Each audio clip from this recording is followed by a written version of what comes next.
Hello and welcome to the live coverage of the second unofficial ODI between New Zealand A Women and Sri Lanka A Women. We are here at the Rangiri Dambulla International Cricket Stadium where the sun is surprisingly shining so bright. We've had some great weather this morning, although there's been rain over the last couple of days, showing 26 degrees, but I'm telling you, it feels quite warm out there in the middle where we are right now. They are expecting some rain later in the day, but at the moment, things are looking good for a full day of cricket. The sun is shining. The teams have had their final warm-ups, and we should be looking good for some great cricket today. Yes, so we've had one game in this series between these two sides so far, unfortunately interrupted by rain. That first one-dayer, Sri Lanka batted first after winning the toss, got to 217 for 7, but unfortunately match could not continue, so they'll be hoping for a full game here. I'm joined alongside me is Gamini Pereira, who has some opinions about what went on in that first game. Gamini, welcome. Yeah, good morning, Estelle. Yeah, I think one of the things that particularly the New Zealand team, their post-match discussion, they would have spoken about is because we only had one inning and the lack of control they had. I mean, Black bowled 9 or 10 over first up over. That affected the innings right throughout. I think there were like 30 odd extras, a lot of wides, and that certainly affected their rhythm. The inability to use the movement early that we had on that surface for their advantage cost them dearly in that first innings. Yeah, let's talk about the conditions that we've seen today. Had a lot of rain over the last couple of days, but today sun is shining bright. How do you think that's going to affect the two teams? Because there would have been some doubt whether this game will go ahead. Yeah, considering the amount of rain that we've had over the last 24 hours or so, I think the ground is looking immaculate, really. I mean, you've got to take your hats off to the ground staff, but they are one of the best in the business when it comes to Dambulla. And, outfield is still pretty dry. They're playing on the same surface. So, I think, like you said, the difference between the last time and today is the sun is out in force, and definitely that's going to have an effect in this game. Yeah, one thing that we see when there's rain around is that sometimes it might affect your decisions when it comes to do you win the toss and bat. Sometimes a straightforward decision like that could be made complicated. I said before, there is some forecast for rain later in the day. So what do you think, what kind of effect do you think that will have on the camps? Well, yes, I mean, if it's a World Cup game, I think these are all, beneficial for your next step. Obviously, Sri Lanka A and New Zealand A. New Zealand main team in UK right now. So, these are all stepping stones for the next level. Yeah, you're right. Sometimes when you play a game of cricket, you need to take into consideration what's going to happen in the afternoon. But having said that, and most teams are trying to control the things that they can without trying to control the things that they can't. So, I'm not sure whether the afternoon rain or in the evening, late in the evening, will have any effect on their decision making. Right, so that's Gamini Pereira's opinion on the weather. Just looking at the performances in that first one day, as you said, not even half the game completed. But team changes we might see today, given the conditions that we're seeing, it's quite different from what we saw in that first game. Yeah, definitely. I think particularly, obviously, Sri Lankans only batted, and I don't know whether they will make any changes when it comes to the batting lineup. But having said that, Nisansala, she was terrific. She was relentless, anything that was short. You can see most of her runs coming square of the wicket, and from those highlights package, you can see the length that New Zealanders are bowling. They were very much on the shorter side. Once again, on the back foot to square leg, mid wicket. That were her strong areas, and when it comes to changes, ST, I think New Zealand will be looking at making a couple of changes, particularly to their bowling lineup. Right, so that was the highlight from Sumudhu Nisansala's knock that day, 50 runs that she got. She looked really promising. Now, Gamini, you were out there in the middle. We've talked about the conditions, but you were out there having a look at the pitch. So let's join Gamini, who was out there earlier in the day for the pitch report. Good morning, everyone. It's a hot and humid day here at Dambulla. Considering the amount of rain we've had in the last 2 days, the ground staff has done a very good job to get it up here. outfield, you still get enough value for the shots. In terms of overhead conditions, 26 degrees, it's going to get up to about 30. Let's hope that the rain will stay away and we'll get a full game of cricket. Right, let's have a look at this surface. Well, incidentally, this is the same surface that was used in that first game. All that green has disappeared. As you can see, it's quite brown and abrasive. Today, what you might be able to get is some turn, because it looks a used pitch, obviously, and for a white ball game of cricket, people expect runs, and you got exactly the ideal wicket that you require. So what are you going to do when you bat first? Well, unless you are worried about the weather, this looks a very good pitch to bat on to get runs on the board.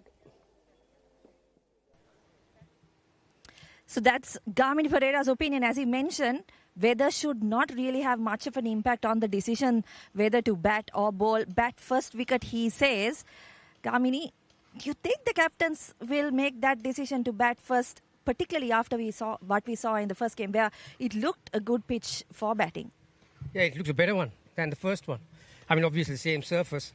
The first game we had a tinge of green on that surface, but yeah, the cows would have been on for a good part of yesterday. So that freshness had disappeared really, and like I mentioned, the spinners might be able to get some grip off the surface, and but once again, length will be the key when it comes to the bowlers, and yeah, it looks a good pitch to bat on. Right. So that's what Gamini Pereira thinks. Let's see if the teams agree. We've got Ricky Sims out there in the middle with the two captains for the toss. Well, it's game number 2 here in Dambul. Sri Lanka women's A team versus the New Zealand women's A team. The two captains, Satya Sanjeevani for Sri Lanka, Jess Watkin for New Zealand A, and our match referee, Vanessa De Silva. Satya will toss the coin. Tails is the call. Bat first. Heads has come down. Satya, you won the toss. What have you decided to do? Bat first. Last game you batted first. You were in a very good position. Is that the reason? Yeah. Last game my batting unit very successful. Today is the lot of score and good match. On this wicket, there has been a lot of rain overall. What do you think will be a good score to put on batting first? 119 and 200. 109. And same team? Yeah, same team. Good luck for today's game. Jess, if you had won the toss, what would you have done? I think we probably would have had a bat too, but we're happy to bowl as well. Unfortunately, the last game was washed off. You had a first session of bowling. How did it go? Were you happy with the performance? I think we can be a lot better than what we were. I think we've got a lot to improve on, but also it's our first time in those conditions, and we've worked hard over the last couple of days, so we're ready to go today and hopefully improve on that performance. God willing, we'll have a full game. What do you think you would like to chase on this surface? It is hard to tell. I think it's a pretty good wicket, and the boundaries are quite small, so I think it is going to be a high-scoring game. But yeah, we just have to keep our right line and length today. Any changes? Same 11? We have 3 changes. We've got Zara Jetley out for Bella Armstrong. we got and then we've got Fran Jonas coming in and for PJ Watkins, and then we have Marama Downs in for Kaylee Knight. Good. Good luck for today's game. Thank you. So that's the news from the centre. Sri Lanka women's A team have won the toss and elected to bat first. Well, Gamini Pereira is known as the expert on pitches for a reason. As he said, Sri Lanka winning the toss and deciding to bat first. And he was also right with one of the other predictions. Sri Lanka making no changes to their 11, New Zealand making 3 changes. Gamini, what do you think about those changes? Yeah, I think it was inevitable. They would have been very disappointed because they were a bit rusty. Obviously, first game of the tour, and you could expect that. And some of these girls are playing in this part of the world, subcontinent conditions for the very first time. So it's important. It's a learning curve for some of them. And what they have done is they have brought some experience to this lineup. Frank Jonas has come. She's been here before. She has bowled on the Sri Lankan tracks, and so she's going to bring some life into this attack. A couple of changes, particularly the 2 spinners coming in. Other one important fact is that ST to find the correct speed to bowl on these subcontinent tracks. Very easily in New Zealand, you can just go slower, but the ball is going to skid on. But here, it just holds up. So that's why some of those shots that we saw before from Nissan Salah's bat was because of the length, the shorter length, and you have enough time to get on the back foot and play square of the wicket. So they would have definitely spoken about it in the team discussion. And yeah, like I said, New Zealand only saw their bowlers. They never saw the batters. So Sri Lanka only saw the batters. So they have not made any changes. Batters they did the job, didn't they? So bowlers, obviously, they are looking to find that right combination. Right, so that's the story out there in the middle. Sri Lanka have won the toss and decided to bat first. The teams are making their way into the middle. And I think Ricky has made his way into the commentary box as well, where he'll be joined by Dhammika.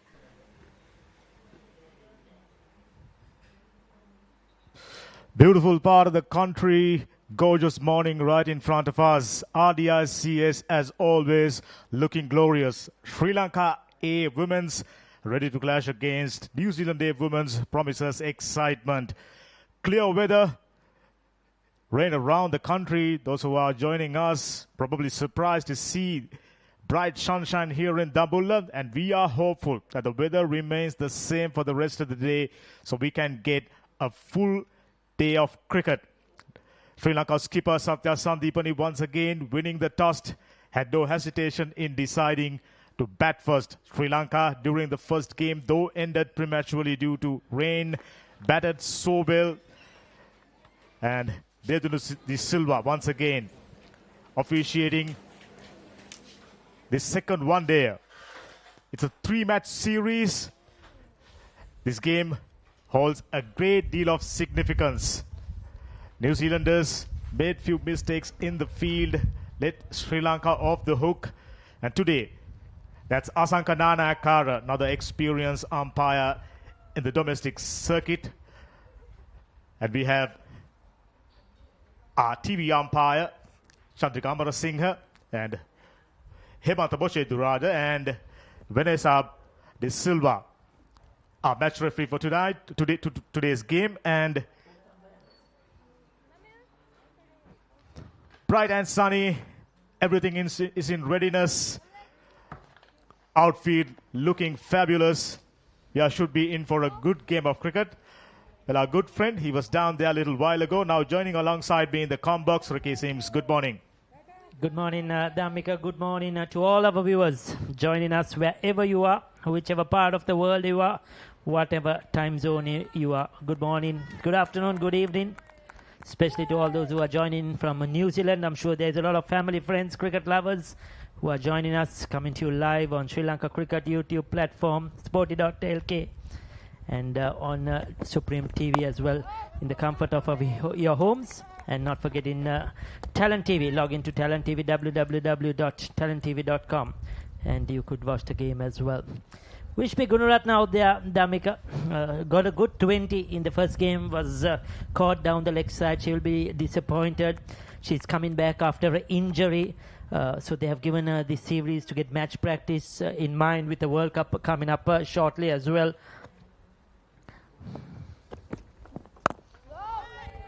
So she will be looking, Dhammika, to get some runs, to get back in form, to find a place back in the senior side. She's a very good young player and a long way to go, long career ahead.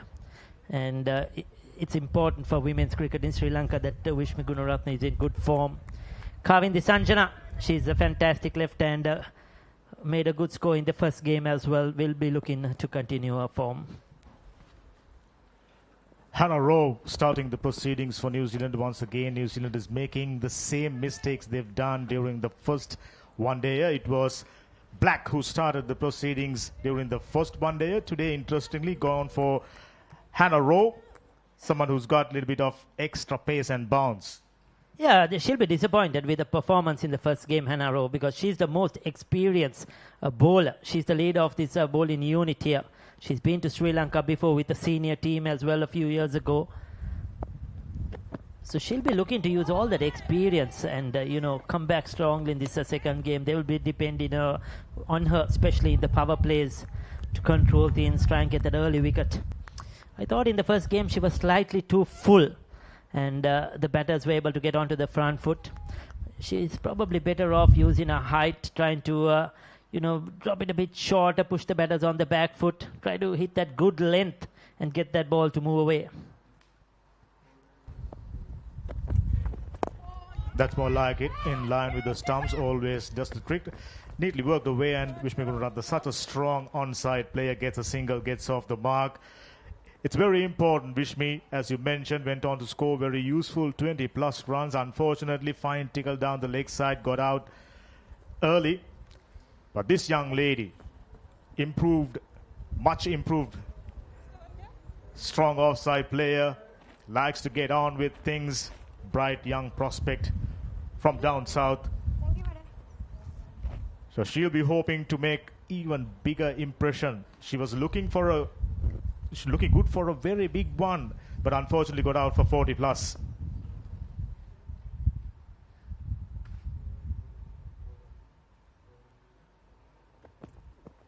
That's very well bowled. That's more like it. That's the line of length you mentioned about, Ricky. Yeah, definitely.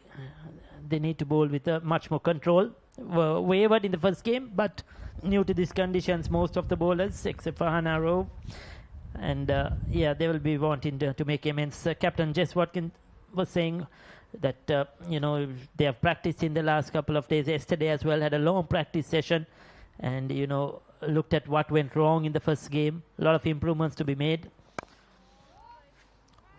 So that's nice. Push down the ground. A dot ball to complete the first over. Sri Lanka 2 for no loss.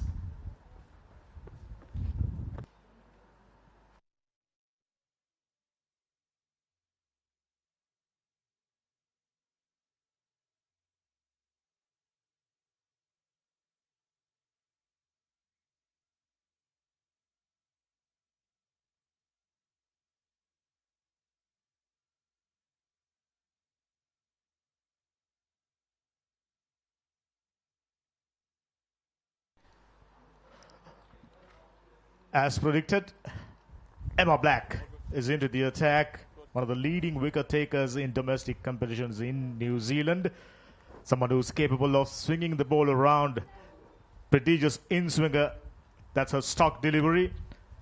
She was wavered, and today definitely hoping for an improved performance, especially with the new ball.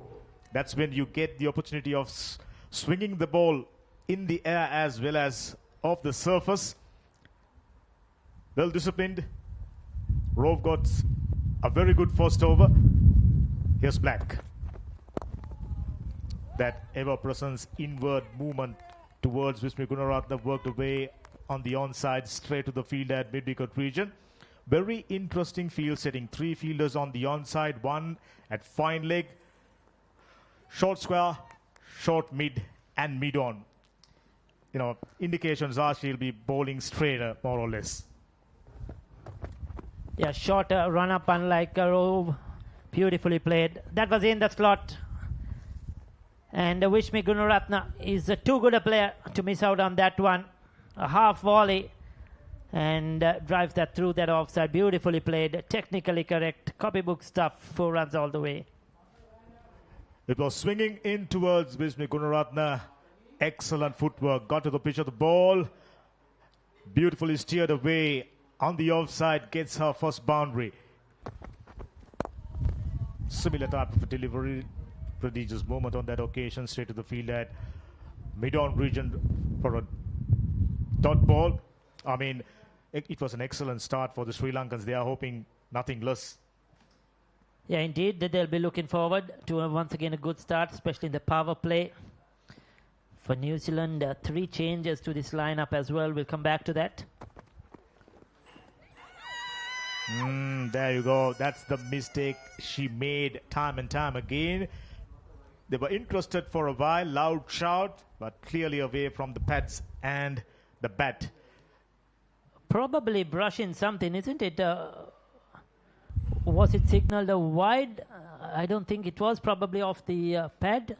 Brush something. That's why umpire Asanka Nanekara didn't signal it a wide. They thought it was bat.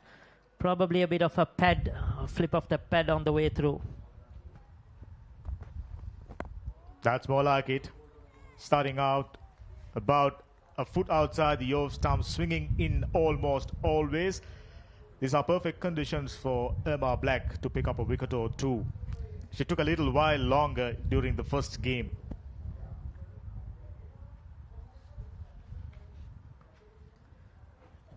Sri Lanka women's A team going with an unchanged side for this game as well.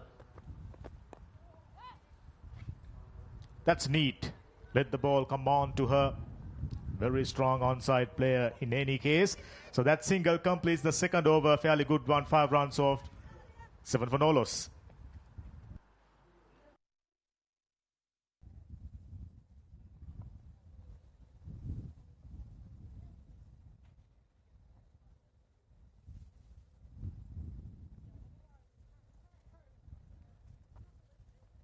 And line up. Marama Downes is making her debut. She's in the side today. Coming in, so is Fran Jonas. What an experienced player. She's played over the years. She's a fantastic player. She's in this game too. And Tash Wakelin has got a game as well. They were not a part of the first match. That slightly short goes for the pull. A pill from Rove. She thought that was straight enough. Was it sliding down the leg side? Umpire Dedunu De Silva thinks so. Kept little low. Take a look at it. Just maybe going over the top. Whichever the case, very, very close one. Vishmi Gunaratne should be careful of that. She was deep in a crease. Didn't really get a lot of bounce there. That was probably the only thing on the mind of the umpire. Was it going over the stumps? He's very, very lucky to get away with that one, Vishmi Gunaratne. Rove thought she got her first wicket for today. So those were the 3 changes. Out goes Zara Jetley. I thought she bowled pretty impressively in the first game. She's not part of this lineup today. Kaylee Knight as well, he's been left out. And PJ Watkins has also been left out. So 3 changes for New Zealand A team. And Sri Lanka unchanged 11. That's nicely bowled. Try to steer that one on the offside for a single. Considering how wayward they were during the first 2 overs, I'm sure the coaching staff as well as the team management must be very pleased about their efforts today. Well disciplined, more or less in line with the stumps, no extras, and just about keep on going doing that. Yeah, they would have certainly worked a lot yesterday in that practice session on what to do in the power play, what lines and lengths to bowl. I'm sure they would have studied Vishmi Gunaratne a lot. She's played for the international side, so there's a lot of videos to watch, matches to watch, and get to know exactly what she's good at. Oh, that's a good bumper, I can tell you. The height and the direction was perfect. That's the speciality about Hannah Rove. Got the height, someone who's capable of hitting the deck very hard. Perfect bumper. Yeah, I just wish she will be bowling more of those. You know, she looks very threatening when she does that. In the last game, the first game, in her second or third spell towards the latter part, she bowled a bit shorter. She pushed the batters onto the back foot. Now, she needs to be consistently doing that, you feel, with a height, with a pace, see if she'll get a bit of extra bounce. You know, the Sri Lankan batters will be a bit uncomfortable against the short delivery. Rove outside the off stump, latches onto it. That was perfect. Square cut after a while. We mentioned a bit of a weakness when it comes to her offside play, but that shot definitely giving Vishmi Gunaratne a truckload of confidence. Yeah, perfectly played. Just using the pace of the bowler, steering it into the gap between gully and backward point. Beautifully done. 4 runs all the way. So she's got off to a good start here. A couple of boundaries already to Vishmi Gunaratne. This is the ideal scenario.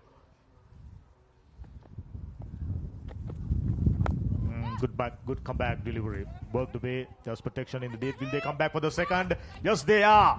Needing a better throw. That was a wayward one. A good run in between the wickets. Called early. No hesitation. Went through to it, as you said, a poor throw. 3 overs done, 13 without loss.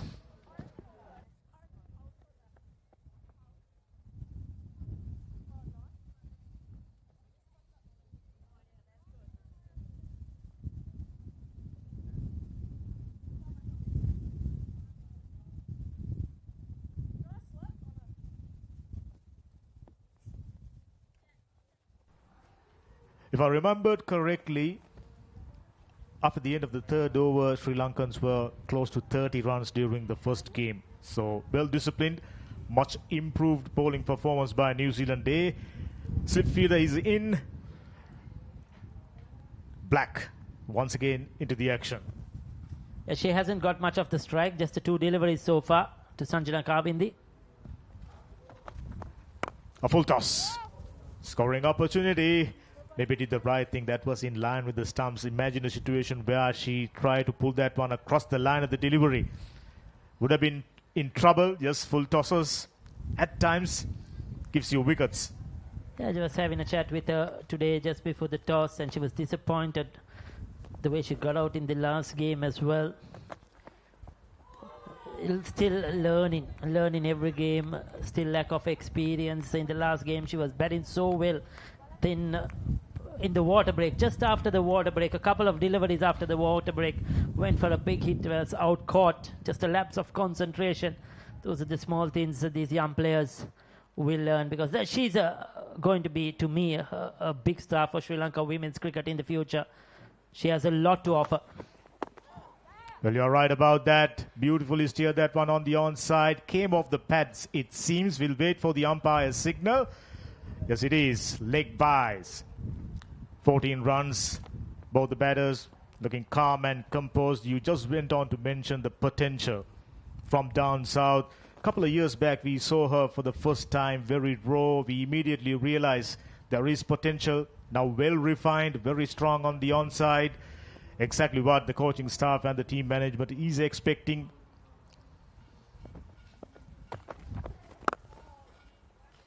Sounded nice, isn't it?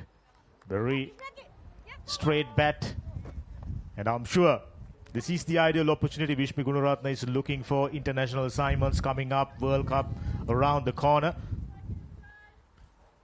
Yeah, and the one thing New Zealand will certainly have to improve is their fielding in this game. Their catching in particular was very poor in the first game. While I thought the ground fielding, especially in the outfield, was pretty impressive. But there's still a lot to work to do. It's a work in progress. This is a team of experienced players led by Jess Watkin, who has played for New Zealand. Fran Jonas is in the side today. Of course, we have a couple of others like Hannah Rowe, who's bowling, who is had a lot of experience. So there is a few experienced players mixed with a few youngsters as well. So it's a learning curve, and they will be wanting to improve each game, each day. We sort of expected this. Walking, charging down the track, straight to the fielder. That's a completion of a very good over. Just a leg by after 4:14 for no loss.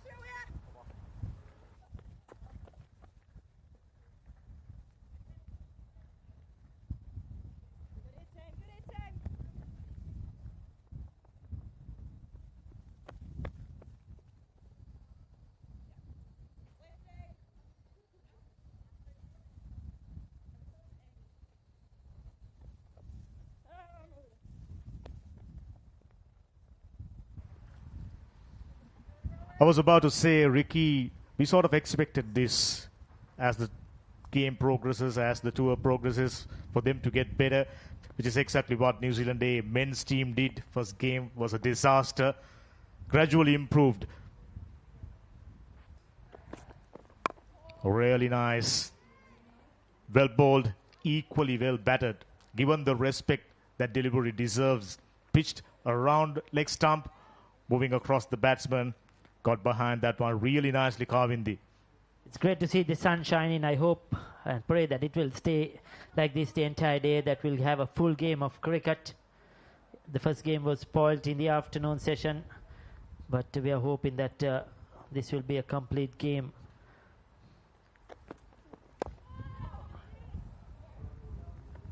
That was pretty close. Trying to close the face of the bat little too early. Found the outside edge, luckily short of the fielder. Yeah, Rowe running in hard, bowling with a bit of extra pace as well. We were talking, the weather has been pretty bad around the country, around Sri Lanka. There have been heavy rains, thunder and lightning, but we hope it will stay away today. Wouldn't have asked for a better delivery. Hannah Rowe getting closer and closer. They've learned the lessons. Must have studied the batters, went through the images of previous game and coming up with a proper plan. Yeah, beautiful delivery. That's the line, that's the length she needs to be doing. Can she do it consistently? Even in the last game, she bowled some very good deliveries. But thereafter, she was very loose as well, some very poor deliveries. Can she keep that consistently? Can she keep up the pressure? There you go again, on the stumps, slightly short, a bit of extra bounce. Sanjana Kavindi is not the tallest of her players. So when you get a bit of extra bounce, especially with the height and high arm action Hannah Rowe is bowling, it will be a bit awkward for Sanjana Kavindi. And she has the tendency of playing across the line at the delivery when pitch short. Made solid connections few times, few scintillating boundaries. Chasing that one, found the outside edge straight to the fielder. Just be a single. There you go. You are creating the pressure. You expect batsman to batter to do this. Yeah, outside the off stump, she's not going to let it go. Whether it's short, whether it's full, that's a strength for Sanjana Kavindi. She likes to go over the top, go extra cover, play the aerial shots. That last one getting that outside edge. So this has been a very good spell by these two bowlers so far this morning. Just keeping on the pressure. There was a slip in position. That slip has now been taken off onto the onside, going towards square leg, where the square leg umpire is. There is a mid wicket, there is a mid on, there is a fine leg on the boundary.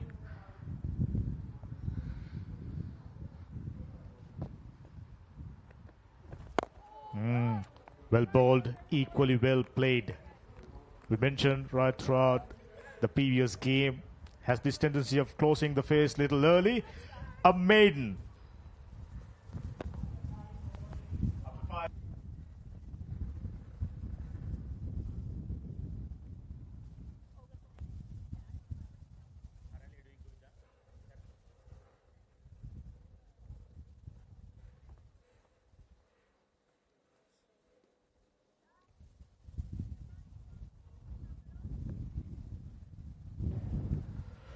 Correction, previous over wasn't a maiden. Single taken of the 5th delivery. That's nice. That's a sort of a shot that gives you so much of confidence. Just went for no run, but getting from the meat of the bat, always a great feeling, isn't it, Ricky? Yes, certainly. You need to get a few off the center of the bat in the start. We saw them doing their drills, trying to get their timing right just before the game. There you go with again, unable to get that pass. A strong offside field. There's a third man. There's a slip catching. There's a short extra cover on the drive catching. There's a point extra cover mid-off. So there's 6 fielders on the offside there. Just a 3 on the onside. So she'll be concentrating on that off-stump line. Once again, very well bowled. Try to pierce that gap between cover and extra cover, but found the fielder. This is, proper planning. This is what you call making an improvement. Yeah, different type of seam bowlers as well. Black, not on the taller side like Rove. She's bowling around the wicket, trying to get that ball to move away from the left hand. Not express pace. Rove on the other side, tall, high arm action, likes to hit the deck a bit. Can bowl a very good bounce. Probably a bit quicker as well than Black. Coming down the track, there's top patience. Not someone who likes to get down, bob down in the middle. Someone almost always like to get on with things, like to score her runs fairly quickly. Yeah, Gamani mentioned that this wicket is dry. It will be a bit slow. Spin will come into play. And for me, it looks a bit too paced as well. Because so far, what you could see this morning from both batters, they have been unable to time the ball well. Yes, there have been a couple of boundaries, but there have been a few miss-hits as well in between. When they were looking to drive through the offside, a lot of has gone on the onside of the inside part of the bat. So the ball just not coming on. So this is where you need patience, to hang around, just to milk the singles, get 3-4 runs and over, wait for the loose ball. Does Sanjana Kavindi have that in her? She's still under 19 player, very young in age. Does she have the patience, the temperament to adjust to the game situation? Room outside the off stump. That was the plan. Few good deliveries. Pressure builds up. Sanjana Kavindi made the mistake of taking the aerial route. Fairly easily taken catch. Sanjana Kavindi is out. Yeah, I think the catcher was the Tash Wakelin, if I'm right. It was uppishly played. There you go again. Played too early. Like I mentioned, it's a bit too paced. No, she was almost through into the shot.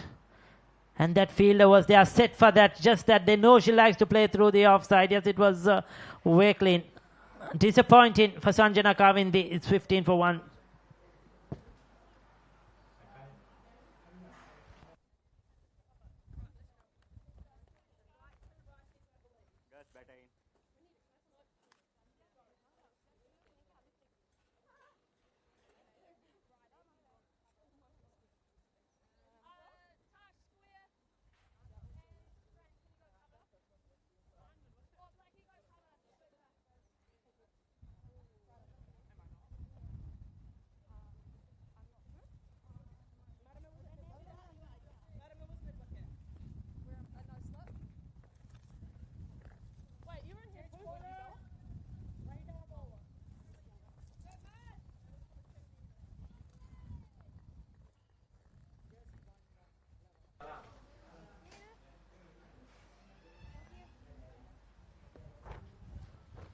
Sustained pressure. New Zealand got the benefits. Vimoksha Balasuriya, left-handed batter.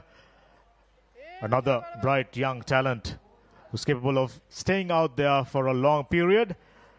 Very strong Marama Downers into the attack for the first time in the series. Yeah, not forgetting making a debut for the New Zealand Women's A team. So good luck to Marama Downers, right arm medium.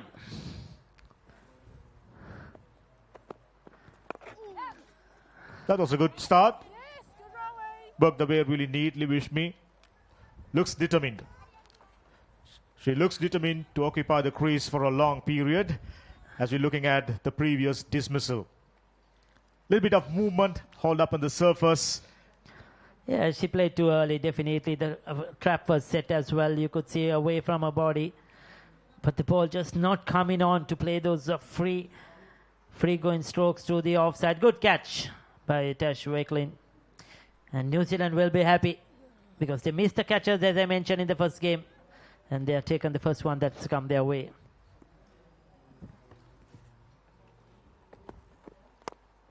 Inner part of the bat straight to the fielder, Marama Downers.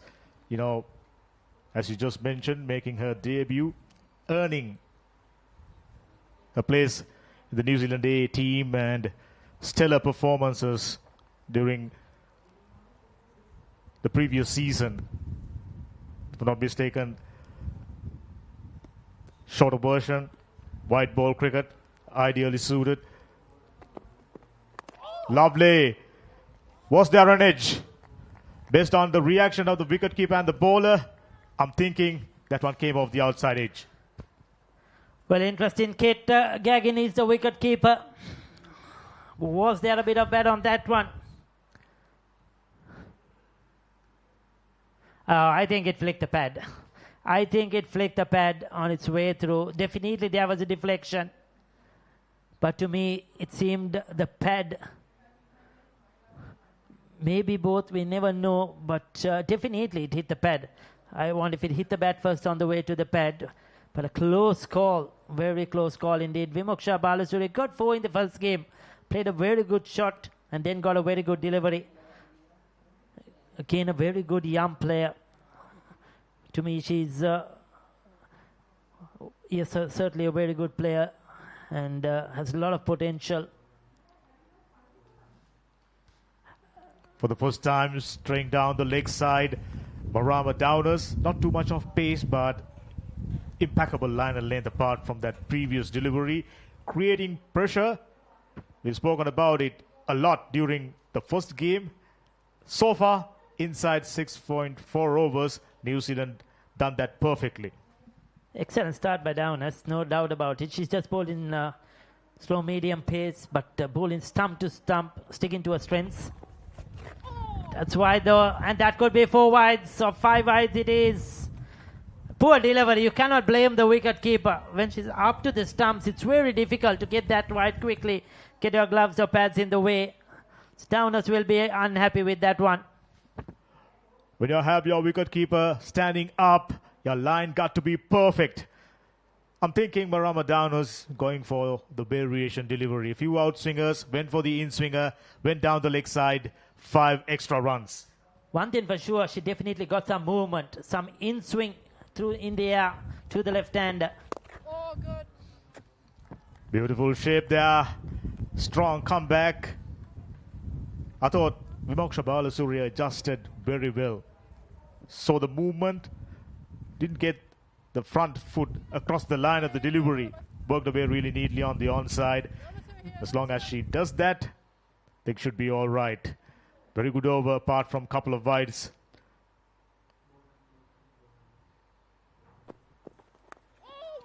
Once again, inner part of the bat. Excellent delivery.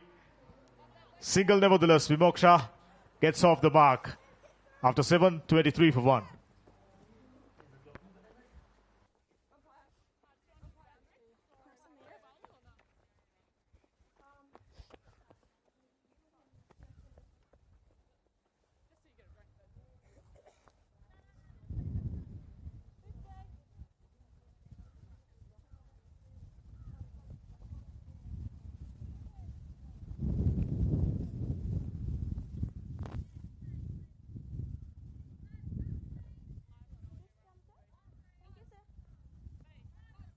New Zealanders have made subtle adjustments, already picked up a wicket, looking for more. Skipper, she's been proactive, led the side fairly well during the first game as well, taking 2 wickets.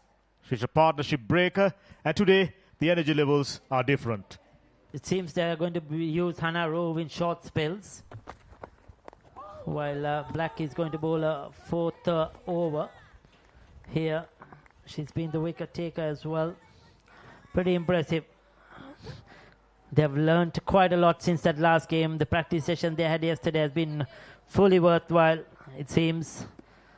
And they would have discussed, talked about where they went wrong, what they did wrong, stick to their basics, and they have come back strongly so far. I'm also starting to wonder whether the pitch slowed down a bit in comparison to the first one day. Bit of sip during the early hours, but today seems like ball holding up just a little bit. Yeah, it's definitely it's holding up a bit, and also I feel it's keeping a bit lower as well. And you also have to feel for the ground staff with outside the off stump this time. And that's 4 runs. Vimoksha Balasuriya latching on to it. The first real loose delivery she's got, and she's put it away for 4. That's a beautiful shot. Good thing about that shot, kept it along the ground. That's the way to do it.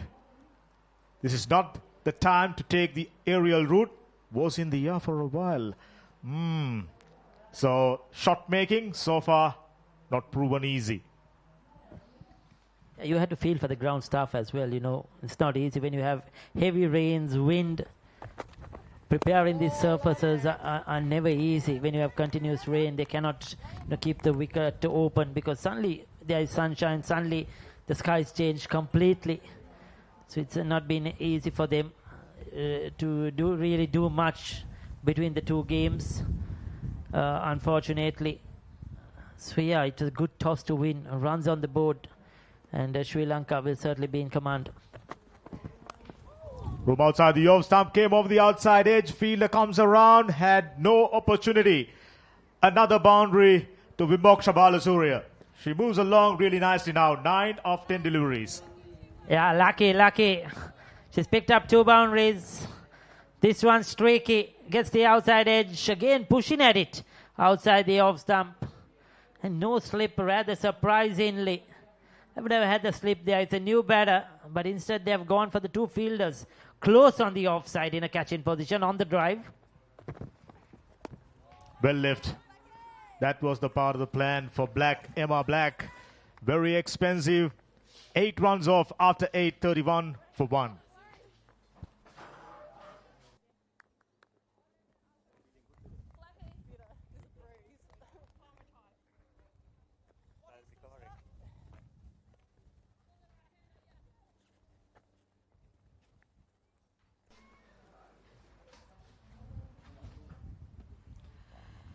So Sri Lanka 31 for 1 after 8 overs. It's been a decent start by them, losing the wicket of Sanjana Kavi in the early. Vishmi Gunaratne and Vimoksha Balasurya out there in the middle. And that's gone. Just as I say, Sri Lanka have had a decent start to this innings. Vishmi Gunaratne chasing one outside the off stump, and this time New Zealand A have got a slip in place, who takes a sharp catch. Yeah, sigh of relief for Downs. That's a very good wicket to have. Vishmi Gunaratne. That's a nice catch too by James. It was travelling all right. Yeah, she'll be very disappointed with that. She looked good for that 13. Since the first wicket fell, she didn't have the strike. ST will come back to that. 31 for 2.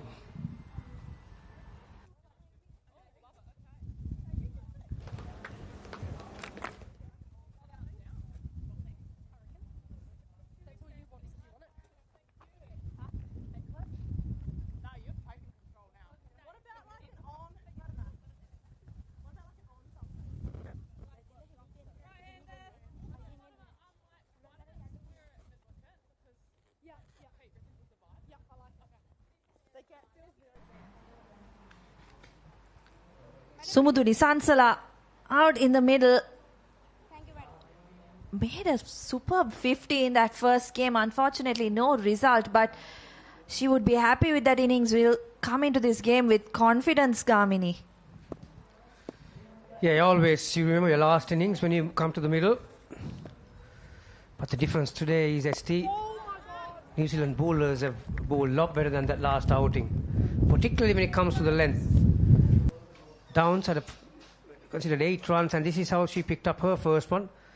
Conventional outswing. Yeah, as you can see, Vishnu Gunaratne's top hand going towards the mid-wicket. Wasn't be able to... yeah, she had a wrist injury, mind you, coming after 2 months, so that had an effect. We don't know, but if you want to drive the ball on the offside, particularly through cover, extra cover, you need to continue your both wrists towards the same direction. But you can see her top hand going the other way.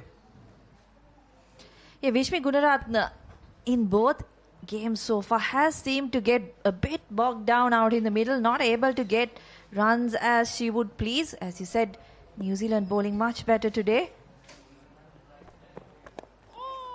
Outside edge once again. No run. So it's been a good over from Downs, picking up that important wicket with the first delivery. 3 dot balls to follow. Yeah, but the New Zealand bowlers did in the previous outing, ST. They give too many boundary balls to the batters. But they've been right on the money in this one. So they've been able to make that adjustment. Downs. Once again, slower through the other, straight to mid-off. This has been a very good over, like you mentioned. Yeah, that's something that skipper Jess Watkins spoke about at the toss as well, that they were a bit loose in that first game, giving away some easy runs. This time, much better bowling performance, and they've reaped the rewards, picking up 2 wickets, both openers back in the hut for Sri Lanka. Another good delivery, slight movement away from the right-hander. So a wicket maiden from Downs. 31 for 2. It remains at the end of 9 overs.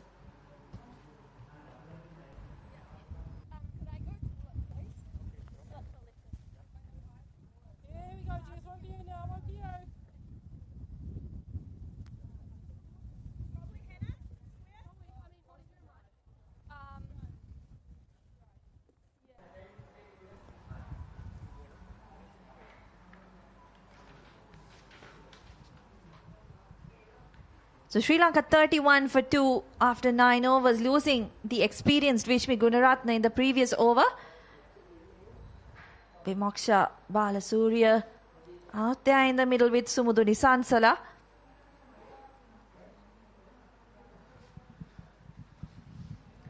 Yeah, spin for the very first time.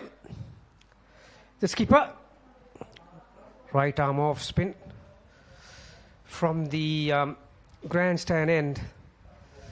The other thing that I'm impressed with today, straight away turn. I mentioned this at the pitch report. It's a lot drier. And on an abrasive pitch, you might be able to get some grip off the surface. And as you could see, from the very first delivery from Jess Watkin. Yeah, slow turn though. That's another important aspect, ST, to find the correct speed. I think she has. Yeah, experienced bowler Jess Watkin. Once again, a dot ball. So Sri Lanka struggling to get going in this innings. Nearly 10 overs done. Run rate at 3 runs an over.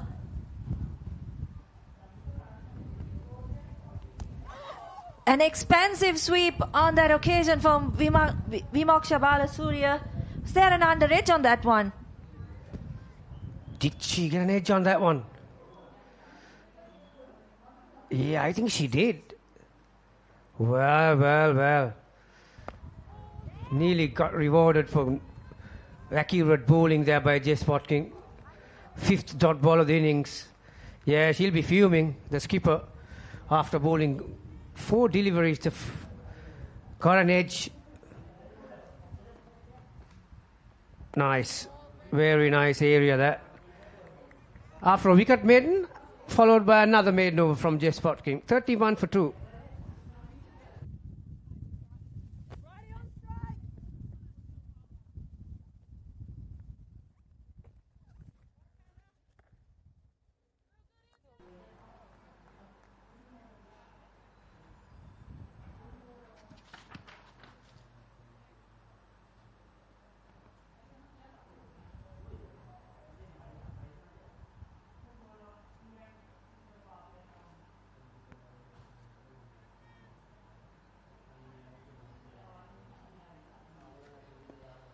Sumarama Downs to continue.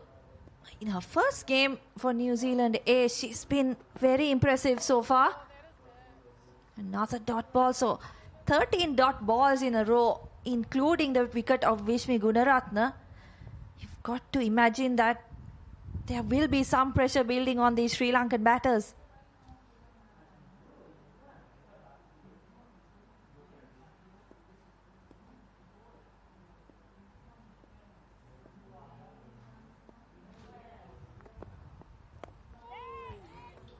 Just a bit of movement off the seam once again from Downs. Sumudu Nisansala, solid in defence. Yeah, she's faced 7 deliveries. Like I mentioned a moment ago, ST, she got few freebies as she came to bat last time around. But a lot tighter this time around, the New Zealand bowlers. Again, a hint of swing. That nice area, that from around that middle stump. Nisansala, she's a very strong player on the back foot. Even when we had the pre-match discussion, ST, we saw all those highlights. Most of them were on the back foot. Obviously, New Zealanders would have spoken about it. In modern day cricket, they basically... Oh, well. That was a soda, wasn't it? She'll be disappointed with that effort. Downs did all the hard work. Dot ball after dot ball. Sumudu Nisansala just chipping it back straight to the bowler. She gets both hands to it, but it just does not stick. So unfortunate for New Zealand. 2 opportunities going down back to back in the last 2 overs. Sri Lanka, they're living dangerously. Yeah, I think she was expecting that to come a lot harder than that. Yeah, 2 relatively easy chances going down. the dot balls create a lot of pressure, and they found the correct partnership from either side, Downs and Jess Watkins. Yeah, nicely adjusted to the left-hander this time. Not the easiest thing to do when you have left-hand, right-hand combination, but New Zealand. Yeah, like I mentioned, the modern-day cricket ST, when you have these team discussions, you analyze each player in the opposition. I don't think they have given one short ball to Nissan Salah yet. So as a result, they have created an opportunity. Unfortunately, it went down. Nicely flicked off her hips for another single. Just bit too straight, the last one. Still a good over for New Zealand. Just 2 off it. 33 for 2.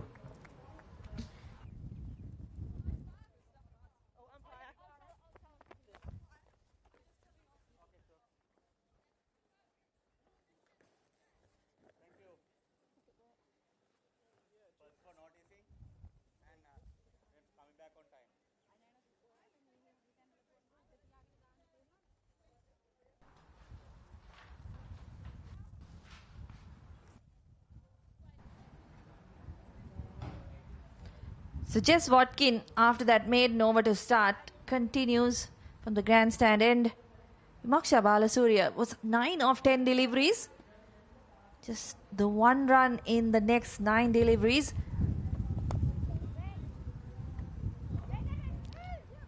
Misfield, but no damage done for New Zealand. A Catton in the covers. Run rate now dropping to 2.96, Gamini. It's going to take a bit of innovation from the Sri Lankan batters. And as I say that, a little bit of a paddle sweep from Vimaksha. She picks up 2. I think you might see a lot more of those shots. Because the accuracy that New Zealand have maintained from the word go this morning, you might see a shot or two, a premeditated shot or two. The first runs of Watkin, that last one. Pitched up once again. She was in 2 minds, Vimaksha. A good move too, Watkin, bringing herself on with the 2 left-handers. Can it be the turn? Slip in place. Play and a miss once again. Yeah, she's giving it some air now, isn't she? Just tossing the ball up, hoping that one of the Sri Lankan batters will try to go after her bowling. Once again, Vimaksha trying to drag it from outside the off stump onto the leg side. Not able to do so. Pressure definitely building on these two. Just the 3 runs the partnership has brought so far.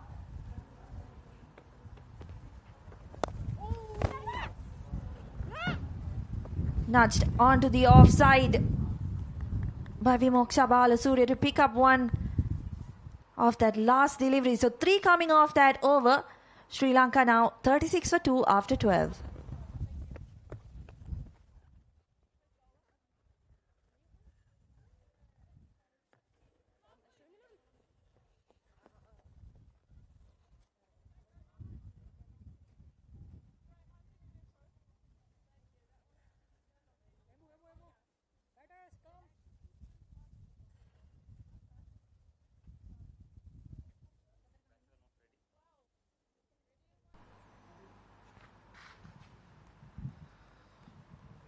Downs into a 4th over.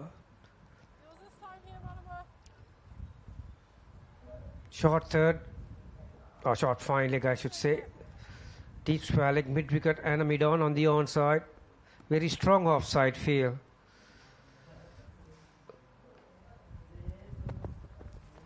Pitched up, driven firmly, but straight to mid off.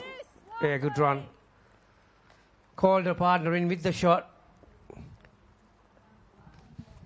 Yeah, good running from this pair. It's what they need to do in this kind of situation, isn't it? Not getting easy runs from the New Zealand bowlers. Have to make sure they pick up those singles as much as possible, wherever possible. Oh, lovely. Downs has been very impressive so far, hasn't she, Gamini? The lines and lengths that she has bowled has really put some pressure on the Sri Lankan batters. Yeah, she could have easily had the second one the previous over. But it's amazing how they have turned things around, ST. Obviously, that you have all kinds of assistants and hands these days in a team. Specialists. Once again, pitched up, mishit. And what I've noticed today is it's fraction slower. It tends to hold up a touch. Yeah, coming back to the point, obviously their analysts would have gone back and would have looked at the pitch map beehive, how short they were in that last game. But today, they've been terrific. As a result, Sri Lankans, they've got a game in hand. Task ahead, 37 for 2, halfway through the 13th over. Catching position on the leg side, that's why. Slower delivery. Yeah, just coming back to your point on how New Zealand have adjusted in this game. That's the point of these tours, isn't it? New Zealand A touring Sri Lanka for the first time. Want to give these players, young players, some exposure. For many of them, it's the first time traveling to this part of the world. As we discussed pre-match, was that another opportunity? Downs has her hands on her head. A lot of oohs and ahs out there in the middle of the ST. Did she get an edge? Now, there was plenty of daylight between bat and bow. But still getting considerable movement in the air and off the track as well. I'm surprised she hasn't got a slip in place. Once again, caught the outside edge. Terrific bowling this. Yeah, super bowling from Downs. Just the two off a fourth over as well. So New Zealand really putting the brakes on Sri Lanka A. They're 38 for 2 after 13.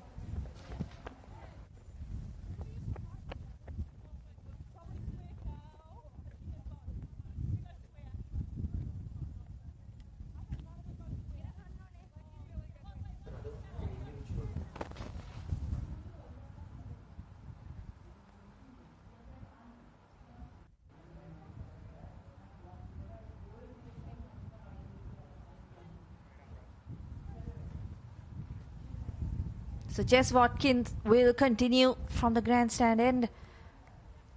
Sumudu Nisansala has not had much strike over the last few overs. Right-hander. Oh, yeah. Picks up a single, so that's good thinking from the youngster. Just trying to rotate the strike. As I was saying in the previous over, these are the opportunities that young players will want. Fran Jonas, Hannah Rowe, two players who have toured Sri Lanka in the past with the national side. Apart from that, I believe it's the first time for the rest of the New Zealand squad. So good experience for them. Once again, full length. Incidentally, ST, both these bowlers are from Northern Brave, so they were looking for a good partnership from either side, so they provided that. Watkin and Downs, both from Northern Brave. So they've done this before. Oh, lot flatter. Coming back for the second. And that's all they get. Yeah, plenty of value for shots still. Hannah Rowe putting in the dive. Yeah, she's taken a bit of time to you want to check the get back up.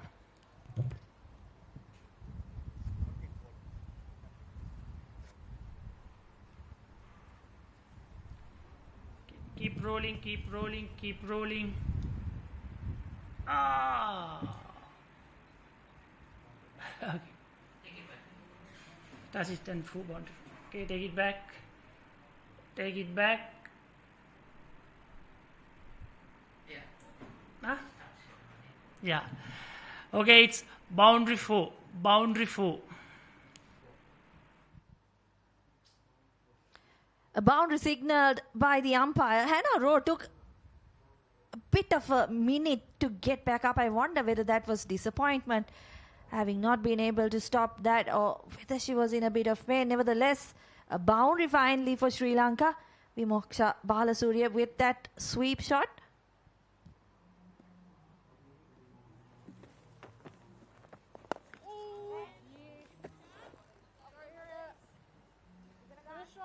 We're talking about innovation a couple of overs ago. How Sri Lanka can tackle this disciplined bowling. Vimoksha has brought out the sweep a couple of times. Came back with the arm. That one, Watkin, a lot quicker.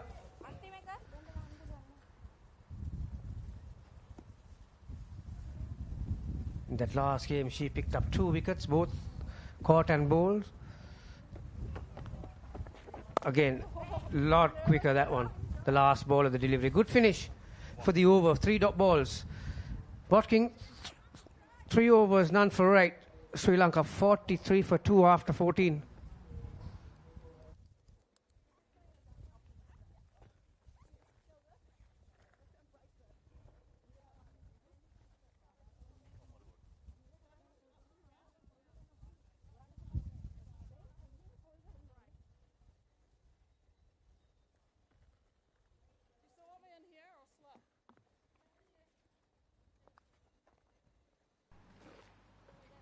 So downs to continue. Sri Lanka 43 for 2 after 14. Coming another encouraging fact is that despite the heat, New Zealand A, their over rate is very good. They've got 14 overs in, about 53 minutes into the game. Oh, yes. Yeah, once again, it's holding up a touch. You've got to be very careful when you bat on a track like this. You don't want to get into that shot too early. Unless you want to continue through the line over the infield. Breaking your wrist is a very dangerous thing to do. Not really up to the pitch of the ball. Nice length once again. Downs into her 5th over, ST. She's been right on the money. Yeah, very impressive bowling performance from her. She's made a big difference in this bowling attack, hasn't she? Coming into this game after that indisciplined performance in the first one there. Big drive from Sumuduni Sansala, does not make contact. Nicely taken by the keeper. Yeah, Kate, the wicket keeper. She tried the same method in that first game, ST, but the bowlers couldn't maintain the line for a wicket keeper to be up to the stumps, but a lot better today. Very nicely bowled and very nicely done by the keeper.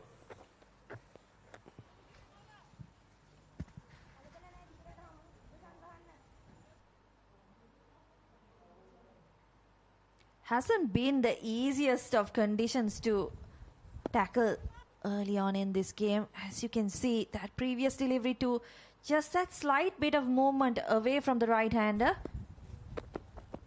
Oh, that's it. All day. Very economical field too, ST. Her stock ball is leaving the right-handers outside edge. Only thing that I'm surprised is that there is no slip in place. There is a catcher on the onside. You can call it like a short mid, about 15 yards away from the bat. Oh, yes. Oh, yes. Yes. Couldn't hit Hannah. Another maiden over. Yeah. Something that they missed in that first game. After 15 overs, 43 for 2.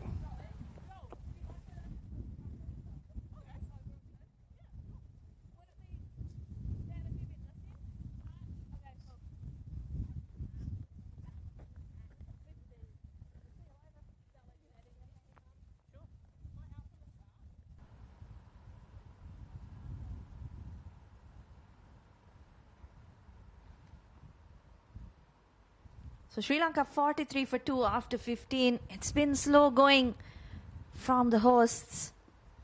Jess Watkin and Marama Downs putting the brakes on the Sri Lankan innings. It's nicely driven outside the off stump by Vimoksha Balasuriya, but just a single. Yeah, Nisansala, who played a nice innings in that previous game, ST. Anything short, she was able to put it away. But today, 21 balls for 3 runs. It's amazing how your opposition comes back after starting. That's exactly her pet area, that last game. Square leg, mid-wicket. Loves to hang on the back foot. Yeah, they haven't given her too many deliveries that have been short of length, have they? And as you've mentioned, so much of analysis goes into these games. New Zealand realized what her strength is. They've made the adjustments. Once again, Vimoksha tries that paddle sweep. Got a boundary in the previous over. With that shot this time, doesn't make contact. Yeah, this has been very impressive from the skipper. She's got it on a string at the moment, ST. Landing exactly where she wants every delivery. Back foot punch.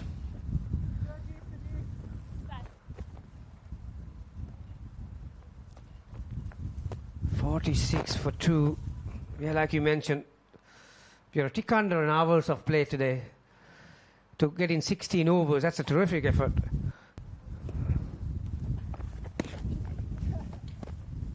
Yeah, and they did use the pace bowlers early in the innings. No wide called on that occasion. Was there some contact? And if so, was that another opportunity gone a begging? It's nicely bowled once again. Just going on with the arm from Jess Watkin. Just the 3 runs from her over. She's conceded 11 in 4. Sri Lanka 46 for 2 after 16.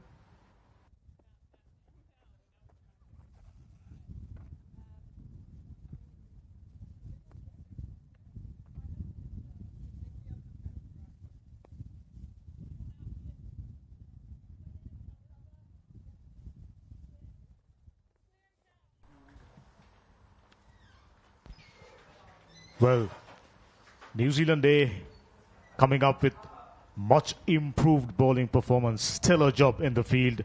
Fielders starts to backing them. And as a result, Sri Lanka maintaining a run rate around 3 and over. 2.88 to be precise. Off the back foot, she likes to do that.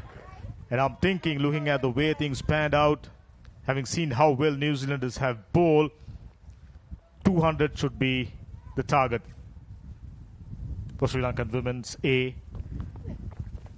Once again, worked away. That's nice, but straight to the fielder for no run. Ricky once again alongside me. Yeah, 46 for 2. They've taken their time. This surface doesn't look a surface that you really can go out there and play your shots freely. It's a surface that you have to grind away. You know, the 1s and 2s are going to be very, very important. Just like that. Rotation of strike. The loose ball will come. The short delivery or a full toss will come. That's where you have to find the boundary. But until then, you just need to keep building up, keep wickets in hand, and probably try to launch at the end.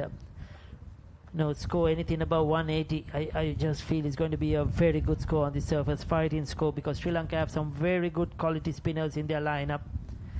And it won't be easy for the New Zealand batters as the day progresses.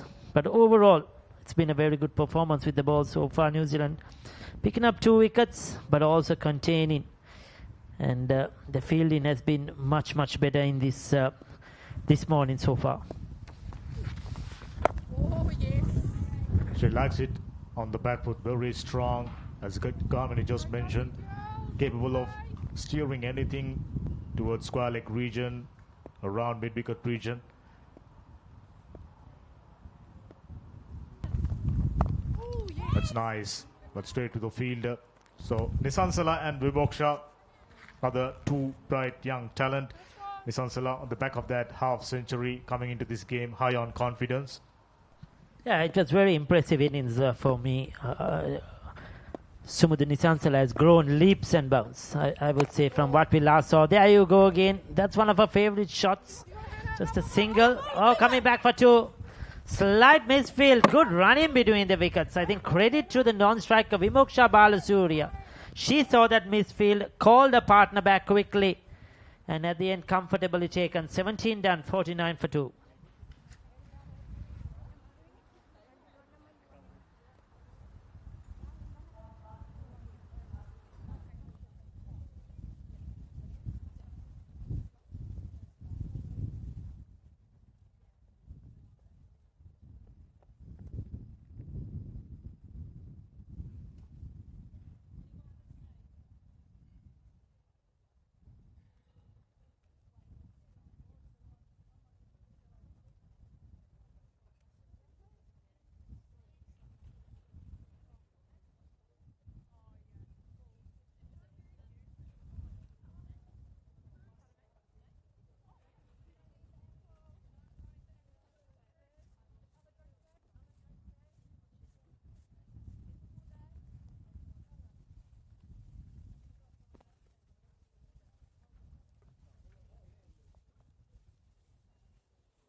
As we are looking at the batting card, Sri Lanka 2 down for 49.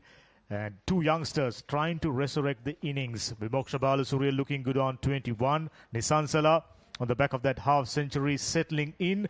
This is the sort of a scenario you need to do the hard grind. Run scoring, going to be a little tough. Very impressive. Row, 3 overs. You have to pick up a wicket. Black and Downers striking for New Zealand. Much improved performance in the field. Sri Lanka so far lost 2 wickets, unfortunately. First to go was Sanjana Kavindi. Bit of a miscue on the offside, gone aerial. Good catch taken at short extra cover region. New Zealand made the breakthroughs very early. That's so important. And Vishnu Gunaratne fishing outside the off stump. In fact, chasing that one outside the off stump, found the outside edge. Slip was in. Downers picking up her first wicket. And looks like Rowe once again back into the attack. They are smelling it. They're after picking up more wickets.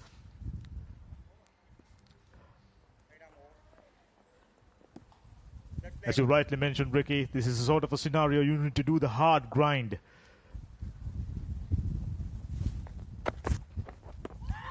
Well balled around leg stump on the back foot with Moksha. She's been very patient, always very pleasing to see.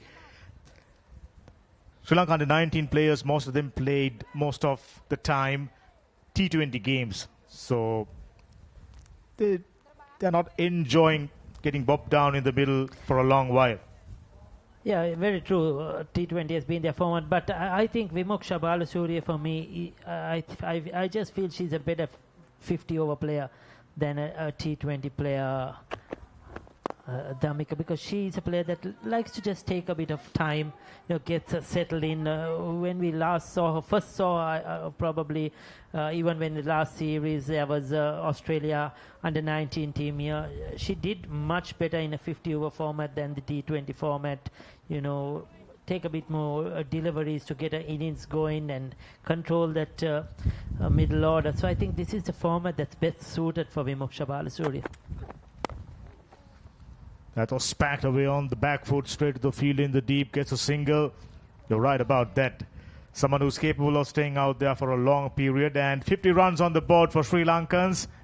It's been hard work, isn't it? It has been hard work, Damika. One thing we forgot to mention, or we didn't probably notice, you just feel that the outfield is a bit slow as well. And that is because that all that rains we have had over the last few days, it will take time to dry. There hasn't been bright sunshine as such, burning sunshine. Even if there is no rain, it has been a bit cloudy, grey skies. So for the outfield to dry as quickly, it's good. But you could see that it's a bit slower than what it was in the first game. A couple of days back, much quicker outfield. A full toss worked away really nicely into the deep. Fielder in the deep was diving over it. Much needed boundary. Nissan Salah, very strong onside player. This is what I was talking about Rove early on. She bowls a couple of good deliveries, but she also can bowl some very poor deliveries in a particular over. This one, a full toss, easy for Sumudhi Nissan Salah. She's in excellent form, confidence as well, put away. The fielder probably could have cut out that one, did the hard work on the boundary. But then again, this is not a good delivery. Rove, as the senior bowler, just needs to keep building the pressure. Bold out deliveries. You somewhat feel that she's trying too hard. Look at that. Full toss. Outside leg stump. And that went very, very quickly.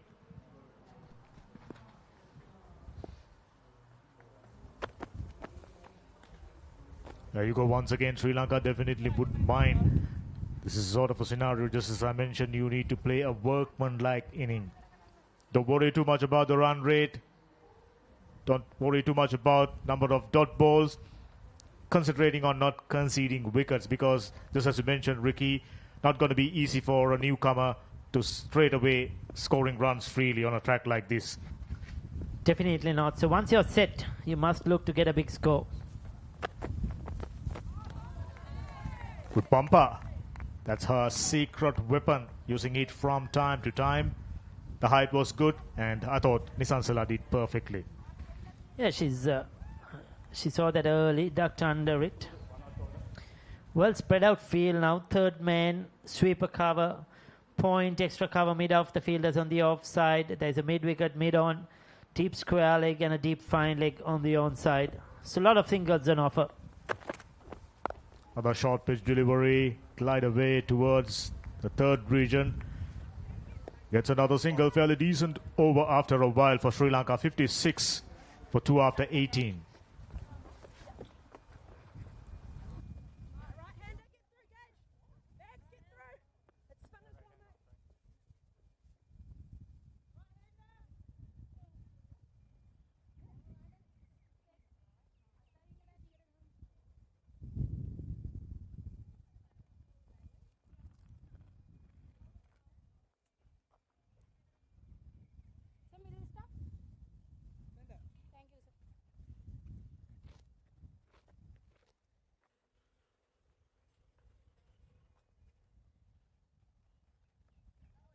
Even into the national setup. So credit to Maheshwar Singh, the coach of the under-19s, the setup there. And here Sampath Pereira, Kayan Vijay Kun, and all the coaches involved with the women's cricket, the development. Of course, from school level, identifying players, the provincial coaches, provincial selectors, and of course to Sri Lanka cricket for giving them that platform. They are based at Kettarama, the under-19 girls. They do a lot of practices at the Oval, the Pisara. That's where they do their daily practices. So they have a set base. Unlike before, it isn't haphazard. There is a plan. There is a structure. And you could see these young girls developing And, it's great to see. From what we saw them 2 years ago and what we see now, there is a development. Because we are looking at these girls, at these teams and commentating. So we know how the progress is. And credit overall to Sri Lanka Cricket and everybody involved. Nicely cut away, but straight to the fielder. Visible difference. In particular, Sanjana Kawindi a couple of years back, very raw, someone who likes to hit, trying to hit everything out of the park, but now much more refined, techniques outstanding, the temperament. Once again, strong back foot player into the deep, well fielded, good commitment shown in the deep, sends in a good return. Nisansala picks up another couple. This is good batting. Nisansala and Vimoksha understanding the gravity of the situation, digging deep, so pleasing. Yeah, they have played a lot together, these two players, so they know each other's game. Left and right hand combination. Running between the wickets hard, young, fresh legs. They will be quick between the wickets, try and put the New Zealand fielders a bit under pressure.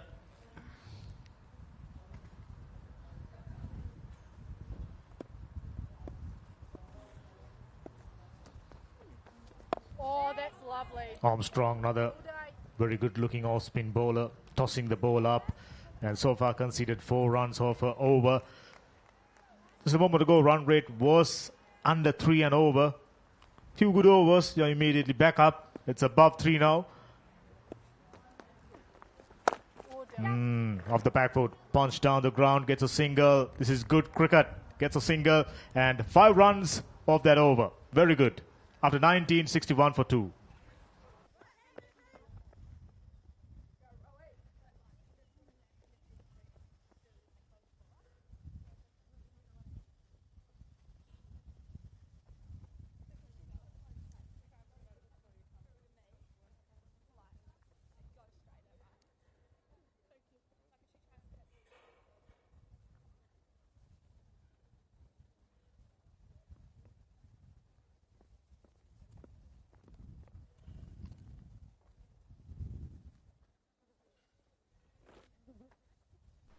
Nisansala showing plenty of patience. 15 runs of 35 deliveries.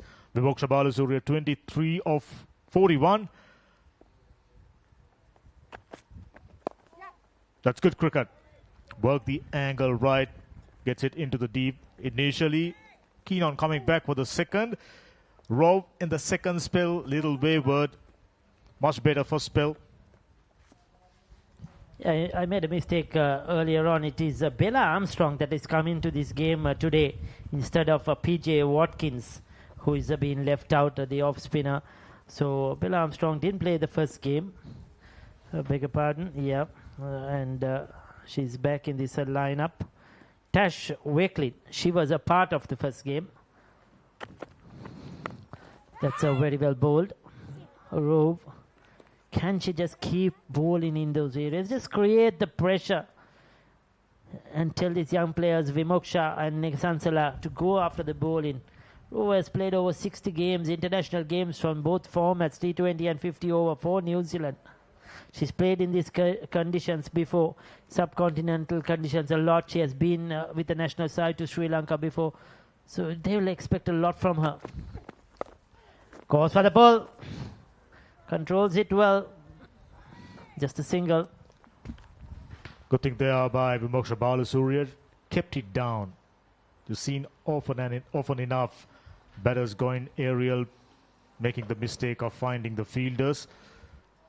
There you go. Roll the wrist. Kept it down. Safe and sound. Gets a single. As you rightly mentioned, Rose should be the spearhead of this bowling unit. That's good. Gets it into the deep, gets another single.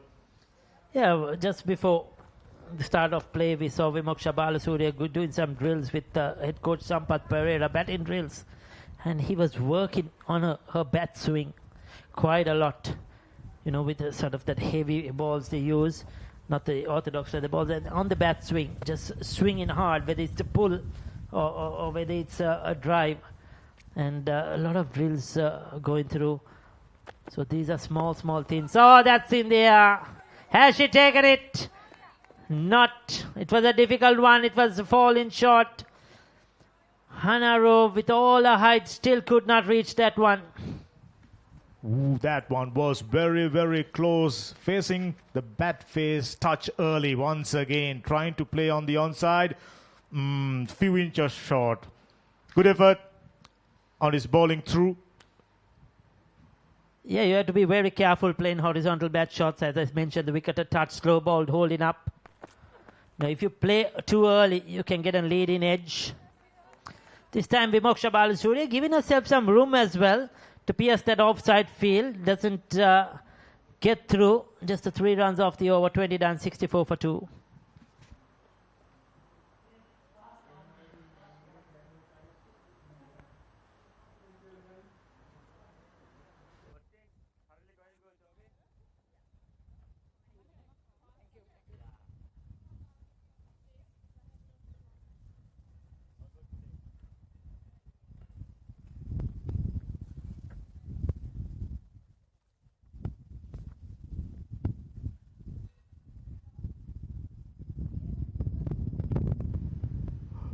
Right now, it seems both the batters understanding what's required.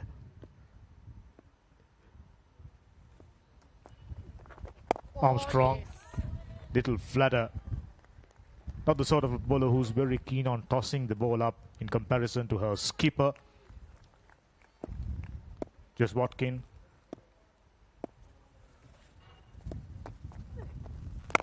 This time tossing it up. Lovely. Follow through. Straight to the field at mid-off region for no run. 158 right now is the projected scores. But I'm thinking if Sri Lanka build a sizable partnership, they will definitely get close to 200. Once again off the back foot. Into the deep. Straight to the fielder for just a single. This time, when it comes to their field placing, New Zealanders vastly improved. We saw on a couple of occasions, they placed the square leg field a little squarer. And Nisansala picking up a couple of boundaries without any hassle.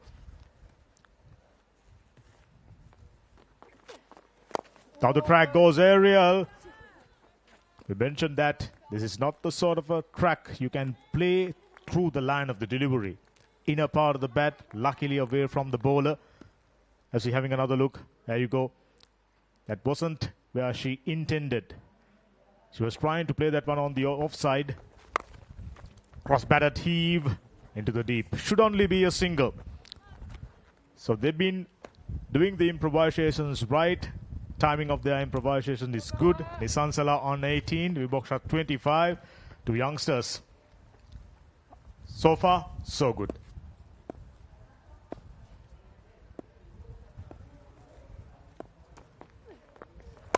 Off the back foot. Caught away once again. There you go. Longer your stay, easier it becomes. Another single to complete a very good over after 21, 67 for 2.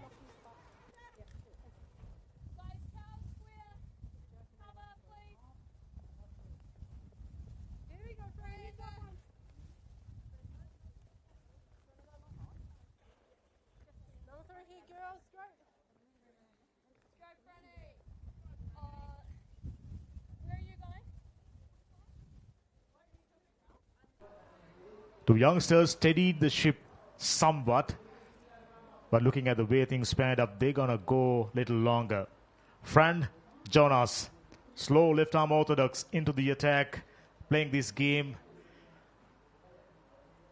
Left arm orthodox bowlers against right-handers, almost always very useful. Right-handers, we know for a fact, not enjoying too much against left-arm orthodox spin bowlers. Jonas should be hoping to find the right line and length immediately.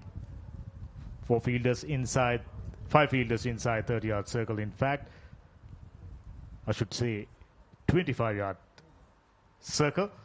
And a couple of fielders in the deep on the onside. Deep square leg, deep mid-wicket, and wide long on.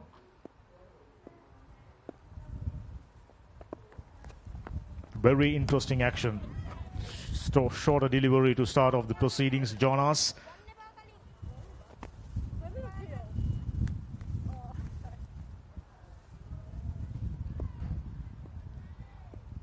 Not the sort of a bowler who get a sip of the track, little slower. There you go. Plenty of time to settle underneath the delivery. And Nisansala showcasing plenty of patience. I'm sure the viewers who are joining on Sri Lanka Cricket Official YouTube channel enjoying this wonderful live coverage once again off the back foot. Yeah, different kind of action as well from Fran Jonas. Not the best or the most orthodox, but that's what has been successful for her. And you see, that's a full toss. Has she got it into the gap? No, she hasn't. Oh, that's a misfield. Was it Black who's down there? Right through her, gifted a boundary. Oh my word. Not gonna please the fielding coach too much. Full toss. Slapped away really neatly. She was right behind that. Right underneath the legs. Flighted, invited. Nisansala went for it. Find the fielder at extra cover region.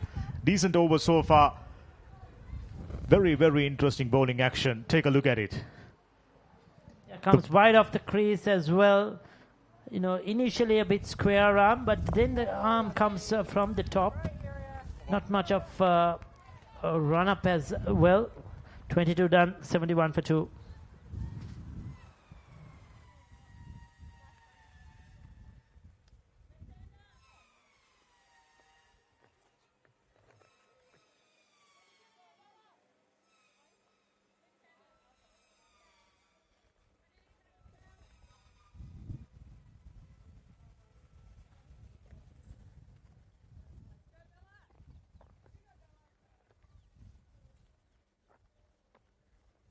In New Zealand cricket, picking up this squad was a tough job. Plenty of good performers coming down the track, well defended. I mean, they went on to mention that there are so many outstanding performances, given them, you know, hard to think about. Come up with a, you know, solid plan to balance the squad. Got few spinners, of course, playing in subcontinent, very useful. Worked away and gets a single. Vimoksha keeping her company. Yeah, a lot of young players have been given the opportunity. Performance on performance basis as well. And there have been, you know, as we mentioned, some experienced players who have played for New Zealand. The White Ferns are part of this lineup. Kaylee Knight, for example, Jess Watkin, the captain, Bella Armstrong, Fran Jones, who bowled the early over, Hannah Rove, and Kate Anderson, as well as Bella James. They have all been a part of the senior team at some stage or another. Experience. Then they have top order batter Anderson. That is Kate Anderson, who has been one of the leading batting performers in the domestic circuit. Another single upishly played in the recently held domestic matches. So she's been given the opportunity as well as Prue Catton. And we saw Zara Jaitley the other day. She's the highest wicket taker in the domestic one-day and T20 competitions both. And we saw how well she bowled in the last game, though she's not a part of the lineup as well today. Just maybe trying out different combinations. Oh, that was very, very close. And given. Taken a while. Thought that was straight enough. And after batting so well, Sri Lanka loses another wicket. Nisansala, half centurion from the previous game, out for 24 LBW. Armstrong. Yeah, important wicket, important breakthrough. Bit of turn into her. Was it turning too much? Probably clip in the leg stump. Thought umpire Dedunu De Silva raises a finger. Nisansala has to depart. Once again, a good knock. Got a start. She'll be disappointed she could not convert this into a bigger score. 74 for 3.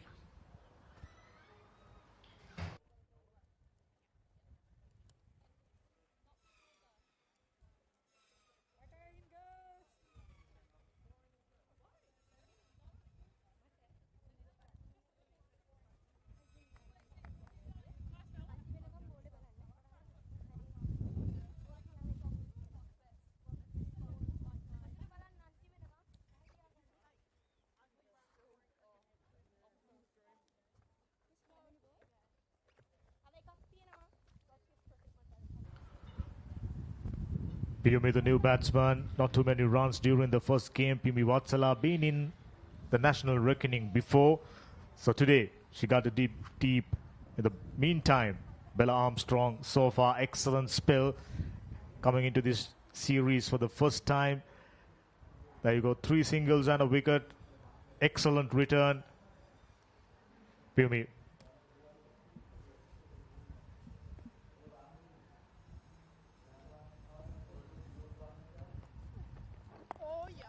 That'll do it. Off the back foot, certainly negotiated. Successful over for Armstrong after 23, 74 for 3. We better have a look at the previous dismissal. Started off outside the off stump. Prodigious turn, I thought, but just as you mentioned, just maybe clipping the leg stump. Yeah, I think it hit a behind leg as well.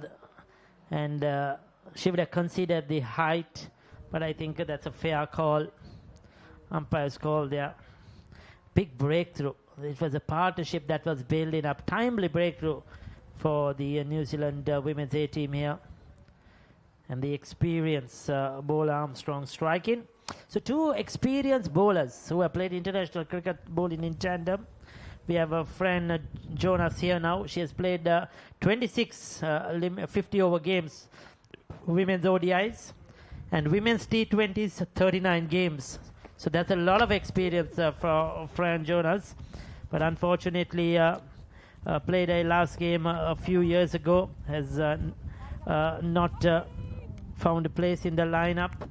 Last game for New Zealand was in 2024.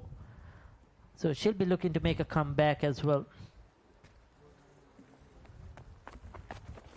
Coming down the track, need the delivery, take the delivery on the full and punch it down the ground to another single. That previous delivery outside the rough spun a lot tricky.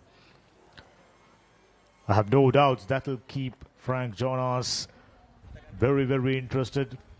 Bowling against the left-hander Vimoksha Balasuriya. This pitch has been used for an NSL game previously, understandably, getting slower and slower as it gets drier.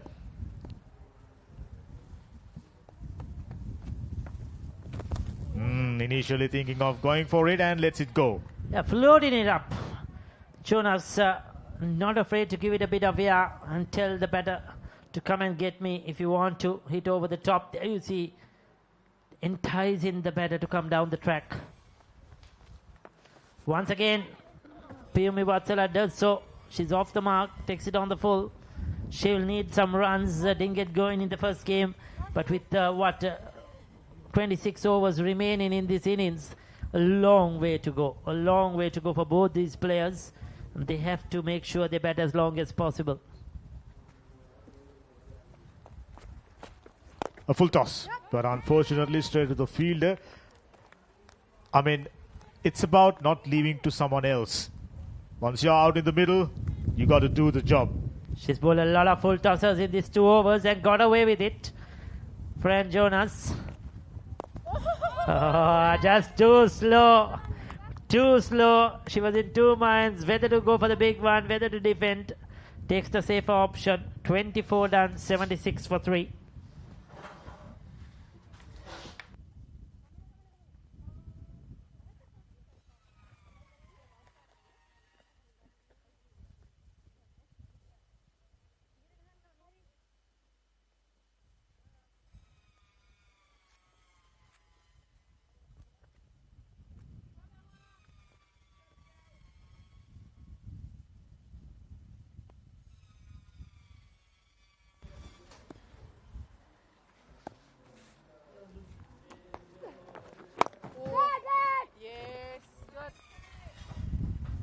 So Sri Lanka after 24.1 overs, 76 for 3. Piyumi Vatsala, the new batter, out in the middle. Vatsala recently featured for the Sri Lankan national team. And with the World Cup coming up in the UK, Gamini, in the next month, she has a chance to make it in that squad. Overthrow on that occasion. They pick up a single. Yeah, a bit sloppy then. The last 12 balls, a wicket and just 4 singles. So they've had a good period, the New Zealanders.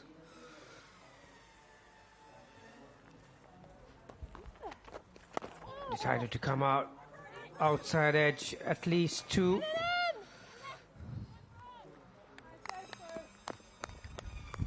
Lot more consistent length ST by the New Zealand bowlers. As a result, you can see the Sri Lankan batters starting to use their feet a little. Looking to come down and meet the ball early. Fran Chona is a lot slower through the air, but Armstrong this time a quicker ball, flat batted to mid-off. Another single. Yeah, good running on that occasion. It has been a much better bowling performance by New Zealand in this game. But at the same time, Gamini, this is a consistent problem that Sri Lanka have faced, whether it's the national side or the A team, where they do get bogged down in those middle overs, don't seem to have those boundary options up their sleeves. This is a good challenge for them.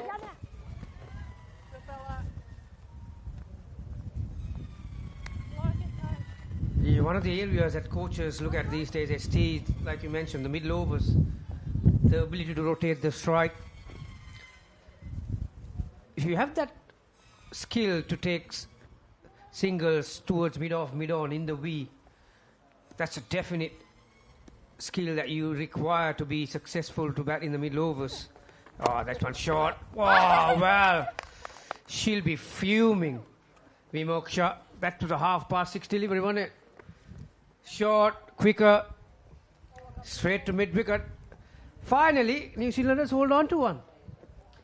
Balasuri is going to be extremely disappointed with that shot. I was just about to say it's been a good over. They've picked up 5 runs off the 5 deliveries. Then just chips it onto the leg side and the fielder placed in the perfect position. A good diving catch on that occasion. Another one bites the dust for Sri Lanka A. In a bit of trouble now. 81 for 4 after 25.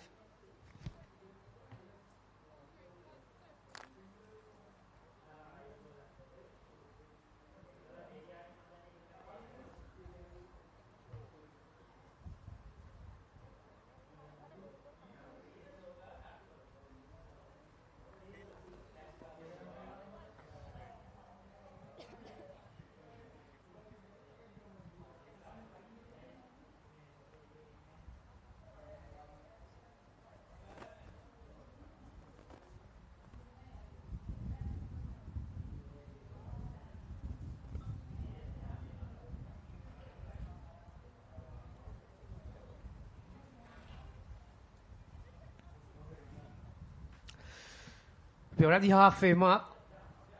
81 for 4. Pumi is on 3 and Satya just walked in. So relatively 2 new batters. New Zealand will be very happy. Flatter. Pumi picks up a single. Yeah, what you need, ST, is that you mentioned about how to be productive in the middle overs, and this was the last wicket. Oh, she'll be sitting on that chair and she'll be thinking about that distance for a very long time. I'll tell you. Yeah. Yeah, she did all the hard work, didn't she, early on?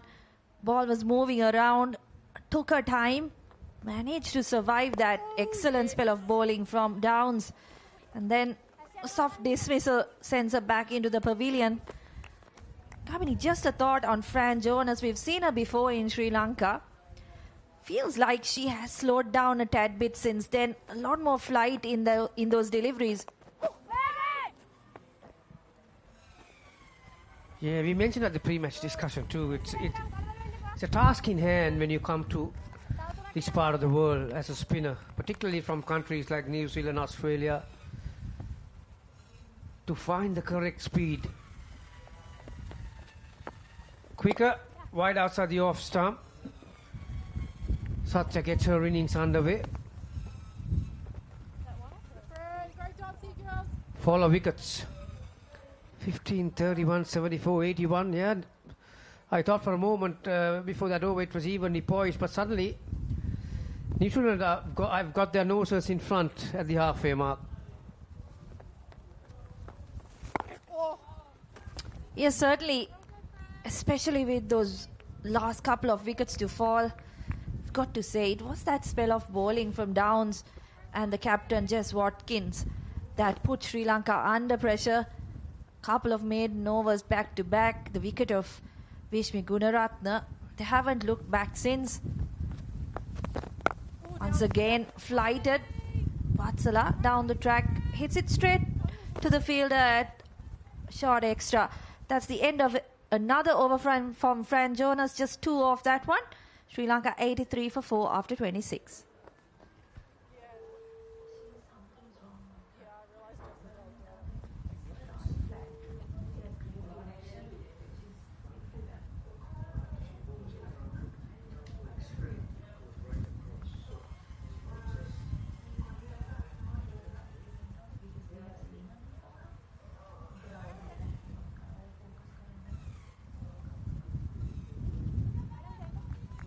Satya Sandeepani, the skipper, coming in at the halfway stage. Now she's going to have an important role to play today. Sri Lanka haven't had the best of days with the bat, but they've got 24 overs remaining, weather permitting. And Satya Sandeepani, she's a decent bat, can get some big runs. Armstrong to continue.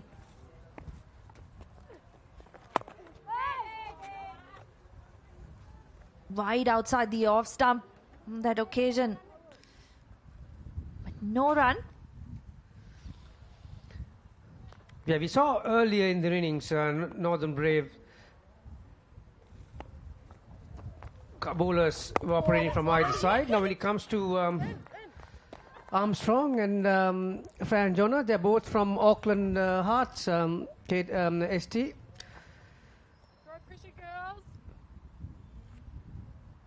Predicted score 158 at this stage. Incidentally, Sri Lankan skipper just looked to drop in front and take a quick one, but the non-striker was not ready. She said at the toss she'll be happy with a total of 190 to 200. I reckon the way the wicket have behaves thus far, it's a bit on the slower side. You need to get your length right on a wicket like this. So 3.13 at this stage to run rate. Oh, that's the one. I found it interesting that she did mention a score of 190 to 200, given that Sri Lanka did make nearly 220 in that previous game with overs to spare. But as you said, it has been a lot slower today, perhaps as a result of the ground being covered due to the weather in these areas. Oh, yeah. So another dot ball from Armstrong. She's had a good run of things as well, 2 for 19 so far in 5.5. So she want to finish this over off well. Just put that extra bit of pressure on the Sri Lankan batters, building on those dot balls. Yeah, we don't moving back to the fence. Trying to prevent that boundary of the last delivery. Gets an inside edge. Minor victory for the bowler. 2 for 20 in 6 overs. Just a solitary run in that. 27th over, 84 for 4.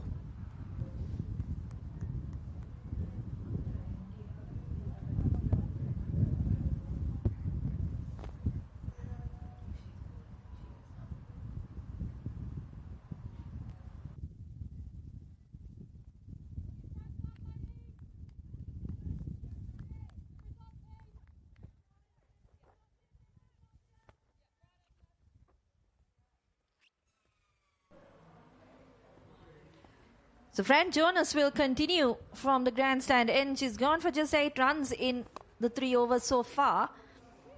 I was talking Garmini a little bit about how she's changed in the last couple of years. We saw her with the New Zealand national team in 2024. Seems like there has been some kind of change in her action. Doesn't seem to be able to find the accuracy that she was finding at her peak during that period of her career.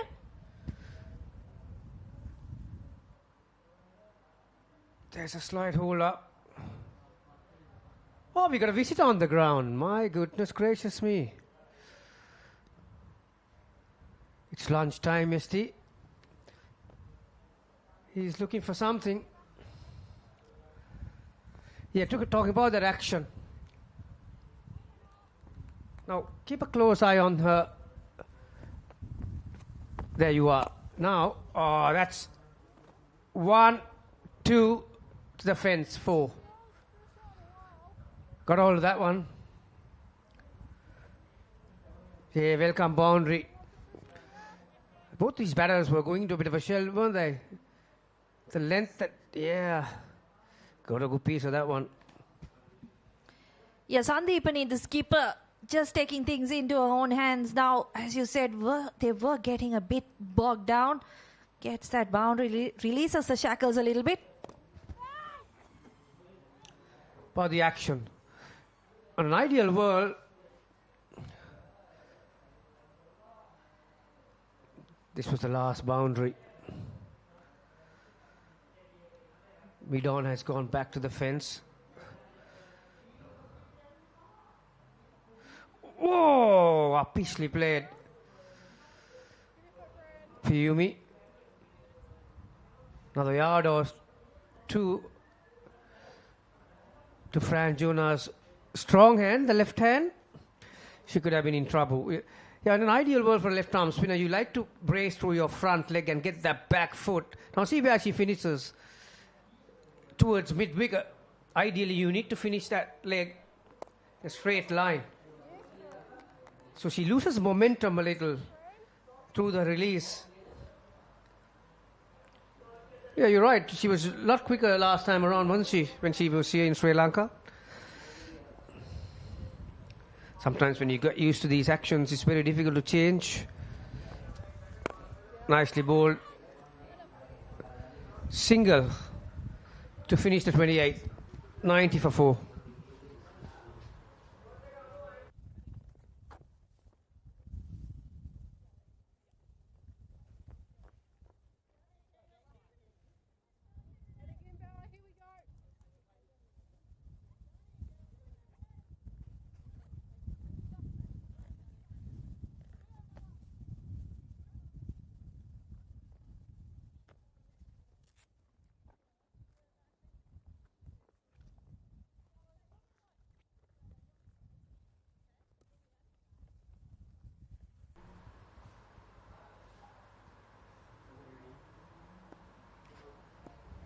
So Bella Armstrong to continue. Hit straight to the fielder at mid-on by Piumi Vatsala. Oh, she has struggled to get going. Been given the opportunity to bat up the odd. I was talking about her having represented the Sri Lankan national team in a couple of recent series. As a medium pace bowling all-rounder, she could be handy in English conditions. So she want to get some runs here, put her name up for contention to make that squad to travel to the UK for the T20 World Cup. Of course, Sri Lanka yet to name the final 15. I believe the national side is in Pallekele at a training camp.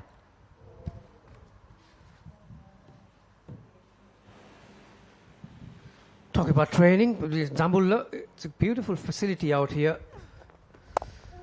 Once again, hanging on the back foot, nicely punched to that gap on the offside.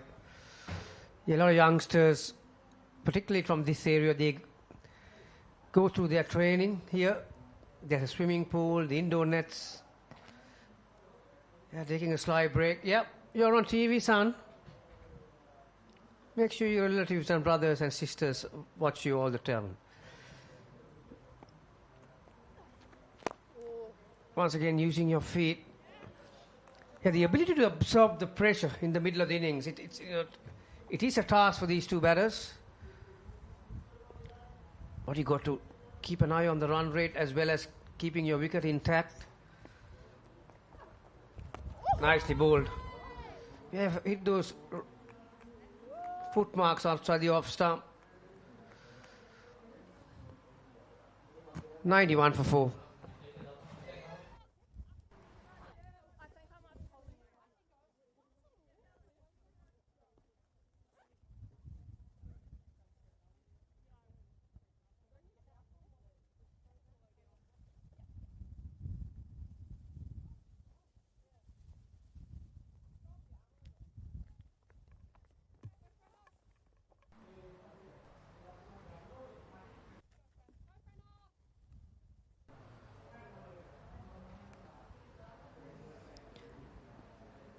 Fran Jonas into her 5th over. We're talking about her action in the previous over, talking about how she seems to have slowed up a little bit over the last couple of years. I think off camera we were talking about why she wasn't being used early in the innings, because that is a role we saw her play for the New Zealand national team. Here, tossing the ball up much more. She hasn't gone for runs, so she's done a decent job so far. Yeah, I think the last 2 overs, she's got the correct trajectory. She was tossing it up early in her overs, but yeah, very strange action that.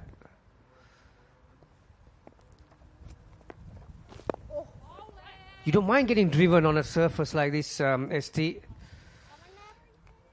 If you can see, there's a short extra cover and a short mid-wicket. For that shot, the batter checks. If you're not up to the pitch of the ball, you're bringing those catchers into play.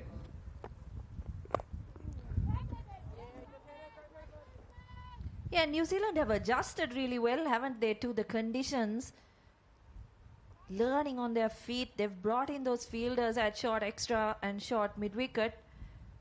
All just stopping on the batters. We've already seen a dismissal, a catch going in that direction. Moksha Balasuriya being dismissed, caught at short mid-wicket.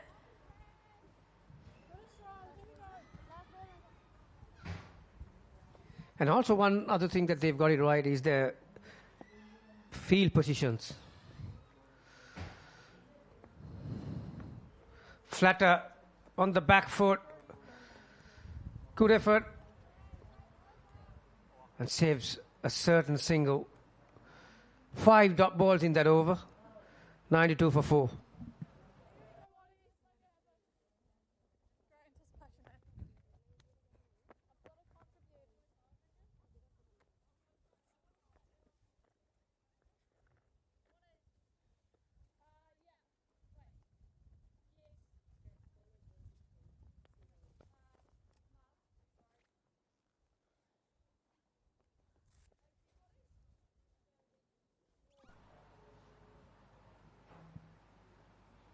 So 30 overs, ST, 92 for 4. 6 wickets in hand, you're looking to double your score from here on end. So if they do double their score, they'll get to what? No, 184. Skipper is back. 4 overs, none for 11 in the first spell. I was very impressed with her length in the first spell. There you are, 23 dots. The last 30 balls, ST.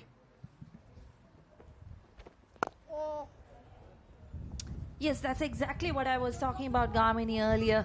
Talking about how the Sri Lankans have struggled to get going in the middle overs. They don't seem to have the options for boundaries. And as a result, just getting bogged down. Ground stuff on the ready. It's still quite sunny out there. We've had good weather today. Oh, there you are. You just cannot break your wrist if you're not up to the pitch of the delivery. Very, very lucky. Immaculate length from Watkin once again. Yeah, nowhere near. Just didn't have enough speed. Yeah, you mentioned about the ground stop. I think they're taking a well-earned rest, ST. Copied. There's an appeal for a stumping. Let's have a look. Stumping. Can I check the front foot first, please?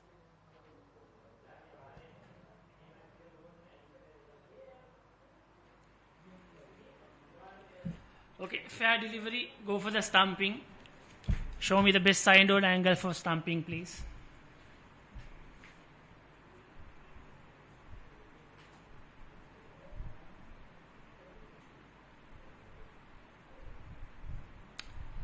Okay, one time.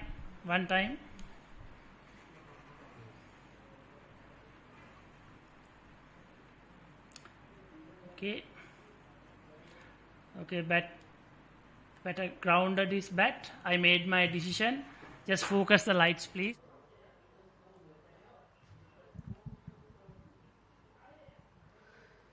Okay, green light. Hemanta Boteju, the TV umpire for today. Oh, good. She just got her bat down in time, ST. There's not a lot in it. Yeah, just a bounce to the keeper, probably making the difference there. She had to come from quite high up down to the stumps. Jess Watkin coming back into the attack and right on the money once again. She's been so impressive to watch. One small disappointment would be that she hasn't picked up wickets so far. That's a nicely played shot. Square on the leg side. Sandeepani picks up 2 to end the over. 4 runs off that over from Jess Watkin. Sri Lanka 96 for 4 after 31.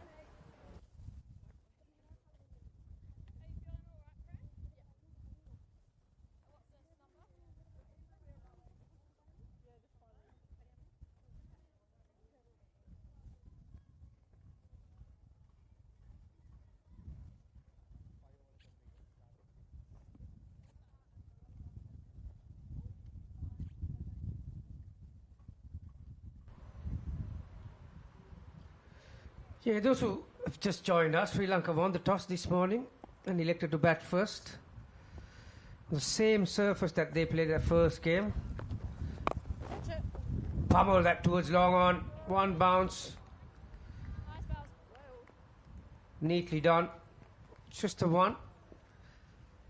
Yeah, a couple of overs ago, Satya Sandeepani going over the top on the leg side. New Zealand making that adjustment, pushing the fielder back, conceding just a single on that occasion. So, as we've discussed, they've been quick on their feet. They've been thinking on their feet. Put Sri Lanka under a lot of pressure. Straight back to the bowler. Jonas gets a hand on it, but a single for Sri Lanka. Yeah, I think the brain trust from the Sri Lankan camp just sent a message or two that you need to get busy. 2 singles of the first 2 deliveries in this over. Oh, drag down. Yeah, good start for this over for the Sri Lankans. 6th over from Jonas. Keep an eye on that projected score in the middle there. We mentioned how you should be able to double your score after the 30th over. Current run rate 3.14.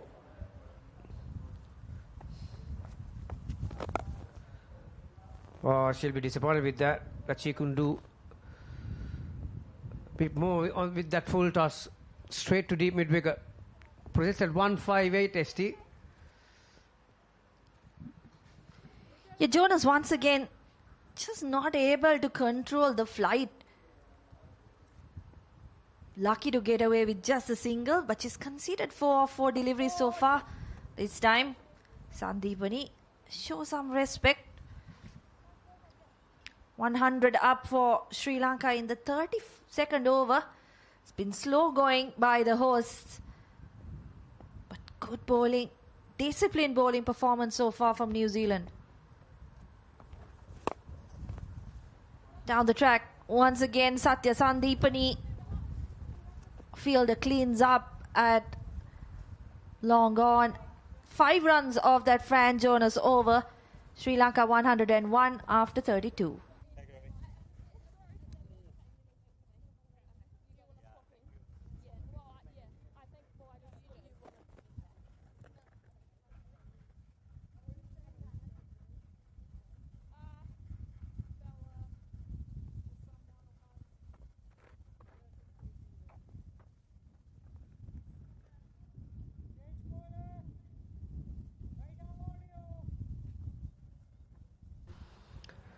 Yes, Watkins just bowled 2 overs from that end. Now there is pace. Black 4 overs, 1 for 13.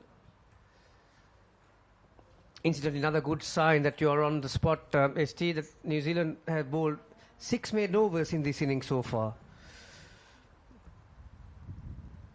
Black, her stock ball floats into the right-hander's pads.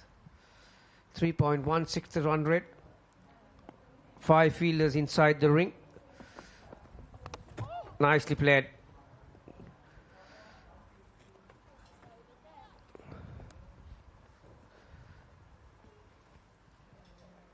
You're not 100% intentional on that occasion. Sandeepani trying to guide the ball to deep third.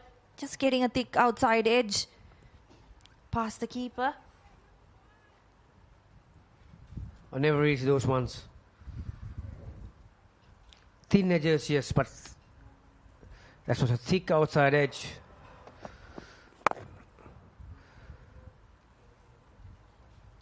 Now keep an eye on the release. Black. She rolls her first finger, the index finger, towards the left-hand side. So with the new ball, she's going to get that ball to dip in. But with the older ball, ST, if one grips on the surface, it's like a leg cutter. So you don't want to break your wrist too early. You're bringing those catches into play. Ooh, that's dodgy. Which shot this time?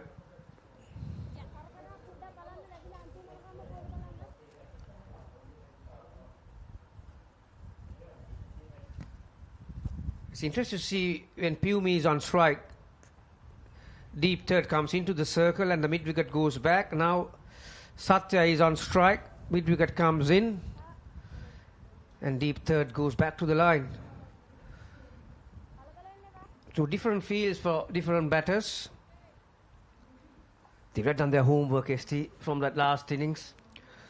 That's one thing, like I said before, they've got their field positions right for each batter. Oh, up in there.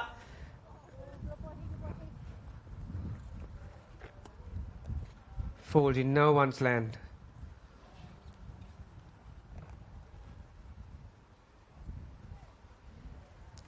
Sri Lanka just trying to push that run rate up. As you were saying, Gamini, projected score just 159, and given how the weather has been over the last couple of days, we might see some rain. And in that case, Duckworth Lewis might come into play. Good bit of fielding on that occasion. A direct hit that looked dangerous from the Sri Lankan batters. Show me the best side on angle for an out, please.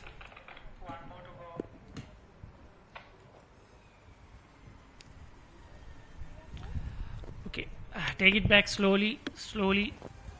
Okay, just freeze it there, freeze it there.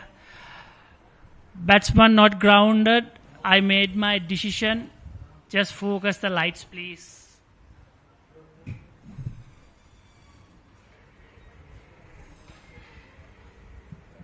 Now that was a brilliant bit of fielding from the fielder at mid-on.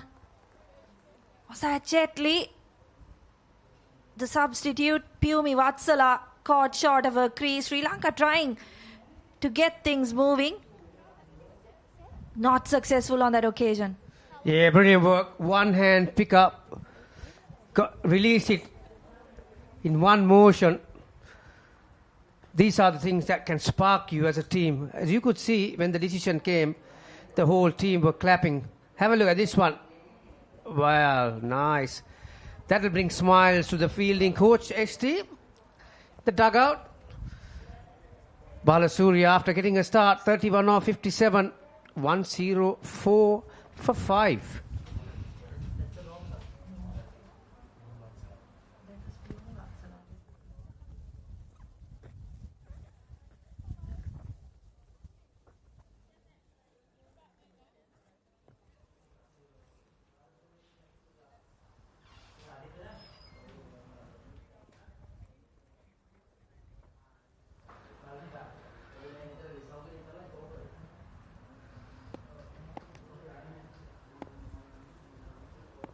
So Sri Lanka 5 wickets down now.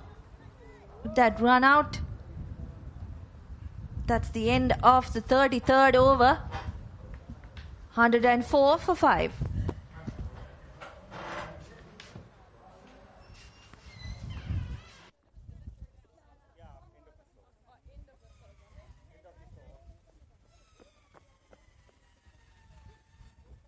Bella, just stay up.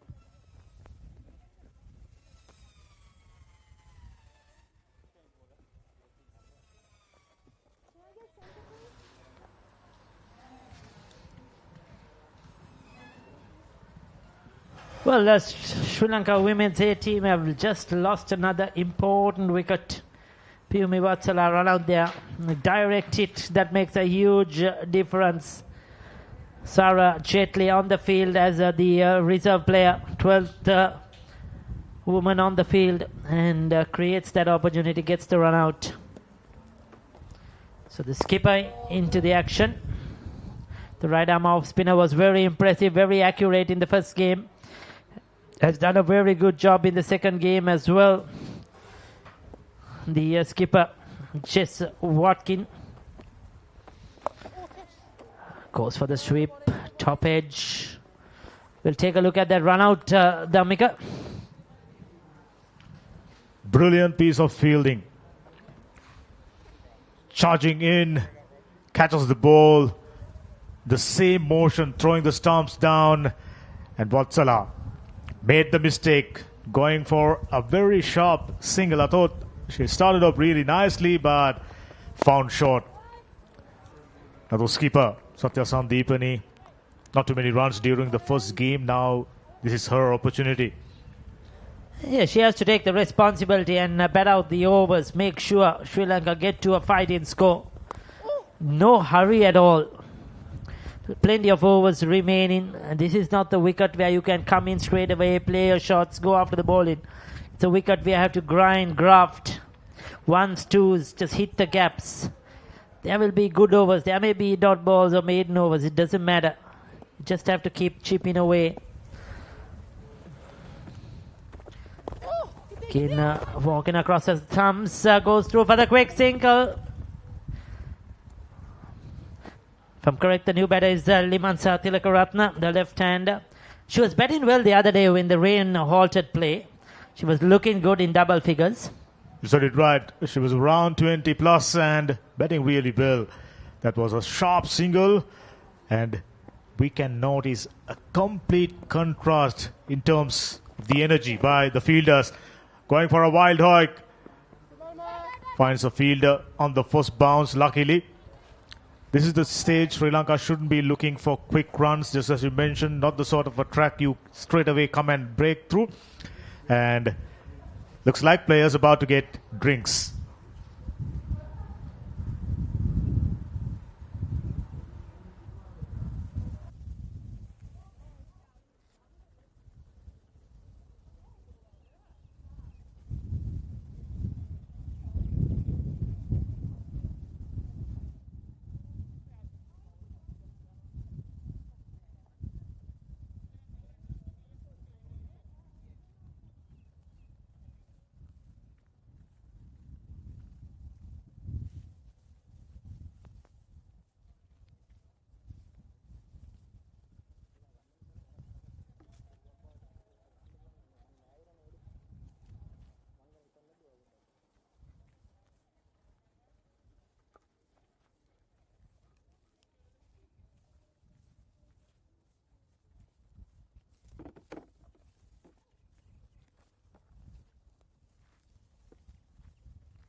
Sanjana Kaur in the Vimuksha Balasurya played well for a 31, could not make it big. Sanjana Nisansala, LBW, to a good delivery from Armstrong for 24. That unfortunate run off for Piyumi Vatsala. She was looking good for 18. Satya Sanjeevani, the skipper, is on 15. Liman Satilakaratna has just walked in. So they have to put up a partnership there and get going.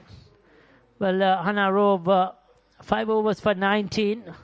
Black was good with the new ball, 5 overs, 1 for 16. Downers, 5 overs, 1 for 12. She put on the brakes. Watkin, 6 overs for 19, the skipper. Armstrong has picked up a wicket as well. Take a look at the wickets to fall. This was Sanjana Kavi in the out caught at shortish extra cover. Then caught at slip. Vishmi Gunaratna, flash in blade outside the off stump. This was the LBW of Nisansala. Beautiful delivery. That turned and the umpire decided that was a goner. This was Vimuksha Balasurya. Chipping it to mid-wicket. Good catch once again. They've held on to their catches today. And this was that run out. Going through for a quick single. Quick pick up and throw by Sarah Jetley, who is on the field as a reserve player. And those were the 5 wickets to fall. Sri Lanka needs to build a partnership. Much needed. The captain, along with a fresher, a newcomer in Liman Satilakaratna, playing the first series for the Sri Lanka women's A team, but a really good talent. So they have to just bat out long as possible. Punch of the back foot straight to mid-off rather. And they do have 2 batters down the line. Rashmika Sivwandi, quite capable, as well as Demu Vihanga batted superbly the other day. It's just about these 2 laying out solid foundation for a proper finish. We're not talking about scoring 8 or 7 runs and over, maybe 4, 3.5. That'll do it. Oh, that wasn't too far away from the outside edge. Oh, that's needless. This is not good cricket, I'll tell you. In the last over 2, we saw her going for a slog sweep. The ball fell in empty space. These 2 trying to go down the ground. But she must realize that she's the senior player here. Coming in next is junior players, like you mentioned, Devmi and Rashmika Sewandi. So it's important that the skipper takes on the responsibility. She must think, I am going to bat out the 50 overs. They'll get a single misfield. I'm going to bat out the 50 overs. Let the others play around me. 15 overs to go after this. If you get 4 runs per over, you're going to get another 60. That will take you to, 170 so. So we felt that 180 is a good score. So they have to really plan this a few overs and not get bowled out before the allotted 50 overs. If they do so, it will be just in vain. And on top of that, during the drinks break, we saw the ground staff whipping near the stumps. Plenty of dust. Got to tell you how dry the pitch is despite all the rain we had. Black, complete contrast.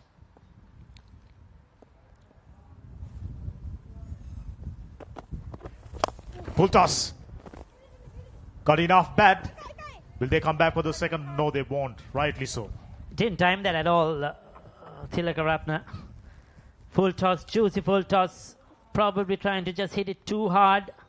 Got the bottom part of the bat. She'll get a single though. So Black back into the attack. She's been very economical today.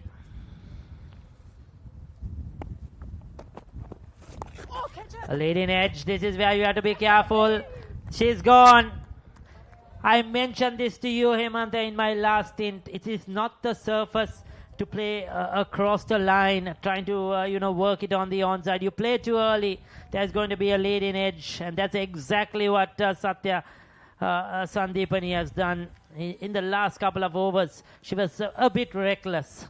Since that run out, she was trying to be probably over aggressive. She played similar shots. Okay, it's a fair Perfectly delivery. all right. Fair delivery. Yeah, umpire Hemanta Bochedu says that's Can't a fair really time, delivery. number 12 So is you're out. on your bike, and the skipper has to go for 16. This is a big blow for Sri Lanka women's A team. Leading edge, looking to play two square, looking to play towards square leg. She should have looked to play straighter towards mid-on. Simple catch. Black deserves it.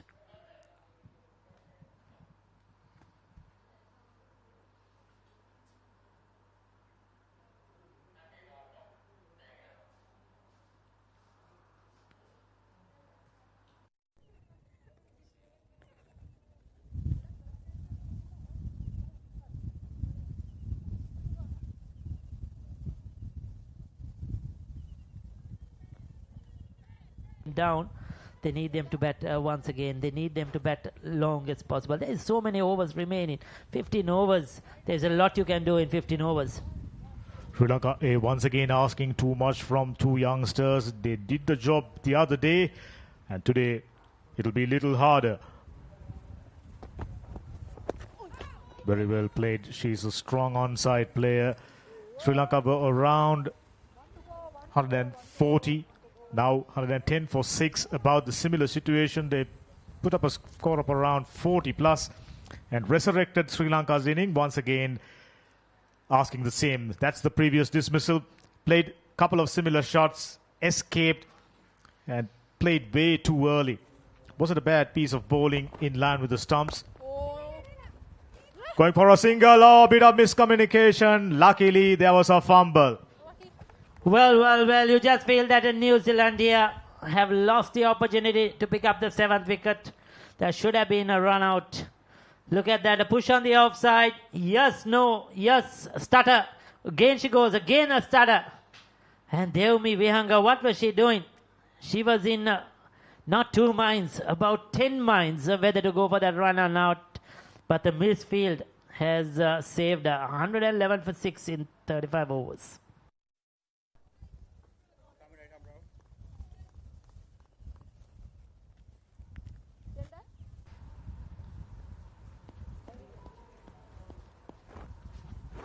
So Nelson on the board.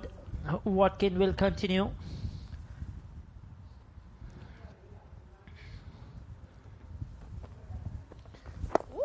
Made a White Ferns debut, the national side way back in 2018 as a 20-year-old. But since then hasn't been part of that lineup. But given the opportunity to lead this team on this tour. Top edge. Living dangerously. Like we said, it's a very difficult wicket to bat on. It's not easy. It's going to help the spinners. There's going to be a lot of assistance for the bowlers. Good to see guests as well. Some overseas New Zealand family and friends coming to watch over the game. So yeah, they need to get to around 160. And then you can get your spinners into the game. Just under 90 deliveries still remaining. That's a long time. And Limansa, someone who's capable of occupying the crease for a long period if needed. Solid techniques, very strong off the back foot. Watkin, oh, that was really beautifully worked away and gets a single. Watkin, on the other hand, very clever bowler, isn't she? Yes, Limansa Tilakaratna likes to work it on the onside as well, towards square leg mid-wicket. She has to be very careful against Watkin. She's bowling very slow. Ball is turning away from her. She might fall into the same trap that the skipper Sandeepani did. So you play straighter, much the better. Try to just hit the singles towards long off, long on. Try and use your feet. Play straight as possible. It's not about boundaries. Oh, that kept low, almost along the ground. Devmi did really well to get better on that one, I'll tell you. 36 done, 114 for 6.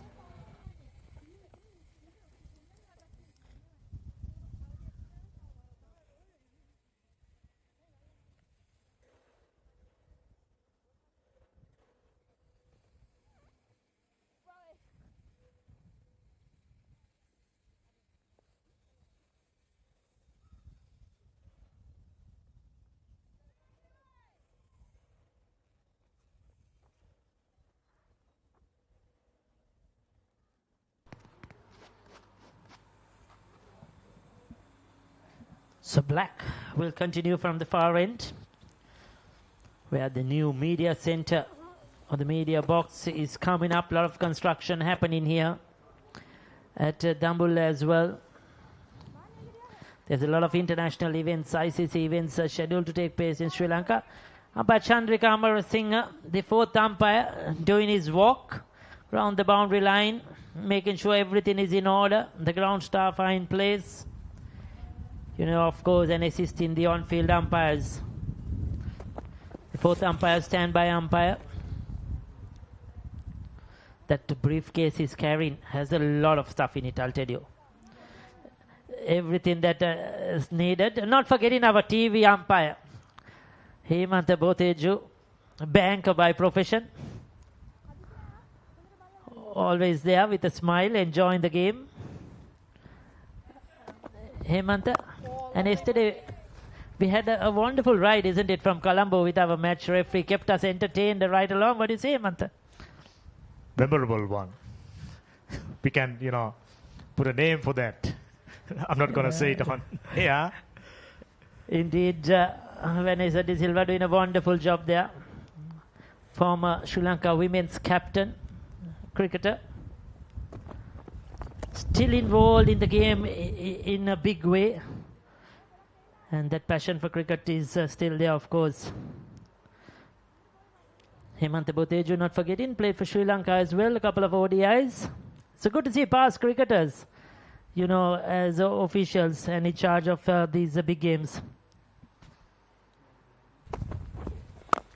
That sounded nice off the bat. Just as you mentioned, they've been doing a fantastic job. It's not just two umpires in the middle, that's what you see, but it's a coordinated effort.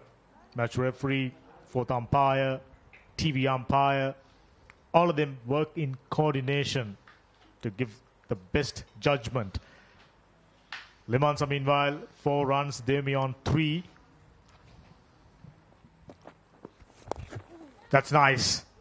That's the way to do it. Let the ball come on to you, work the way, and picking up a couple. Oh my goodness! She took a long while to return. There was 2 runs in that all the way, but she was slow to turn. Limansa was very quick, young legs.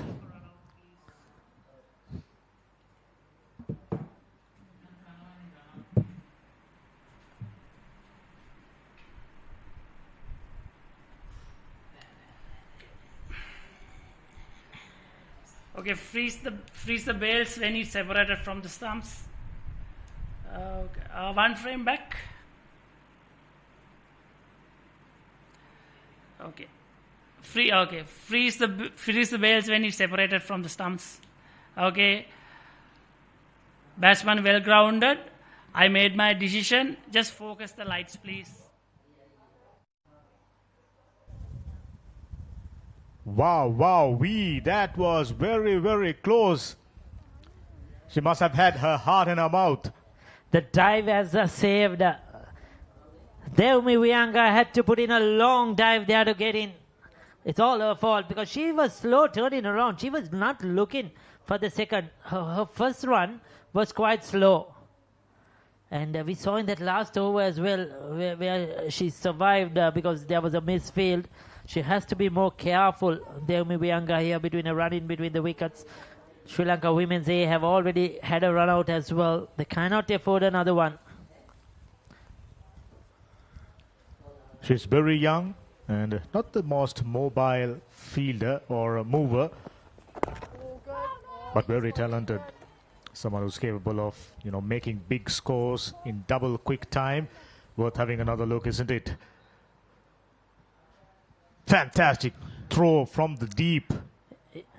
Right on top of the bails. Was a little wider. Yeah, that dive saved. What we could love to see is the run in between the wickets. I wonder if our producer Tushan can show us the run in between the wickets. I want to see that first run. Oh, that's lovely, Blackie. As they say, as coaches always say, take your first as quickly as possible. So, eventful over, 37 done, 119 for 6.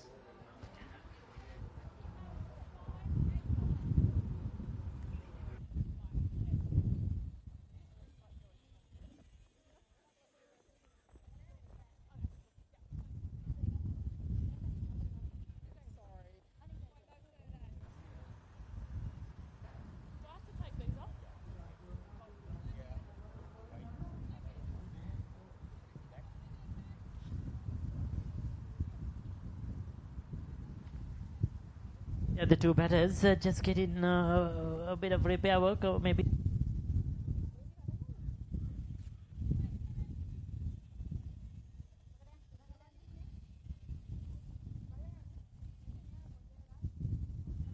This is a good passage of play for New Zealand as well. They'll be looking to go for the kill here. Try and break this partnership. Get into the lower order. No, they don't want to chase too many. If they can restrict Sri Lanka to 140 and below, they'll be very happy. Jess Watkin and a team. They'll be the much happier side, I can tell you. Deomi should understand the gravity of the situation now. 6 of 11 deliveries. Limanza, calm and composed, running between the sticks. So important in contemporary cricket, white ball cricket. If you are aiming to taste success, you are running between the sticks. Got to be on point. Short pitch delivery. I thought Deomi Vihanga done well there. The coaching unit here for the New Zealand A will be very happy with the performance so far. When you analyze it, comparison with the first game with Ducks under, it gets away. Brendan Donkers lead in the coaching unit here for New Zealand, along with Peter Boran and coach Sarah Maglation, along with the other officials. I think they've done a lot of hard work after the first game, a lot of pep talk, a lot of drills, fielding drills in particular. And things have so far come right. That's where they want now to finish things off as a bowling unit. You said it right. During the first game, they look a little rusty now. Rust taken off. This is what we expect from them.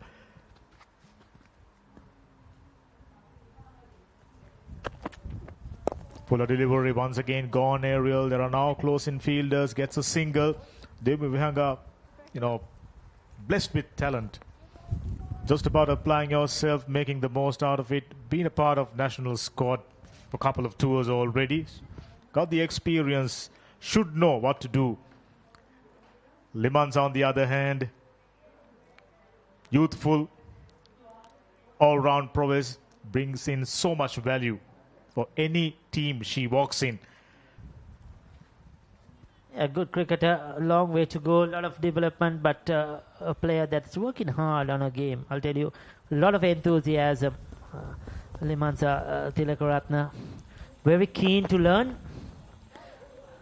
That much I can tell you. You have a chat with her and very interesting observations. Always there, working hard, trying to develop the game. Perfect bumper, and Limanza did really well. Take a look at it. Swaying away from the delivery, leaning back, lets it go. Very good to see. You don't often see a bowler getting that much of bounce in domestic cricket. So that's very important. Working to be a shield that all day. Yeah, she'll do that all day. That's one of her favorite shots. Not very orthodox when she plays it. Unlike left-handers where they get inside the line and tickle it towards square leg. She has a more sort of an open stance when she plays that shot. Limanza, but very effective. Modern day cricket, as long as the runs come, doesn't matter. If it's effective, that's what works for you. Just go ahead with it.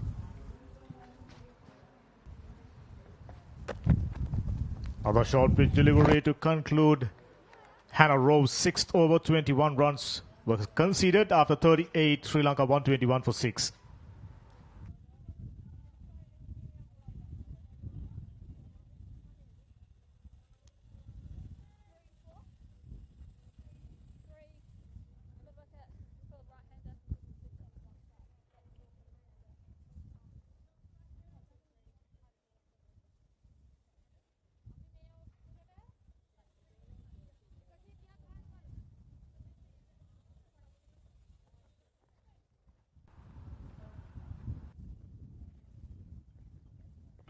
Just down as 1 for 12.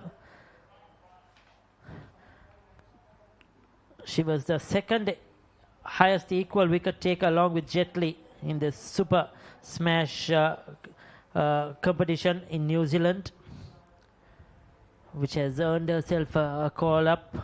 Zara Jet Li not playing today. She was had picked up 35 wickets. So has Marama Downers.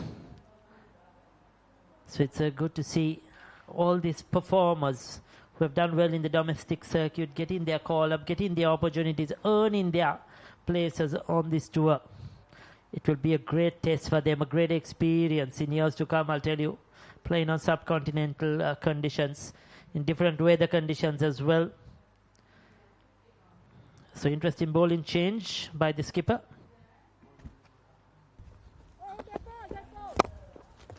Roam outside the off-stump finds the deep fielder. Interestingly, they didn't go for a single. I'm surprised.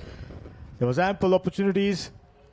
That's the reason called a dead ball. I was starting to wonder why. And so umpire there calls it a dead ball. Something happened. We'll, if possible, we'll have a look at it.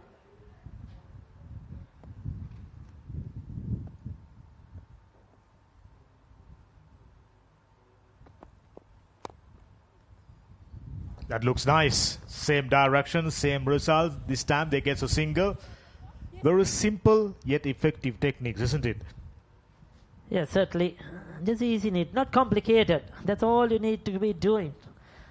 3-4 runs per over, you'll get to a respectable total. No rush at all. If you have wickets in hand, the last 5 overs, then you can go for it. If these two bat till the 45th over, I'll tell you, Sri Lanka will get a very good score that is defendable. So it's all in the mind there. That's the New Zealander, the reserve players doing their duties. That's close, that's close. Downers went up in a pill. Was it sliding down the leg side? Umpire says not out. I'm thinking Devendra Silva must have taken the height into consideration. Just maybe inch above the top of the stumps. Yeah, very close to the bat as well. Touch and go there. There's been a lot of doubt in the split second in the umpire's mind going in favor of the batter. Oh, yeah. I'll tell you, it's not an easy job. We have to look at replays and still we cannot come to a conclusion sometimes. So the umpires on field just have a split second to decide, is that hitting bad? Is it going over the stumps? Is it missing the stumps? Did it pitch outside leg stump? So many things.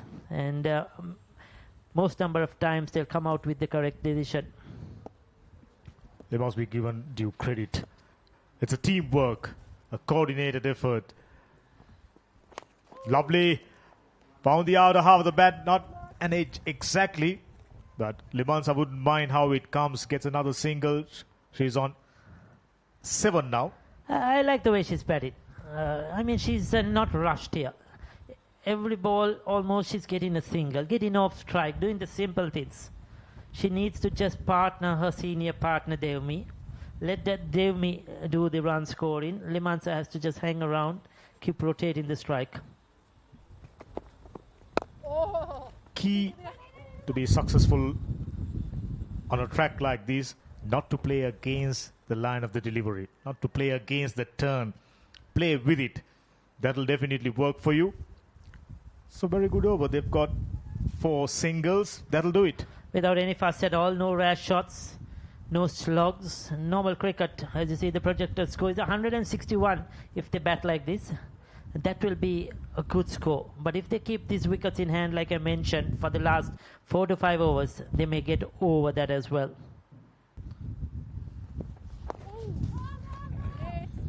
Initially considering the possibility of a single, now is the call by the Vihanga. After 39, 125 for 6.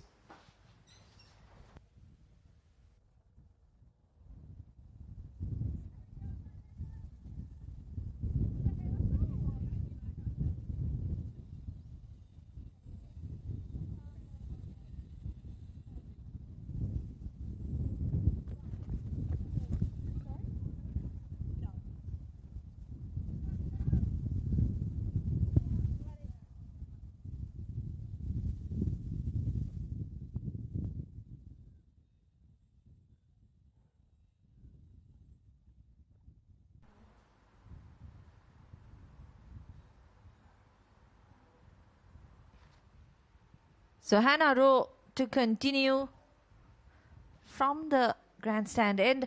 Sri Lanka 125 for 6. Devmi Vihanga Limansa Tilakaratna out there in the middle. The pair put on a 52-run partnership in the previous game, taking Sri Lanka from a little bit of trouble to safety. They'll need to do a similar job here as well. 10.5 overs remaining. How many can they end up with? Yeah, these two will be the key, ST, no doubt about it. They were in that last game as well. Cut Sri Lanka out of trouble. It was evenly poised when these two got together in that last game. Very similar story here. Pitched up. Yeah, Hanaro, probably the off cutter. I think when you take the two teams, she'll probably the quickest bowler. Yeah, definitely the off cutter and grip on the surface too. She's got a very strong action. Drives through the crease, good wrist slap.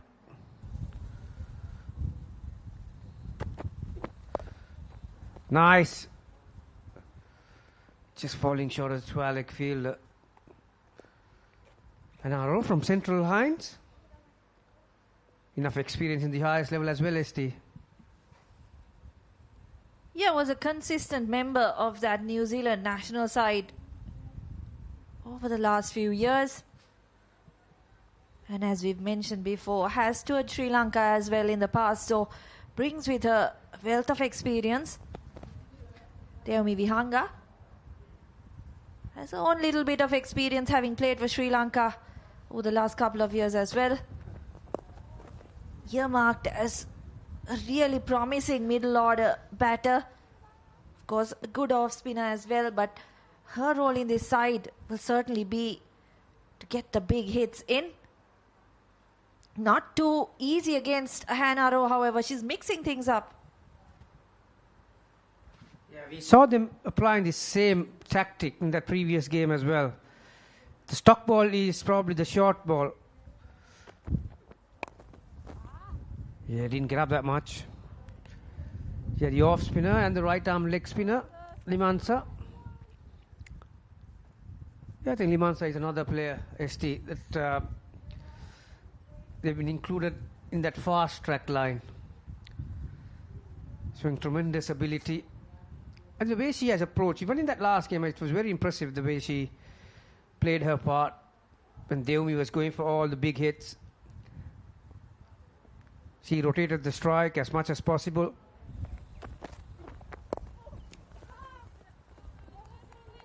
Yeah, she's got her work cut off. She's normally a very busy player, very quick runner between the wickets, but we'll come back to that. 128 for 6.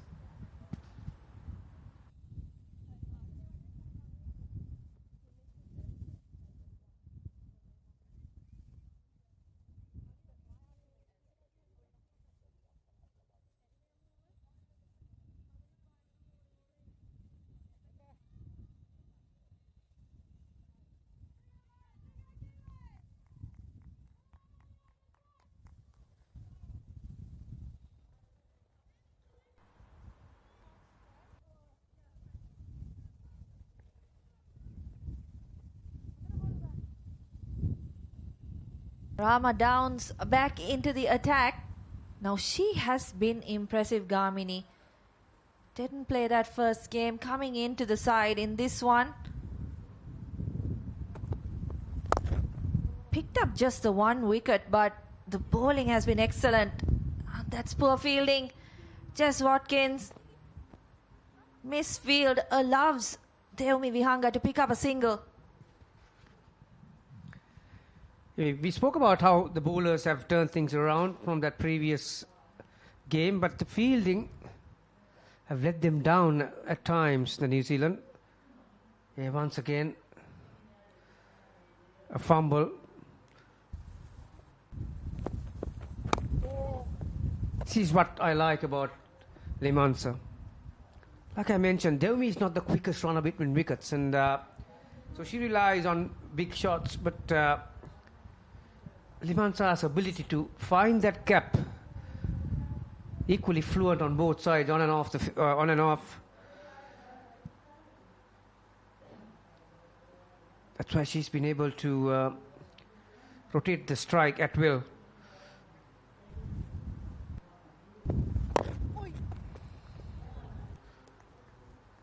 Yeah, 130 for 6.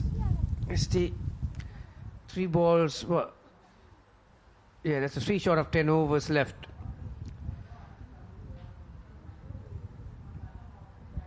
New Zealand still opting to have how many? 5 fielders inside, 3 on the onside, all protecting the boundary.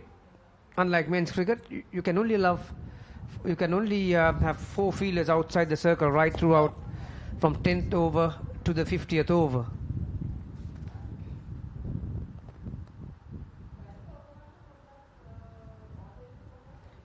Given the situation that Sri Lanka is in, that probably is not a welcome thing from them. They would like more fielders on the boundary so that they can keep rotating the strike. As you said, that's one of Limansa Tilakaratne's strengths. Just turning the strike over, finding the gaps. And 6 wickets down in a position where they can't really go after the bowling either. Have to play it safe, have to play it smart. Now the dot balls. Just the 3 runs off this downs over. 1 delivery to go.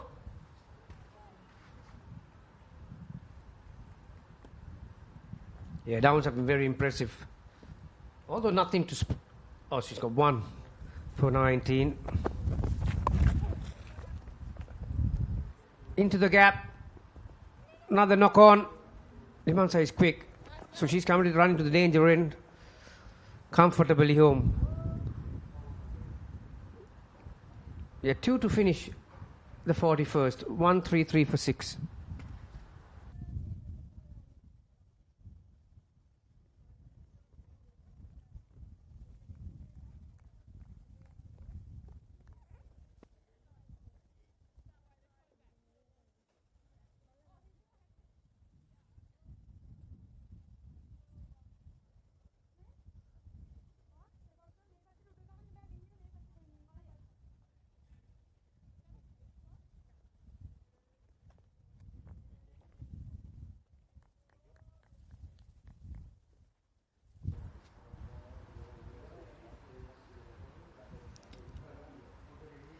Jess Watkin replaces Hannah Rowe from the grandstand end. Starts off with a dot ball. Hasn't had the success she saw in the first game. No wickets so far from the New Zealand ace skipper, but she's bowled exceptionally well today. Yeah, that's into the gap. Just a 1. Yeah, I think she could have had 1 or 2 really. A couple of chances went begging the first spell. Yeah, suddenly Sun has disappeared, ST. Let's hope that the weather gods will allow us to have a full game of cricket, because this is evenly poised. 134 for 6 with 8 overs to go after this.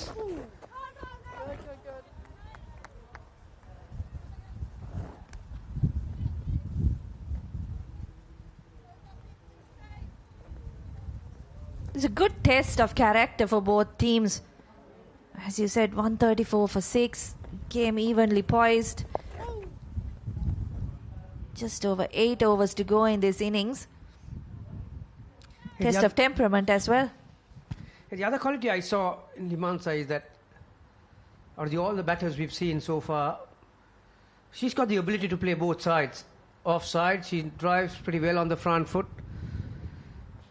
She plays the sweep shot. She can play late towards deep third point area. Unlike Devmi, she's predominantly a very strong onside player. Another misfield from New Zealand. Allow Sri Lanka to pick up another single. Yes, Devmi Vihanga, very much a leg side player, and I think it comes down to the fact that her role is that big hitter, the one who scores quickly. So looks to clear her front foot and take on the bowling. A dot ball to end the 42nd over. Watkin 0 for 25 after 8. Sri Lanka 136 for 6 after 42.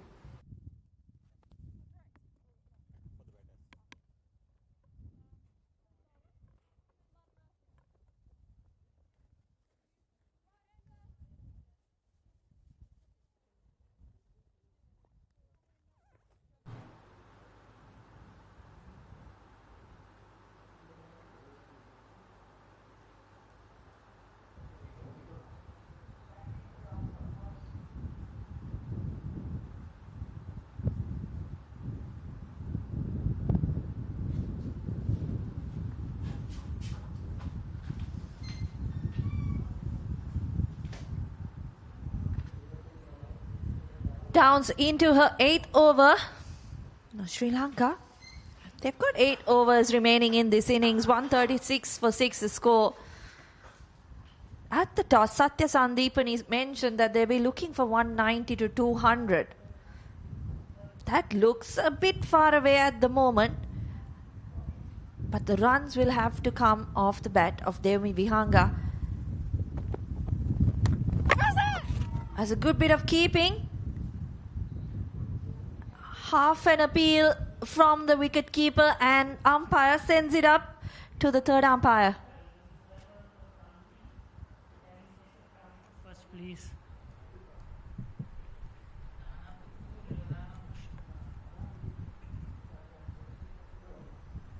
Yeah, we need to see the. Yeah, it's a fair delivery. Fair delivery. Go for the stumping.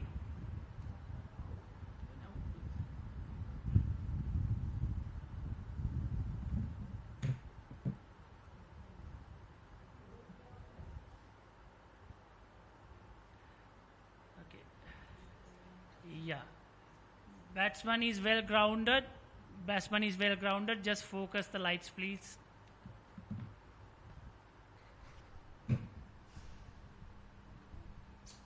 Another close call for Devmi Vihanga. Gets her foot down just in time, but good bit of keeping on that occasion. Oh, brilliant work. I think rub the green have gone towards Sri Lanka in this game. Some close calls. I mean, there's not a lot in it. Just getting her foot down in time. The Brain Trust, the New Zealand team. Yeah, it's a lot closer than you think, that last one.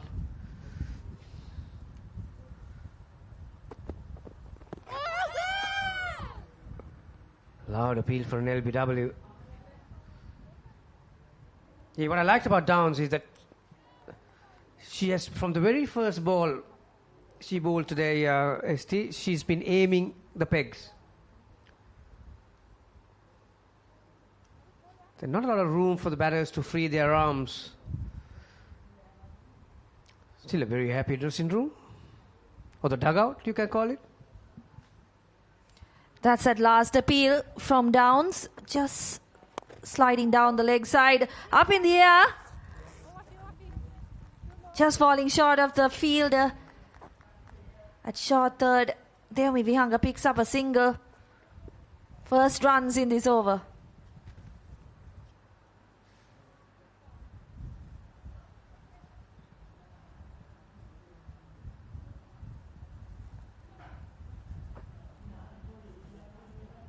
Yeah, never easy when those catchers drop in front of you.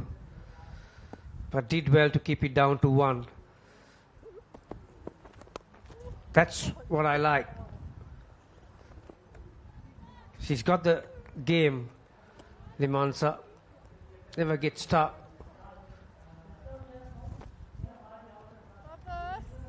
They're not a bad option to have down the order, Limansa.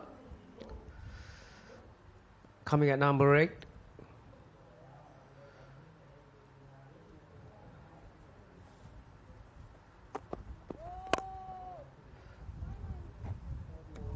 Wow. That's not good. Front foot fall. That's a first no ball for Downs.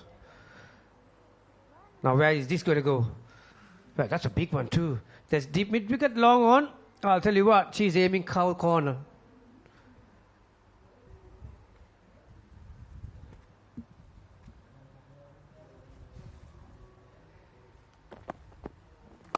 In the slot for Devmi Vihanga, and right on cue, she's cleared the boundary at mid-wicket. A perfect result for Sri Lanka to end the over. A perfect result for Devmi Vihanga. Sri Lanka 145 for 6 after 43.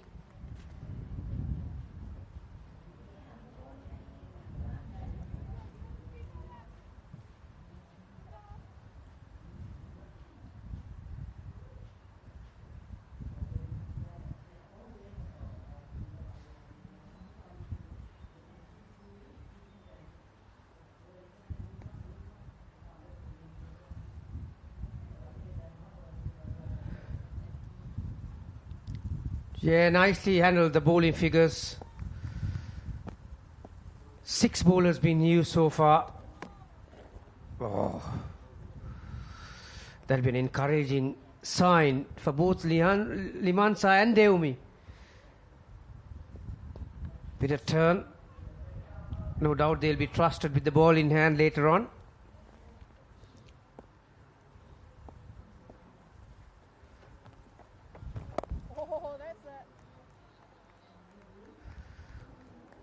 So the last ball of that last over, a freebie or free hit. Yeah, perfect length for Devmi. When she hits, it stays hit. Slower ball, picked up early.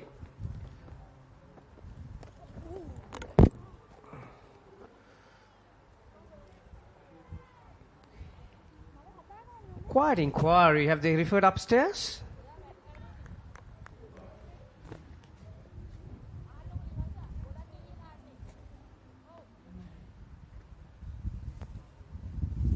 Plenty of bounce. Jess Watkins getting not easy for the keeper or the batter. Yeah, big turn and bounce.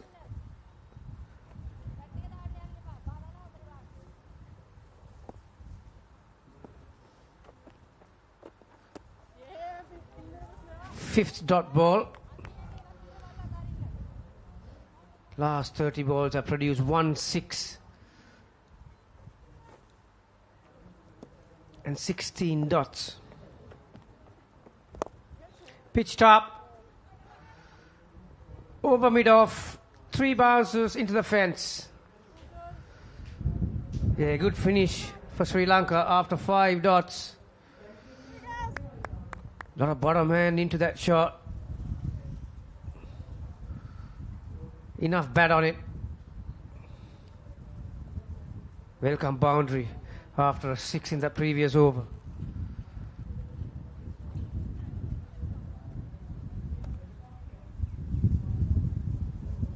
$149 for 6.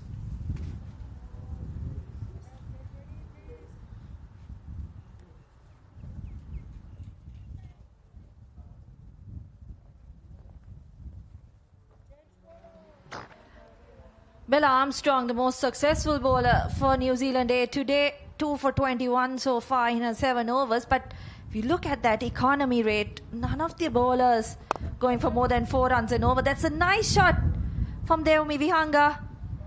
Clears the field on the offside, finds the boundary. So 3 boundaries coming for Sri Lanka in the last 3 overs.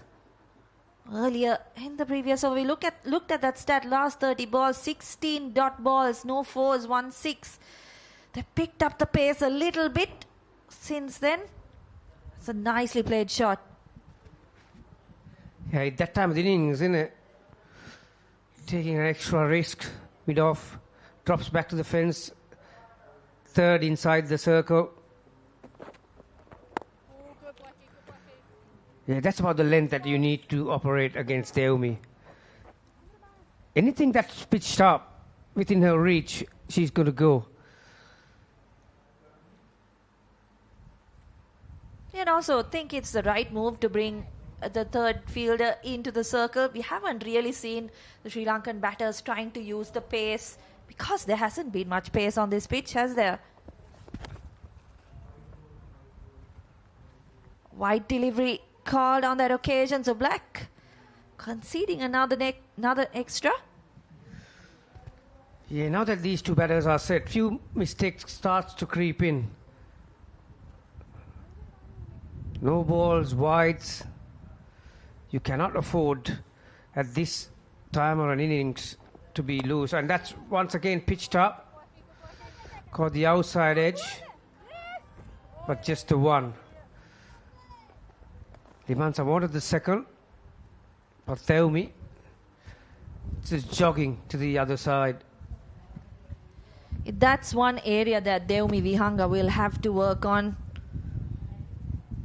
Not very good running between the wickets. I understand it's quite hot, quite humid out there, but you have to take every run on offer. Put the fielders under pressure.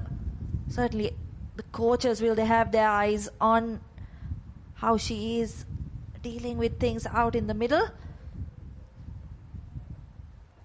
A player like Limansa Tilakaratna is certainly going to push her when it comes to running between the wickets.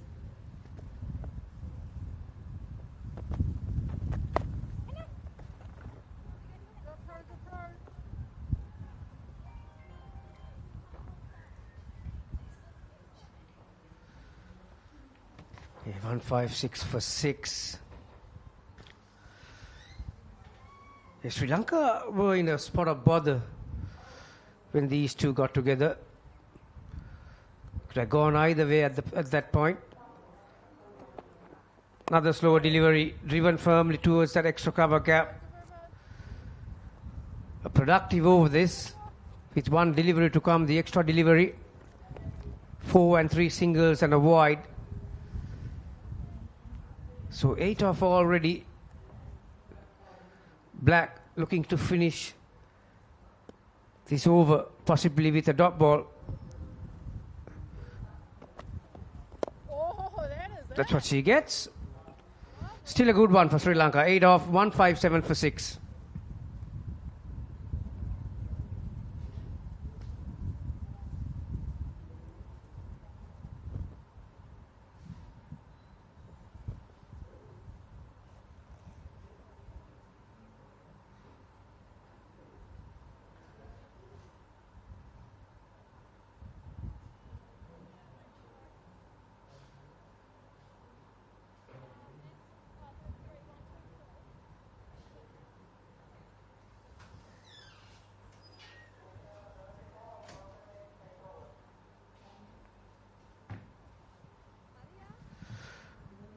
Vishmi was out for 13. Then few starts in the middle. Himoksha 31. Nissan Salah looked good for 24. But once again, Limansa and Deumi, they are putting an effort to give something for the bowlers to bowl at. New Zealand bowling has been a lot better than the first game. Hannah Rowe comes back from the grandstand and starts with a short one. Mistimed shot to square leg. 3.5 the current run rate.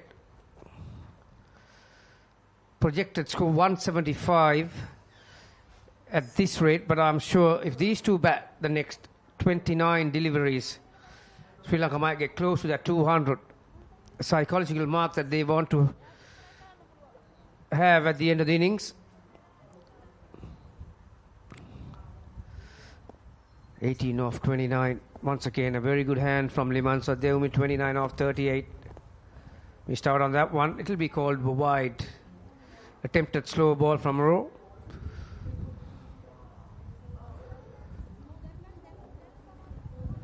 The offside field suggests that you're not going to have pace on, particularly outside the stumps, because Limansa does have that ability to steer it towards third. If she does so, if she gets a gap, that's going to run towards that boundary.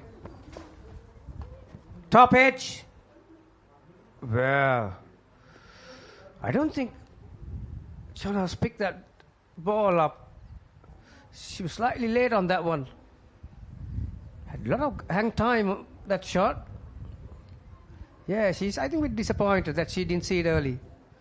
Yeah, 50-run partnership up between this pair as well. Fran Jonas, usually a very good fielder. As you said, probably didn't pick it up Another short delivery, getting big on Devmi Vihanga. Yeah, we've beaten for speed. We mentioned about Hannah Rowe's action just a moment ago. She's got a good wrist snap. She's going to get some bounce because of the high release. 3 fielders on the onside, all protecting the boundary. Deep mid wicket. There's one like in front of square and a fine leg. Well, this time she decides to ducks under it.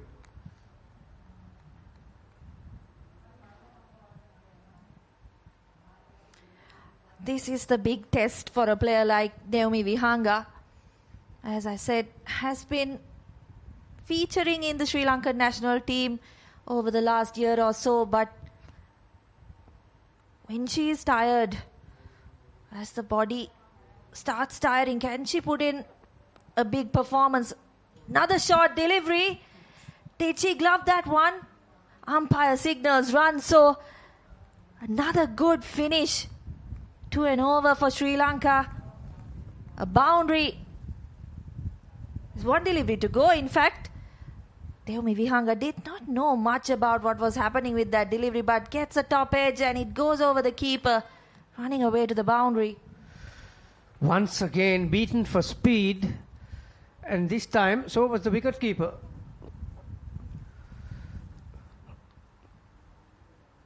It doesn't matter how it comes, Sri Lanka will take that. Then we move to 33. So gets big, goes for a single. She keeps the strike for the next over. 165 for 6.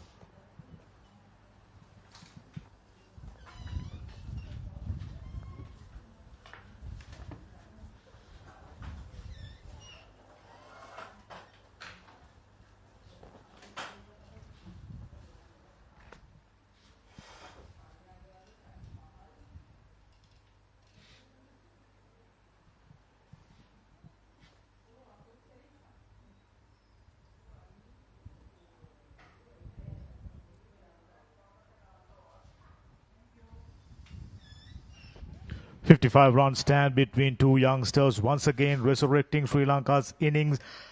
110 for 6 at that stage. Had Sri Lanka lost a wicket or two there, they were definitely put under hot water.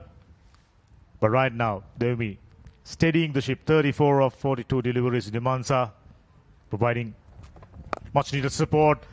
Connected, solid, smoked it away over mid-wicket region for another huge 6. Easy pickings for Devmi Vihanga, using her feet really well. No risk involved. The ball turning into her. That's her favorite zone, mid-wicket, long on region. Right to the pitch of that delivery. Just plays it with the turn. She has a lot of power behind that shot. And clears the ropes once again. She looks very, very comfortable now, going for a single. Direct hit would have been interesting. 41 of 44. Under the circumstances, may well be a match-winning inning. Yeah, definitely. Limansa Tilakaratne has given her the support. 19 of 30. You'll take that any day when you're 6 wickets down. You're struggling with around, I think, 17 to 18 overs remaining when they got together. So there's a long way to go. And this partnership has been absolutely fantastic. Limansa scored a fantastic boundary over extra cover region, going aerial. So she is capable of picking up boundaries. This over already a good one. 8 runs off just 3 deliveries. Yeah, and adding to that, Dhammika, what I like about Limansa Tilakaratne's batting is she's not trying to emulate Devmi.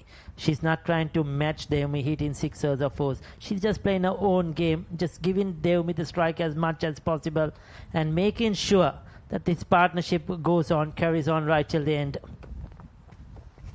Swept it away, came off the top part of the bat. They will go for a single. Oh my goodness.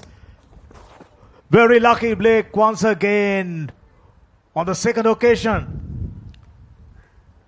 Skipper Watkin not picking it up. There was a single in that one, I'll tell you. Devmi isn't happy that Limansa came for the run. But as you see, Oh, she didn't collect cleanly. Very, very unfortunate. The skipper, she'll be disappointed. There was a run. The ball just bubbled. She was ball bottom. Look at that. She's down on one knee. Limansa was coming to the danger end. There was a single, definitely. But she's very lucky to escape, as you mentioned. Quite rightly. It was Limansa Tilakaratne's call. She made it. Somehow.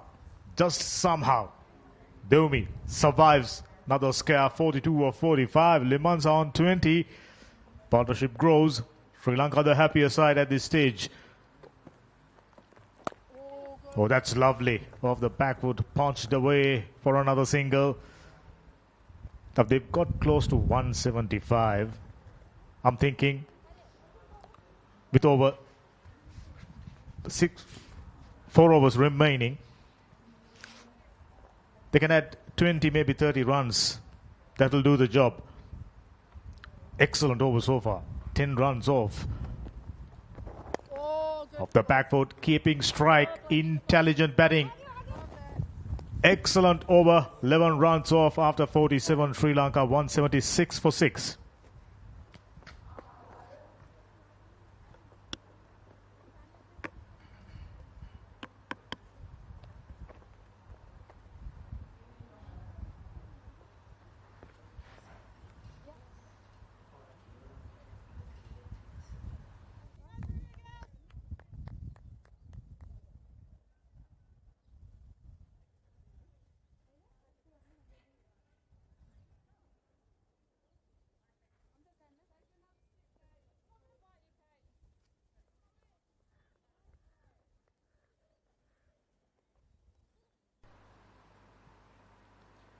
Thanks to wonderful ongoing partnership, Sri Lanka looking the happier side, 176 for 6 with 18 deliveries remaining. I'm expecting them to get close to 30 more runs. Yeah, 200 runs definitely, Dhammika from here on. And now both batters can go after the bowling. Even Limansa Tilakaratne, she's done her job. She's done her work. She can just probably look to accelerate as well.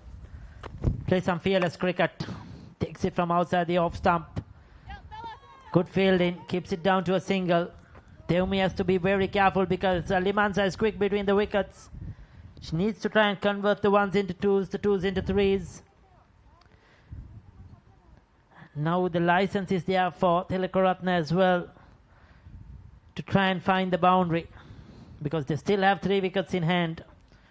Rashmika Sehwandi to come. She certainly can bat, no doubt about it. Deep mid wicket goes is on the boundary. Deep square leg as well. Mid-on in the circle.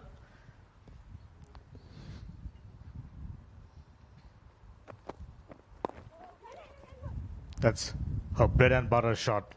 She'll play that. Played it very well. Not so much of effort. Let's let the ball come on to her. Work it away, gets a single. She knows the importance of having Devi Vihanga on strike. This is what you call complementing each other. For first time at this level, Limansa Tilakaratne in both games has batted well.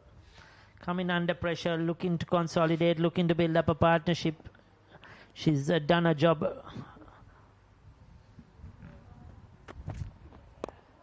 Gone Ariel Law paid the price, having batted so well.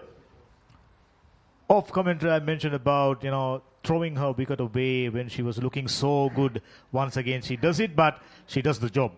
I think that was a slow ball, Dhammika. Was it the off cutter from Hannah Rowe?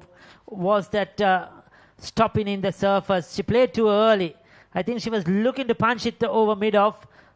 Really just held up in the surface. You cannot really blame her. She was just trying to push it down the ground, you see. Yeah, and that just didn't come onto the bat at all. Sort of a cutter, slowed it down, gripping the surface. Well batted, excellent knock under the circumstances. 44 of 48 deliveries. And Sri Lanka 7 down for 178.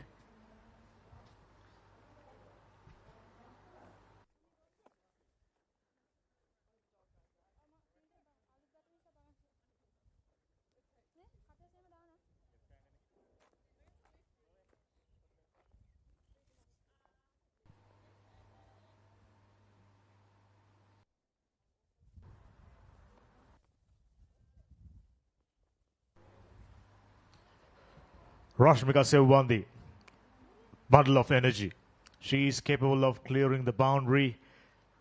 Very strong through the onside, above mid-wicket region. That's her favorite region. Ideally suited conditions for her. Ideally suited stage of the game for her. Yeah, she'll run hard. She'll try to, convert those ones into twos. Fresh legs out there. She won't be afraid to hit the ball in the air. She'll go for it. So Hannah Rowe finally picking up a wicket as well into a 9th over. Take a look at that one again. Just sticking in the surface there. Just cutting the ball away across the seam. And all it takes, just a bit of purchase off the track, and James took a very good catch, very good running catch. Tried to hit it too hard, Rashmika Sevwandi. Can't blame her. Just few deliveries remaining, getting as much as possible. That's the name of the game at this stage for Sri Lanka A.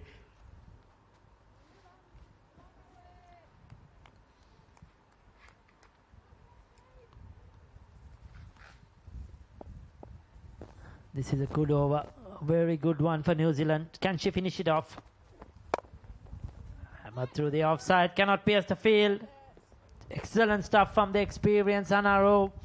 Just the 2 runs and a wicket. 178 for 7 after 48.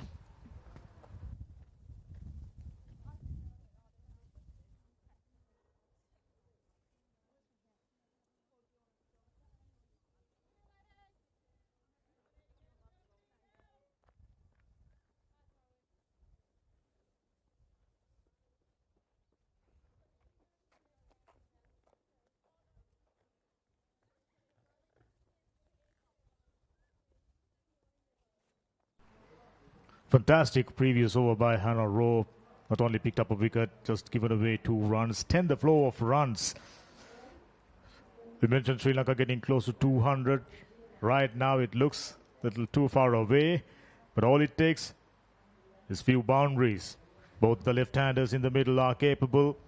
Limanza now will take the lead role. 22 runs of 33. Just 12 deliveries remaining. Here's Emma Black. Walked away. Will they come back for the second? They should. Oh, they won't. Fielder does well there. Comes around really quickly, sends in a very good return.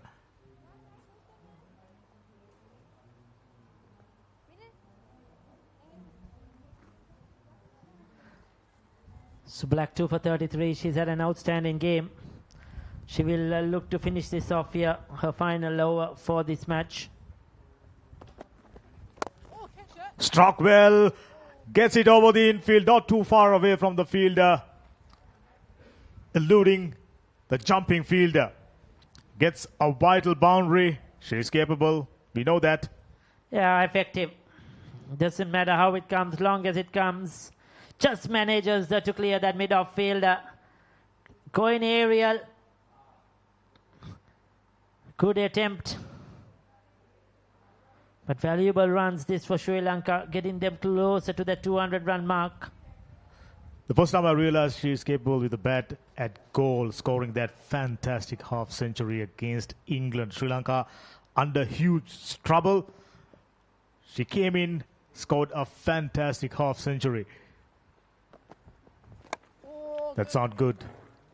Running hard. No opportunities of coming back for the second. This will do it now. Limanza on strike. Already 6 runs off, first 3 deliveries. Just about maximizing. Yeah, Limanza will have to throw a bat as well at everything now.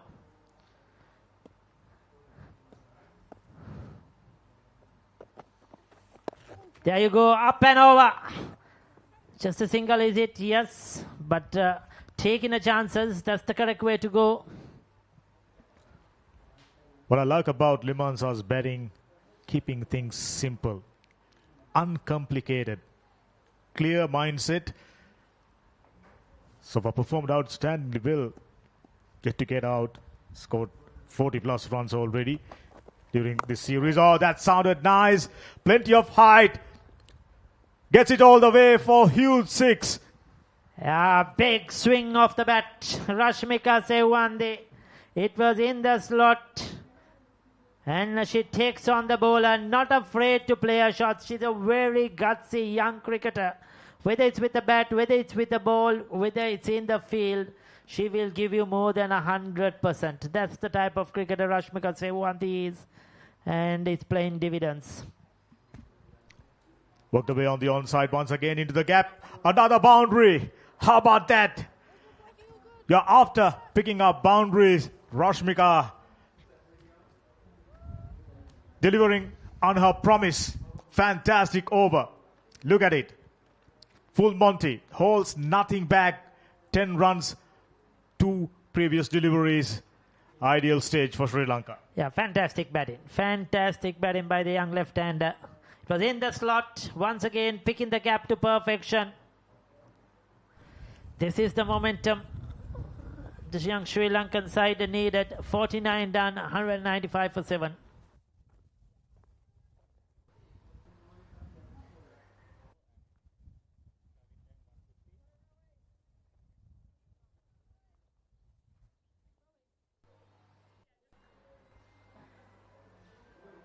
Look at the partnership. Just 9 deliveries. Way to go. I mean, credit must be given to the Sri Lankan cricket management for giving them the opportunity to brush up their skills. Here's Hannah Rowe, the final over. Oh, unfortunately, try to glide that one towards third man region, paying the prize. Yeah, but she was, sorry, Damek, she was just looking to run it down towards third man, isn't it?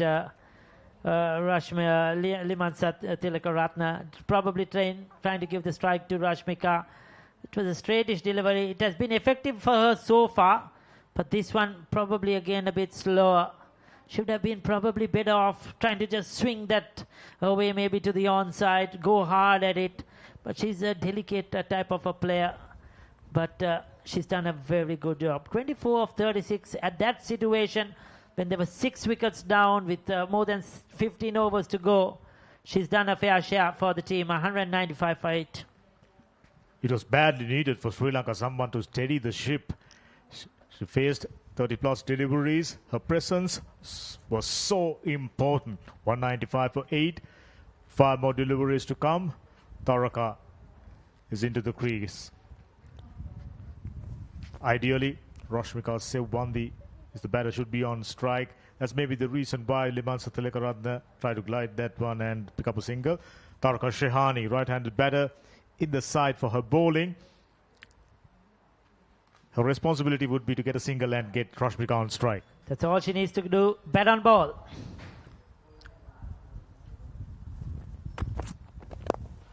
Very well done. Hesitancy. There was a single.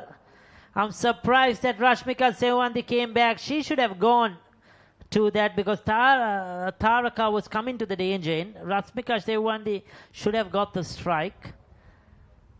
But overall also, Hemant, brilliant bowling by Hannah Rowe. That early over, the 48, she gave only 2 runs, picked up a wicket. Now she's picked up a wicket. Another one bites the dust. Experience counts. Rowe picks up another wicket. Another slow delivery. We mentioned right from the beginning, international experience come in handy. Yeah, this comes down to that last delivery. They should have taken the single charge, taken on the fielder. Because even if she got run out, it would have been Sewandi who would have been on strike. Because the throw would have gone to the non-striker's end. But this now is a depriving Sewandi of strike. Just scooped in the air, similar to what happened to Deumi Vihanga. And Hannah Rowe deserves 3 for 34 for her. It's 195 for 9. Taraka Shehani got deceived. Slower delivery. She was expecting a quicker delivery from a big fast bowler. The young under-19 captain, Chamudi, is out there. Chamudi Prabodha. When I first saw her a couple of years ago, she was just 14. So she's still around 16, I guess, to be exact. what a find for Sri Lanka women's cricket. She can bat. Just like that, worked it away, gets a single, gets to the other end, and that'll do the trick. Direct hit would have been interesting, but Sri Lanka will take that. Importantly, Rashmika on strike. Now, what happened there? It hit something. But just take a look. Just going to hesitate and see. What did it hit? What happened? I knew it hit something. Or did it miss? Probably hitting the stumps and bells still in the groove. Yeah. Not too sure. Because initially I saw it hit something. I thought then probably the foot of the bowler. Trying to go big, misses it. Trying to go up and over, extra cover. Excellent stuff. Just depriving the Sri Lankans of getting to that 200-run mark. Hanaro, psychologically, it will certainly help New Zealand if they can restrict Sri Lanka below 200. Two previous dismissal. Limansa trying to glide that down towards third man, perishes, and slower delivery does the trick once again for Hannah Rowe. Excellent over so far. Just the kind of over you expect from your experienced bowler. Just a couple of more deliveries remaining now. The single delivery. Once again, another slow one. Very clever. They go for a single. Nothing more than that. So Sri Lanka not going to go past 200 runs, but they'll take that. Anything close to 200, that's what we mentioned right at the beginning. I thought Sri Lanka should be the happier side. From where they were 6 wickets down at one stage, to get to this total, their low middle order have done exceptionally well. Devmi Viyanga, Limansa Tilakaratne, Rashmika Sewan, this contribution have all done what Sri Lanka wanted really, to get them close to the 200-run mark. And I feel that's a score they could defend on this surface because it's gripping. There is a bit of assistance for the spinners. Slow balls will be very vital. And Sri Lanka will feel that they could defend it. On the other hand, New Zealand will be happy that they have restricted them to below 200. At one stage, I thought they'll get much more. And Hannah Rowe will be very happy with a death bowling. It has been highly effective. Based on their bowling performances. But before that, we are looking at the batting card for Sri Lanka. Excellent partnership down the order by Devmi Vihanga and Limansa Tilakaratne resurrected things. Apart from that, Vimoksha contributed with 31 runs. Nisansala with 24. 14 extras, much improved. That's the reason why they restricted Sri Lanka under 200. 197, a good score. This should be a good fight.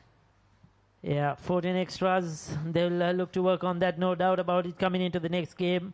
Rashmika Sewan, this 16 of 9 was very valuable towards the end. Satya Sanjeevani, 16 as well. Got a start. The captain should have batted for a longer time. Piumu Vatsala unfortunately run out for 13. The bowling.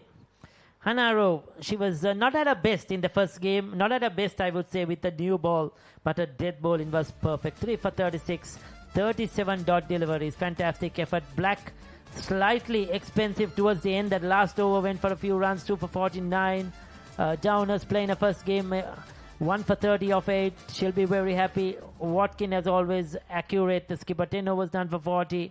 Armstrong was very good. 2 for 21 off for 7. And Jonas 6 overs and none for 20. These are the highlights of the Sri Lanka's inning. Winning the toss, had no hesitation, once again deciding to bat first. Wasn't the best start. Previous game, they had a better one. New Zealanders sticking to a task. Vishmi Gunaratne during the early stages, picking up few boundaries. That's the first dismissal. Sanjana Kawindi. Then Vimoksha Balasurya picking up few boundaries. Vishmi Gunaratne didn't stay long, poking outside the off stump, paying the price. Bit of a partnership afterward, and that's a dismissal of Nisansala in line with the stumps. And very, nothing short. Soft dismissal. Then skipper, few useful boundaries together with the experienced partner Piumi. Excellent piece of fielding, I can tell you. She's a bundle of energy. Shara Jaitley. Easy catch at backward point region. Then the partnership. Limansa Tilakaratne. Outstanding knock. Demu Vihanga even better. Plenty of boundaries. Couple of huge sixers resurrected Sri Lanka's innings. Otherwise, things would have been worse. Later on, Rashmika Zewandi picking up few useful boundaries. That's a 6 over wide long on region. Flicked away for another boundary. That's a dismissal of Limansa Tilakaratne, trying to glide that one towards third. And Rowe picks up another wicket. Not too many runs during the final over, but Sri Lanka definitely be the happier side, and they will be defending a total of 197 as we are about to take a break, and this should be an interesting chase. 198. They got 300 deliveries. For the first time, they gets an opportunity to do the chase. We'll be right back.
Dambulla International Stadium here. The afternoon session. Sri Lanka Women's A versus New Zealand Women's A. The one-day series 2026. It's the second game between these two teams. We had the first game a couple of days ago. Rain was a spoiler. And today Sri Lanka won the toss and elected to bat first once again. They lost a carve in the early for one. Wishme Gunaratne as well, failing for 13. Vimoksha Balasuriya 31. Sumudhu Nisansala 24. Put up a good partnership. Those two fell close to each other. Then Piyumu Vatsala was run out for 13. Satya Sandipani, the captain, played a few good shots. He was out for 16, but it was Limansa Tilakaratne and Devmi who put on Devmi Vihanga, who put on a superb partnership. They were 6 down at one stage, and that partnership resurrected the innings. Limansa Tilakaratne 24, Devmi Vihanga 44 of just 48 deliveries. She was the star today. Rashmika Sewan, the quick fire, 16 not out of 9 deliveries, 2 fours and a 6. And Sri Lanka A team ended at 197 for 9. Hannah Rove, what a comeback in the latter part. The death overs 3 for 36 for today. A black ball very well, 2 for 49. Downers 1 for 30. Watkin, the skipper, contributing wicketless, but just gave away 4 runs per over. Armstrong 2 for 21. She was brilliant, and Jonas 6 overs for 20. We'll take a look at the wickets to fall today. Sanjana Kavindi, first to go, called a short extra cover, playing upishly.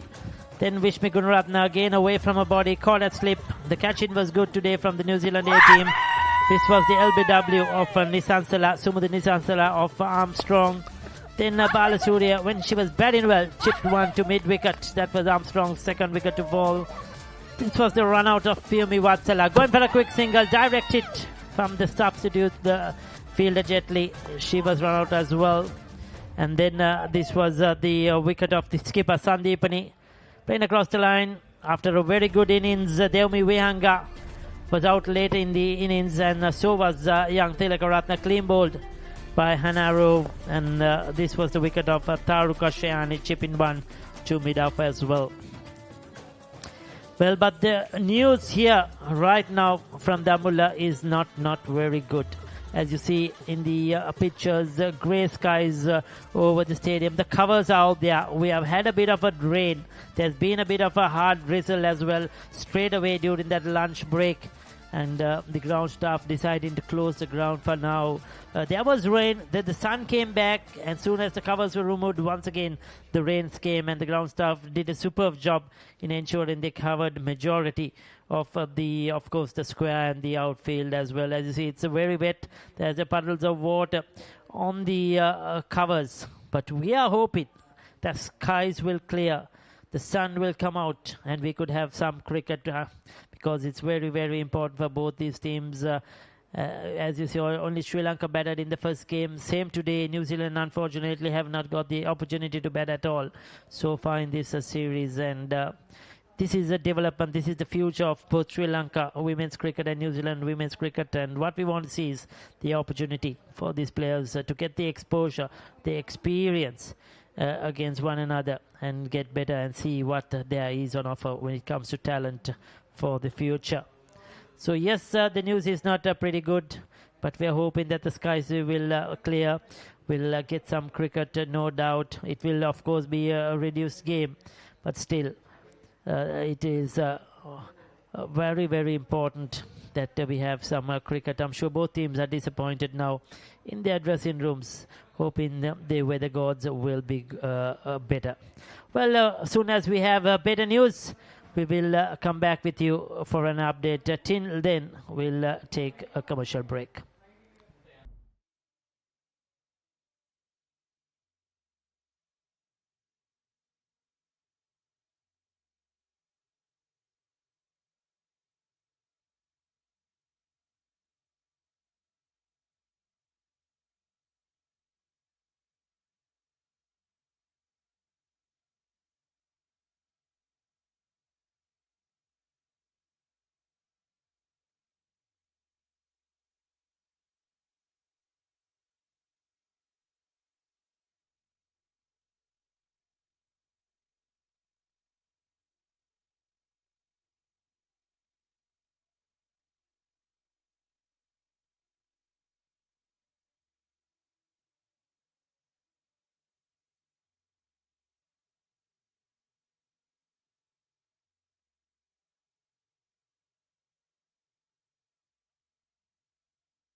The Rangiri Dambula International Stadium, and we have some good news finally.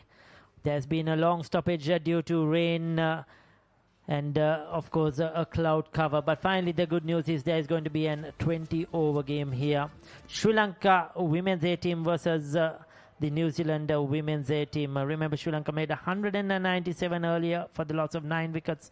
They allotted 50 overs, and now the game has been reduced to a 20 over game, with New Zealand needing 123 for victory. This was the ground staff. A lot of hard work earlier on. They put on the covers because there was quite a bit of rain and it was very gloomy. This was probably an hour or 1.5 hours ago. Very gloomy.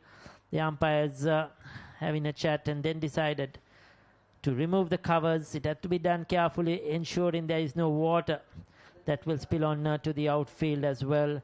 And of course the light has improved. There is a bit more sunlight now. It's looking much more better for a game of cricket, and that's indeed excellent news for the two teams, for all cricket lovers who are watching this game wherever you are.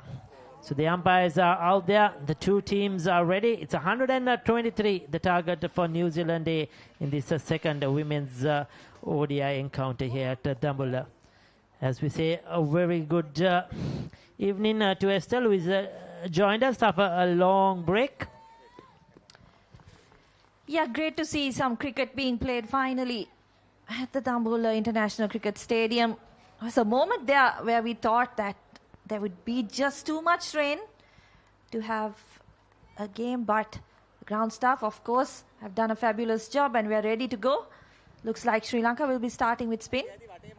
Yeah, Chamudi Prabodha is with the ball, the youngster, the under-19 captain.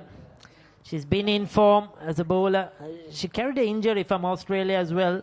Took a bit of time to recover, but glad to see her back at the bowling crease. Starting off with a slip.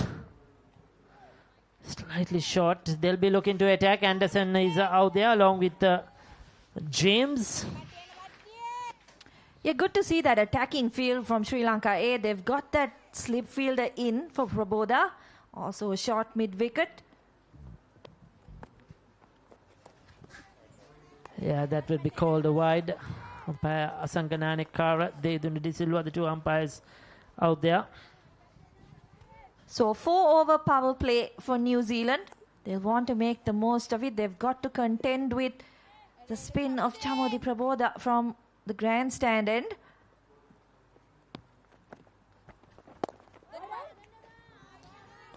Yeah, they have Kate Anderson out there.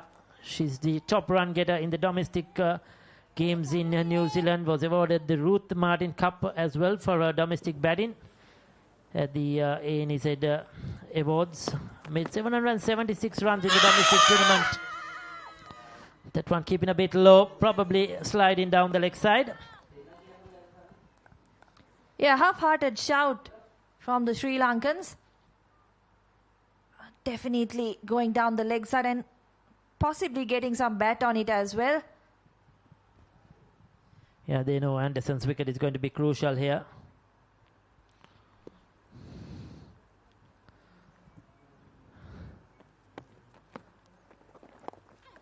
Okay, it's a bit of a leading edge. It's a big challenge for young Chamudi Prabodha.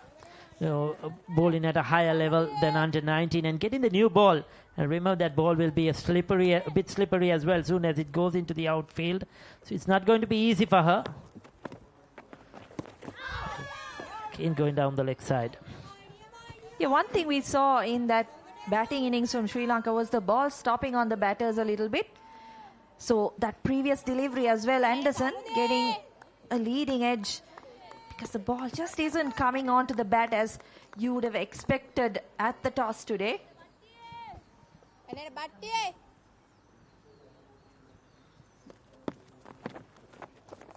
Oh, goes for the reverse sweep, gets it into the gap. So there you go, innovation, execution, absolutely perfect. First boundary for Anderson to end the over. It is 5 without loss.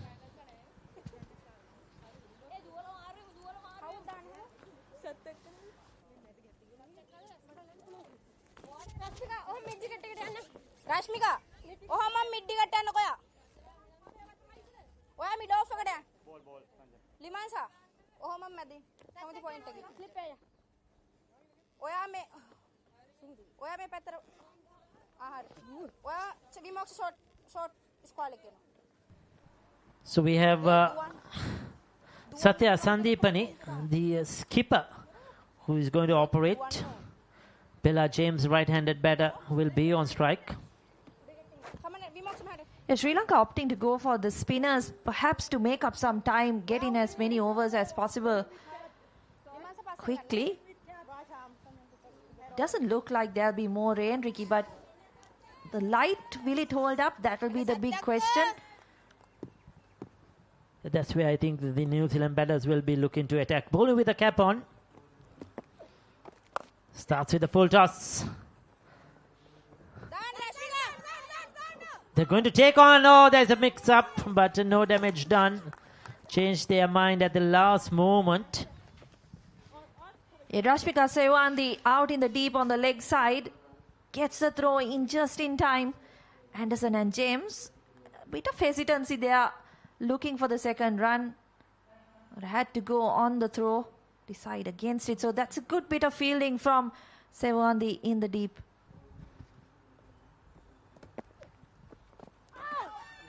Looking to sweep from outside the off stump.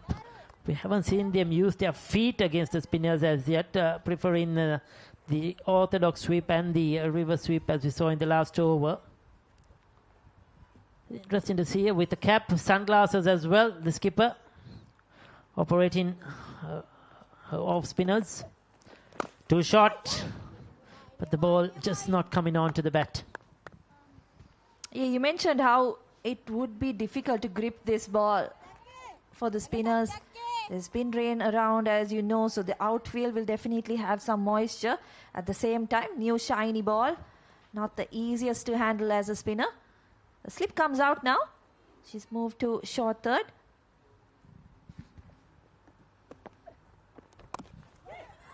Changed her mind at the last moment. Quick single, good run in between the wickets, especially from the non-striker James.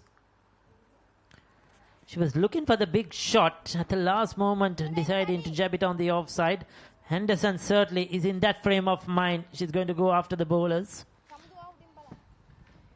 Yeah, having seen the way Sri Lanka went about things, 170 plus dot balls in that innings, New Zealand will want to keep the scoreboard moving, and that's a brilliant shot from Bella James. She finds the gap on the offside, past the point field and down to the boundary. The outfield remains quick despite the rain. Yeah, she'll take a lot of confidence from that one. Skidded on, but the placement absolutely perfect, right between those two fielders on the offside. And as you mentioned, even the downpour we had is not stopping that from going down to the boundary. And that ball will come back much more slippery for Sandeepani to handle. Again too short. Gets away with it. 2 overs done, 11 without loss.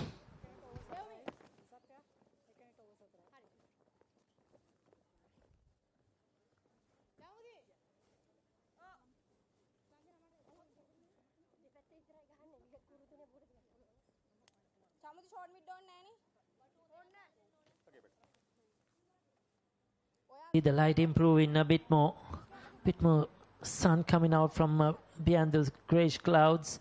The New Zealand supporters out there. Good to see the family, friends coming along with the women's team.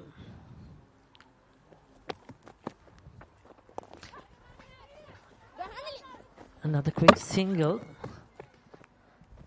They're playing Chamodi back very deep in their crease at the moment. We saw that in the first over as well. Yeah, there's not much pace is there on the pitch, so they can afford to take their time, move on to the back foot and deal with the spinners. Run well between the wickets. I think that's a hallmark of what we've seen in this short innings so far. She'll be disappointed. Didn't get that into the gap. Straight towards Wishmi Gunaratne, fielding on the offside. That was a boundary ball, we may call it.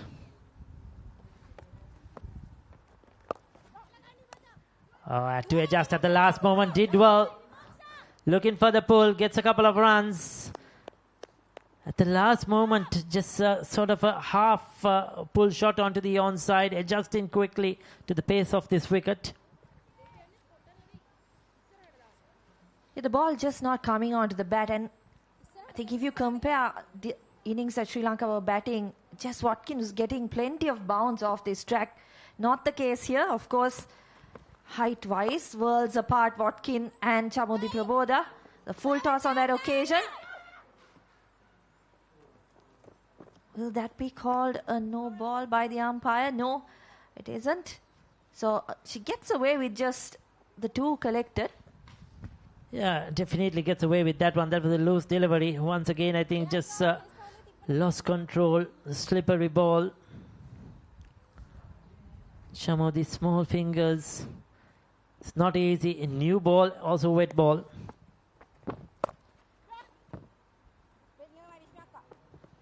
Once again, just a single though. Did well to stop that one. Yeah, this is a test of temperament as well for the youngster. Not the easiest of conditions. She's been put into the deep right away with the new ball.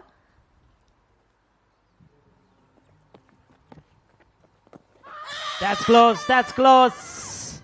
Umpire Sangananekar says that's not out. 3 overs done, 17 without loss.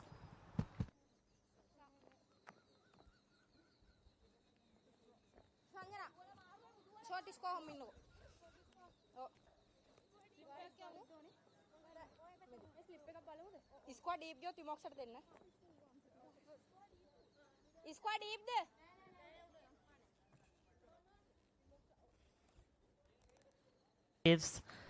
Limansa Tilakaratna will bowl a bit of a leg spin as well. They have Lihini Apsara, beg your pardon, Taruka Shehani, and Devmi Vihanga with the off spin. There you go, Devmi Vihanga into the attack. That's that reverse by Anderson. That looked extremely close to the naked eye. Not given out. The umpire would have, the doubt probably would have been, was it hitting outside the off stump? Was there any glove involved in that one? Very close indeed. Looks straight enough for me, but the benefit going in favor of the batter. Another reverse played on that occasion, this time running away to the boundary. So it's been a good start from the New Zealand A batters. They've looked to take on the bowlers, unlike the Sri Lankans, taken the initiative. Always interesting to see in games like this, where overs are reduced midway through the game. Suddenly, the team that you picked when you thought it was a 50-over game, how do you adjust now that it's a 20-over game? Sri Lanka have got some medium pacers in their lineup, but how much of their overs will be used here? They look like they want to use the spinners. Again, looking to go across the line. James is in a hurry to finish off this game. And these two players are definitely playing the T20 format. You can see these reverse sweep, paddle sweeps, going for the slug to mid-wicket. They're certainly in a hurry, looking very busy at the crease at the moment, both Anderson and James. Looking to blast that through the offside. What we haven't seen so far is them coming down the track, using their feet against the spinners. I think the shots that we've seen come from the fact that they do play a very competitive T20 league in New Zealand, the Super Smash. As you say, Ricky, she comes down the track, not able to make good enough contact. Yeah, probably trying to hit it too hard. Didn't look to time that one. On this surface, it's difficult to really slog the ball. It's holding up a bit, slow off the surface as well. So just lost her position there, looking to hammer that away.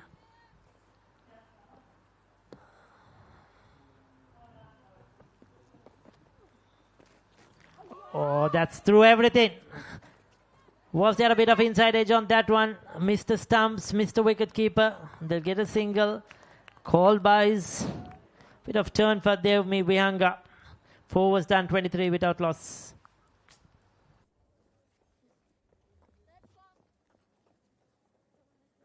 Starting second power play. Girls, second power play.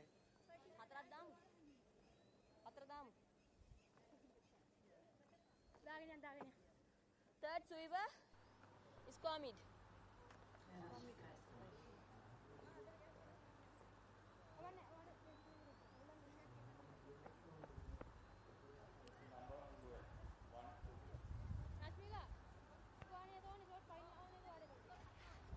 Yeah, they're going to the medium pacer Rashmika Sewandi.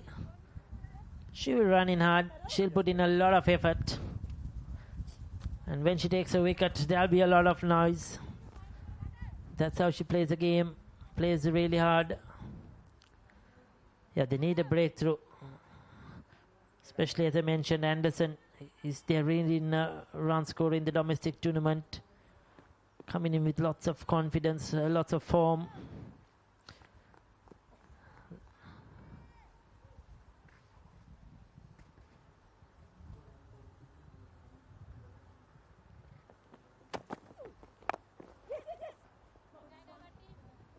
So Rashmika Sewandi, just 19 years of age, but has already debuted for the Sri Lankan senior side.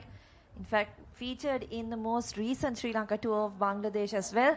So I would imagine she is in contention to make that final 15 that will be travelling to the UK for the World Cup in the coming weeks.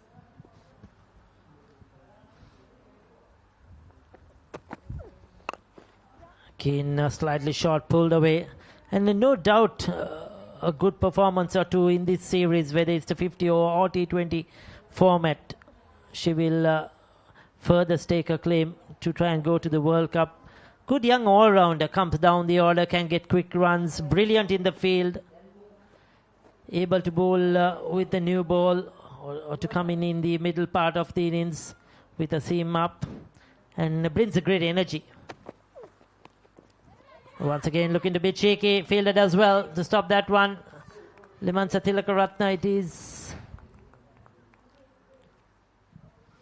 Yeah, innovation once again. And this is something, Ricky, that we didn't see in the Sri Lankan innings.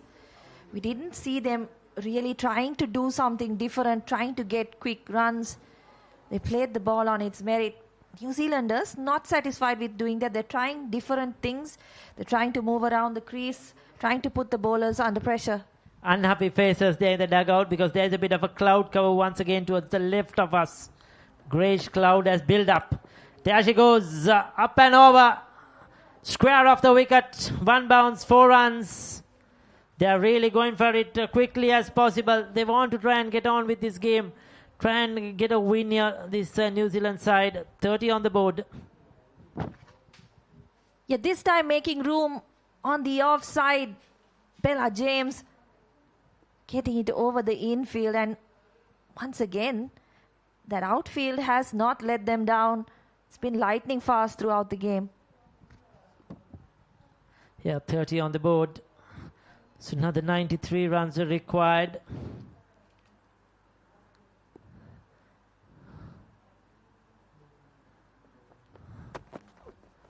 Oh, misses that run, goes for a big swing across the line. She's out. Caught behind. Rashmika Sewandi has got the wicket. Looking to charge the bowler. She dragged it short. James looking to swing across the line. Fetnik and the wicketkeeper Nisansala holds on to it. Yeah, you mentioned there'll be a lot of noise if she does pick up the wicket. Rashmika Sewandi, that's got her tail up, getting the edge. Celebration from the youngster and a big breakthrough for Sri Lanka because the Kiwi pair was looking to run away with things. Yeah, this will certainly push them back a bit, but Bella James has done a job. 20 of 15. She's provided the start the New Zealand women's A team wanted.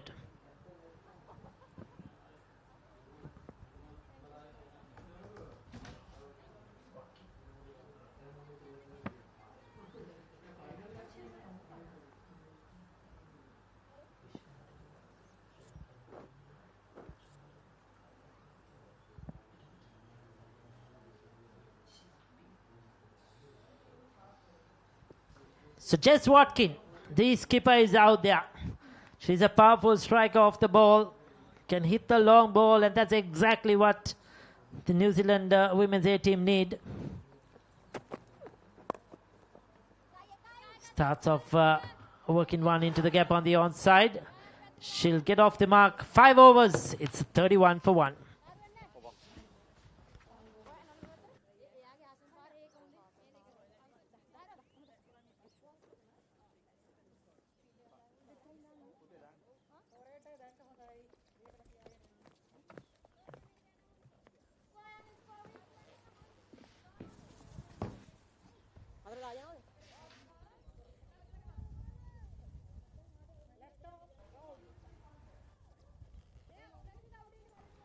The game is well and truly underway. New Zealand, after 5 overs, 31 for the loss of 1 wicket. Excellent start. Kate Anderson looks dangerous on 8. Just 14 deliveries. And the skipper, Jess Watkin, is in. Interesting scenario. Reduced number of overs. The only difference is the power play, just 4 overs, otherwise it's a T20 competition.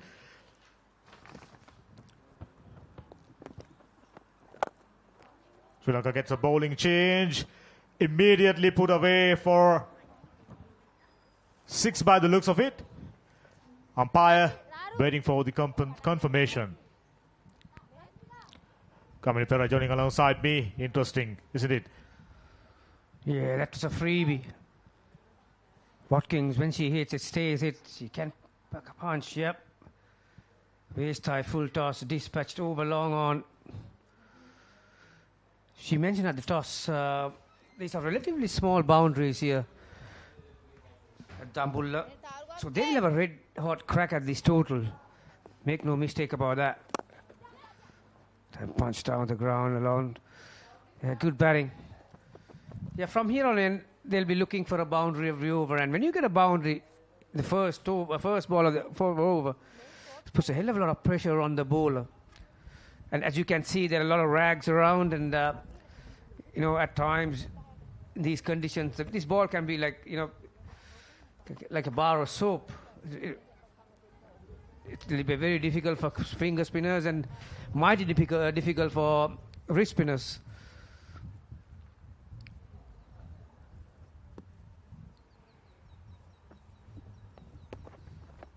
Taruka Shehani gets her 3rd delivery, tossing it up generously.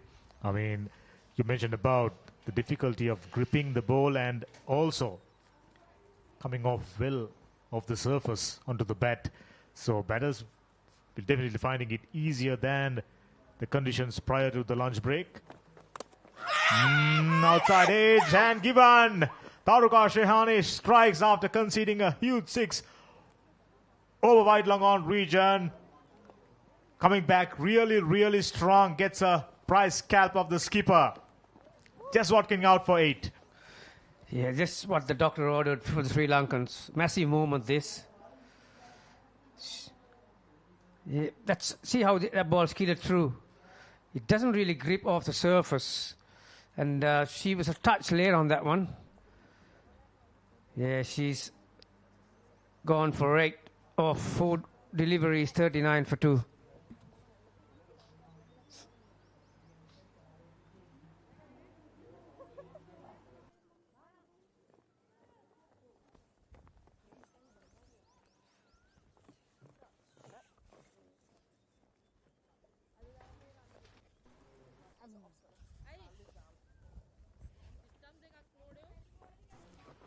Your batsman is in, Prue Catton, coming in at number 4. Very interesting situation. Ball comes on to bat really nicely, not gripping too much. Sri Lanka predominantly built up of spin heavy bowling attack. Taruka Shehani, strong comeback. Just as we mentioned, these young bowlers finding it tough to grip the ball. First delivery was a full toss. That's nice. Played away really nicely and gets off the mark. Prue Catton, another strong performer in New Zealand domestic competitions.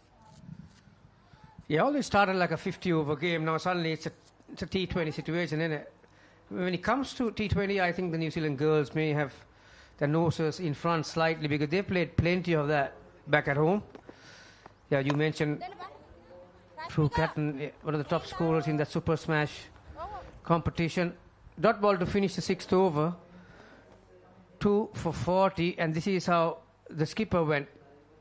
Good catch. Wasn't a bad ball, way outside the off stump. Went for a big square cut, find the outside edge. 40 for 2 after 6.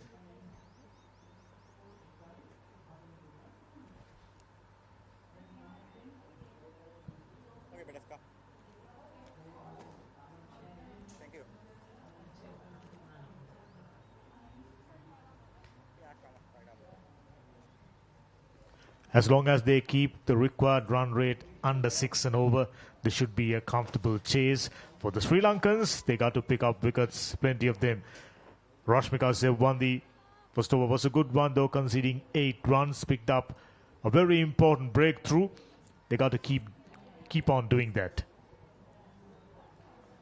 Yeah, suddenly it's a cloud cover again, Dhammika. The sun has disappeared. Not a good sign. Just place it behind point, but no run. Yeah, I think not only the New Zealand camp, the cricket followers, the spectators, they were eagerly waiting for New Zealand to have a hit in this series, missing out in that first one. They do bat deep, so they will have a fair crack at this one, as long as we can go deep into that British 20-over inning. Run rate required, exactly run a ball, bit of bounce and bit of speed off the track. That's because this ball is now slightly on the heavier side. You said it right. That previous delivery, Rashmika Sev on the hitting the seam, getting just a bit of extra bounce. Now take a look at it. Just cannot ask for a better seam position for a medium fast bowler. Showcasing outstanding energy. Had a good outing with the bat today. Fuller delivery. There is protection in the deep. Every time balls runs along the outfield, it comes out wet. That's the challenge. The challenging part Sri Lankan young ladies facing right now. Just as I mentioned, they have plenty of good spin bowlers. The likes of Chamodi Prabodha struggled from the very first over itself. Slower delivery. Smashed away towards extra sweeper cover region and gets another single. Anderson, the top run scorer. The mainstay based on domestic competition, if I'm not mistaken. Ricky went on to mention winning an award, the New Zealand Cricket Awards, Ruth Martin Cup. Yeah, coming over here, she was in top form. No doubt she'll be looking to carry that. Finally, they get a hit, the New Zealanders.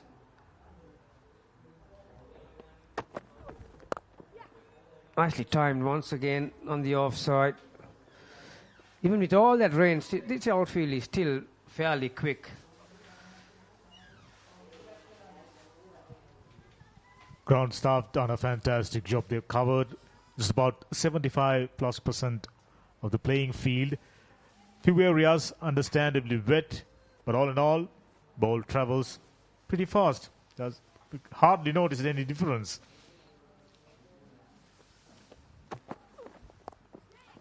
Yeah, that's nicely played. That's what you call playing the field. There were a ring of fielders on the offside, so there were not a lot of gaps. There were 3 fielders on the onside. Moves right across, used that bottom hand to great effect. And more importantly, she got that final. So that was the required boundary. Very nicely played. Good skill that. Just helping the speed.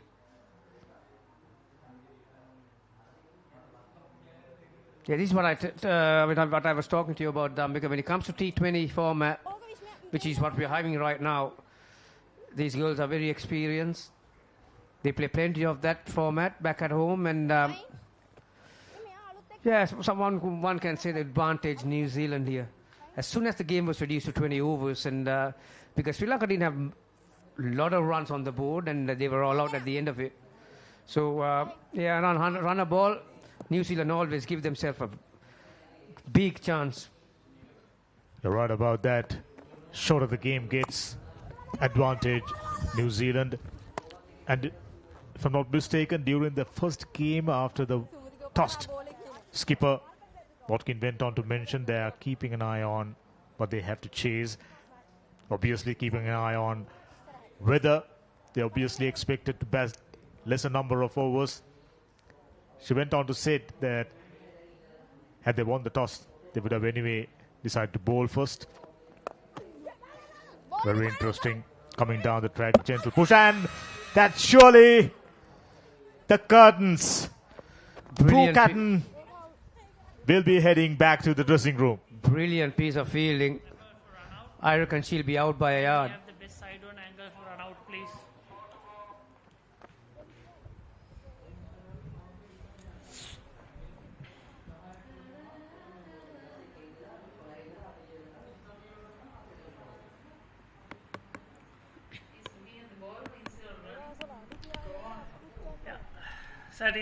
Satisfied, I made my decision.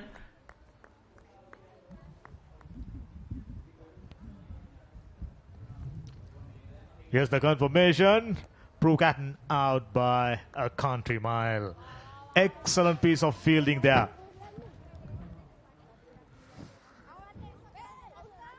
Catton after that gentle push straight away, setting up for a single. It was a good start, but take a look at it.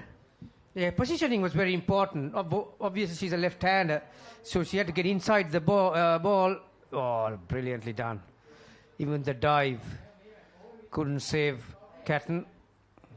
Yeah, those kind of things that can spark a team. You know, against the run of play, Catton goes for 3 off 7, 47 for 3.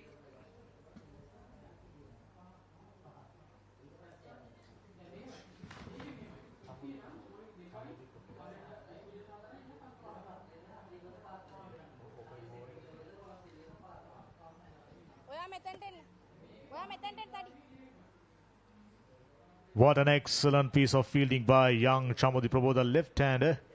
So that definitely helped her. Directly throwing down the stumps, gets another wicket. They're going to need it. As long as they are picking up wickets, they stem the flow of runs, keep New Zealanders under pressure. Here's the key wicket. Kate Anderson. Oh, that's very, very close. Just maybe sliding down the leg side. I certainly wouldn't mind having another look. It's a dangerous ploy to get stuck on the crease when the ball is skidding.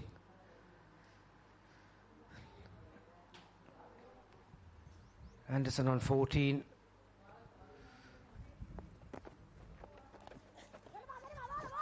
Calls for a single, another opportunity, and another direct hit. Well. I have no doubts, Gamini. Another one bites the dust, and she will be heading back to the dressing room. Can we have the best side on angle for run out, please?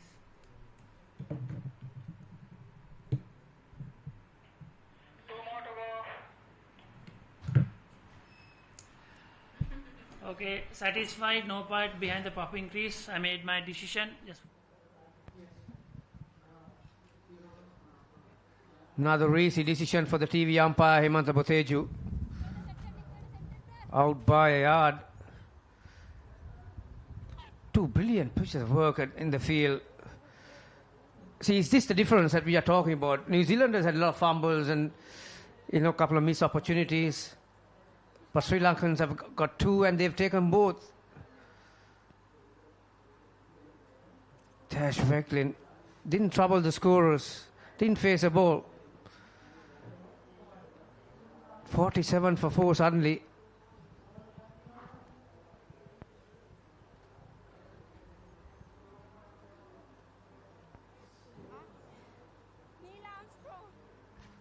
They knew right from the word go, if they are to stay in the hunt, they need to pick up wickets. Right now, Anderson's wicket will definitely be the key. If Sri Lanka picks her wicket, they will be definitely get their noses in front. Very interesting. I mean, shorter the game gets, the excitement build up. Anderson on 14. I really like her improvisations on 2 occasions when she found herself under pressure, got out of it through improvisation. Neatly worked away and gets another single. New Zealand don't have to press the panic button yet, but those 2 run-outs obviously has put the cats among the pigeons. They were sitting nicely at 46 for 2. Because run rate is not a massive one, just a tick over runner ball. So they'll back themselves to chase that as long as they've got wickets in hand. Once again calling for a single, but very wisely sent back by Anderson. Have a look at this one. Again, that's good technique, that. Side on, pick up, in front. Got rid of it very quickly.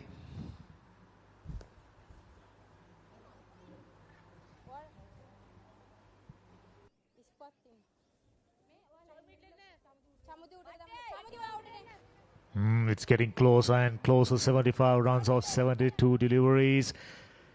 Sri Lankans will be looking at the possibilities of widening the gap right now. Pretty much run a ball will do the trick for the New Zealanders. The reason why they need to pick up wickets whenever new batter comes in, obviously, get at least few deliveries to settle in. That will be the ideal situation Sri Lankan bowlers as well as fielders wants to create. They may be hung into her second over. That one came off the inner part of the bat, if I'm not mistaken, and went on to the pads. Anyway, another dot ball.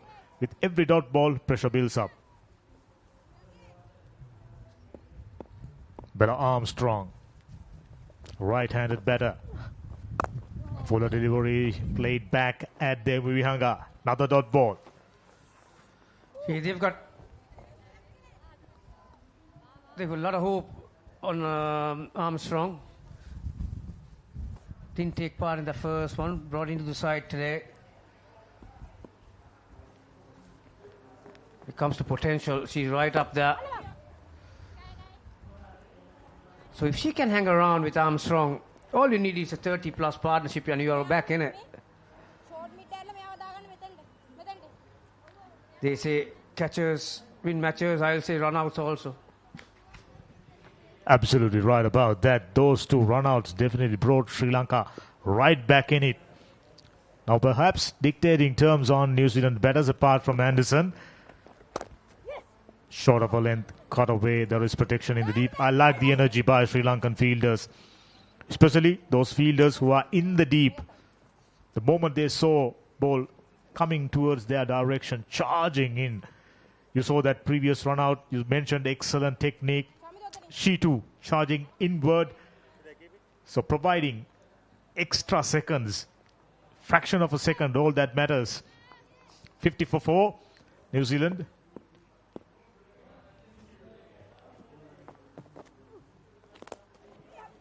Generously tossed it up. Wishmi diving on top of it. Unfortunately, she had the opportunity, but just couldn't get her hands in the right place.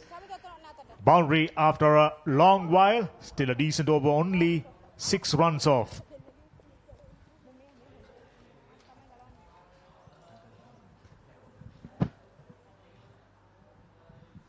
Yeah, valiant effort from Wishmi. Half stopped. It just indicates how quick the outfield is. Even she got a hand to it. Still had the legs to reach the boundary. As we speak, that will be a void. You'll have to re-bowl that one. Yeah, it's getting darker by the minute, Dhamika. This is a 50-over game, so it doesn't matter. If you don't get the 20 overs, you can't constitute a result. Shot. Didn't get the whole thing. Just inside part. Will she come back to the second? Takes the arm on. Oh, once again, a very nice throw on the bounce, right over the bells. I don't think Anderson expected Armstrong to call for the second one. Have they gone upstairs? I think they have.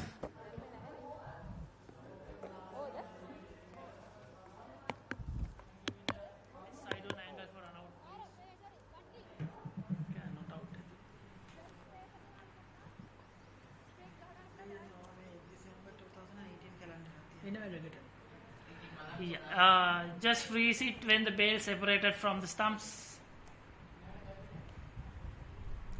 Okay, satisfied. I'll tell you what, it's just a leap in it. If you can see that replay again, I'll tell you, just for a moment, the fielder held on to the ball just half a second. She took 2 steps to get rid of the ball. Now, 2 run-outs before that, both the fielders got rid of the ball in one motion, in position. But let's have a look at that run-out again, where the outfielder takes 2 steps to get the throw in, and that was the difference. I'll tell you what, half a second is about 2 feet in this game.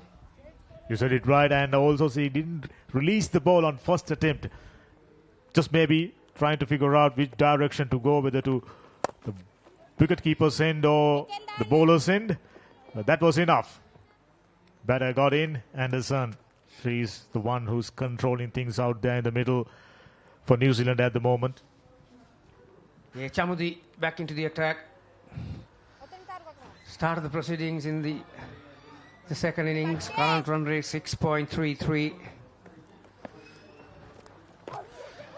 Outside edge, no slip. At least second. And that's all they'll get. Very good piece of fielding, very close to the boundary line. I'm sure they might have a check.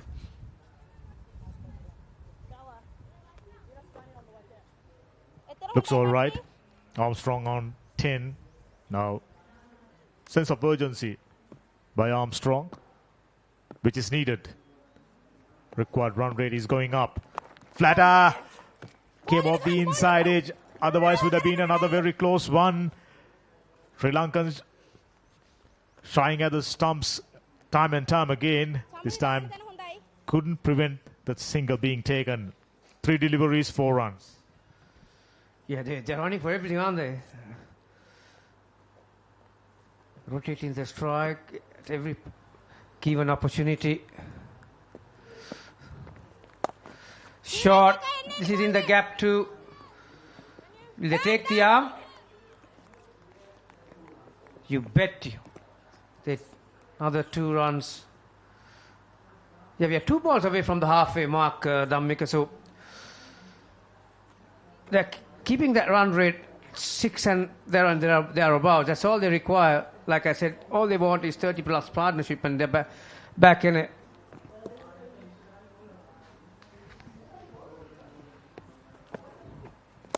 Flighted, invited, whip it away towards mid-wicket region, gets a single. New Zealand, despite losing 4 wickets, well on track.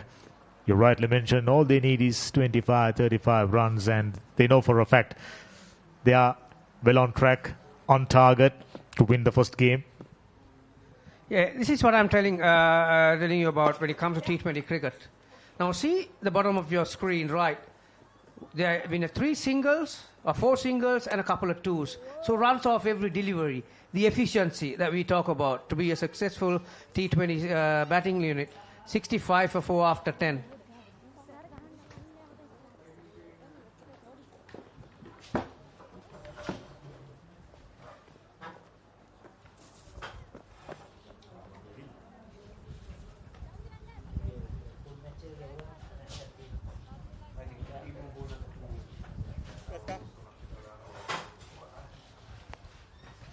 So 65 for 4, 10 overs completed at the halfway mark in this innings. Anderson on 19, Armstrong on 12. The target is 123 in 20 overs. Remember, Sri Lanka batted first in their 50 overs, got 197 for 9. But the rain interrupted play. And during the lunch break, there was some rain. So the game has been curtailed to 20 overs. And the target is 123. It has been a good response by New Zealand, no doubt about it. They have lost 2 wickets, 2 run-outs. Anderson is holding fort here. Armstrong, another senior player. And there you go. That's the end of the game. I think that's it. The rains are coming down, and that will be it for today. 66 for 4. Chasing 123 for victory. Anderson remains not out on 19. Armstrong on 13. Both teams will be disappointed. The game was in the balance. It could have gone either way. New Zealand had a good chance of chasing down this score. But with 4 wickets down, Sri Lanka would have fancied their chances as well. Because when you're going for runs, you tend to lose wickets. Well, overall, it's been a good performance. Sri Lanka will be happy with the outcome, with their batting display. New Zealand will be happy with their bowling, a vast improvement from the first game. And they'll be happy they've got some sort of a hit. But unfortunately, once again, the weather gods have interrupted the play and the day's proceedings, and we haven't been able to get a full game, very, very unfortunately. So both games have ended in a no result here in this series. Sri Lanka women, New Zealand women A-team series. First game 2 days back ended with only Sri Lanka batting. Today we had much more, but unfortunately just not enough with 1 game to go. Well, it's very gloomy out here. Anderson not out on 19, as I said. James did well. Bella James 20 of 15. The skipper Jess Watkin got 8. Catton was run out for 3. Wakelin was run out without scoring. Armstrong not out on 13. Sri Lankan fielding has been very good. Held on to their catchers. Wicket keeper Nisansala. 2 catchers behind the stumps and 2 run outs by Chamodi and by the skipper Satya. As well as the players shake hands. Disappointing end once again. And both teams would have wanted much more cricket to be played. The coaches and the management. The bowling figures: Chamodi bowled 3 overs for 19. Satya, the skipper, with just 1 over for 6. Devmi bowled 2 overs for 14. Rashmika 2 overs, 1 for 15. And Taruka bowled 2.1 overs, 1 for 11 when play had to be stopped.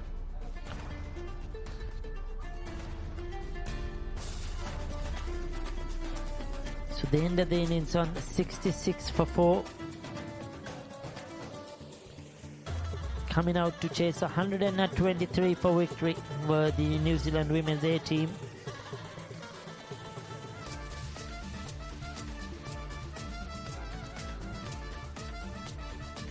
At that time when they came out, the sun was shining. It was good conditions for cricket. Anderson along with Bella James started off well. Some very good shots. James in particular. Pierce in the offside field. Anderson and James both playing those reverse sweeps. They were successful. And the runs were coming. Then came in Sewan. They got the first wicket of Bella James caught behind. And then we saw skipper Jess Watkin hit a 6. She was caught behind. Good catch by Nisansara. That was Taruka picking up the wicket. And then we had this run out. Brilliant by Chamodi. Pick up and return. Knocking the stumps down at the non-striker's end.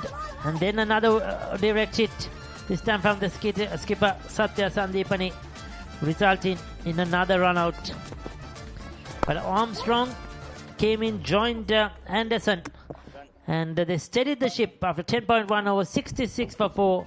Once again, the rain started to come and the ground has to be covered. And therefore, that will be the end of proceedings for today, no doubt about it. The entire ground will be covered.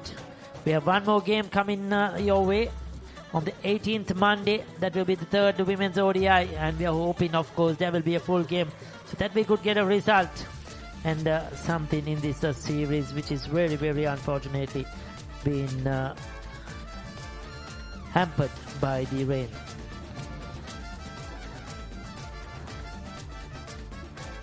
So there is 3 T20 games to follow as well. 18th will be the third 50-over game. Then on the 21st, 23rd and 25th will be 3 T20 games to be played here at this venue at Dambulla between these two teams. Remember, they are preparing for the upcoming World Cup as well. A few players from both these sides might be included. They're fighting for places, and the opportunity to play a lot more cricket is very, very important. It's pouring down here, as you see in our pictures.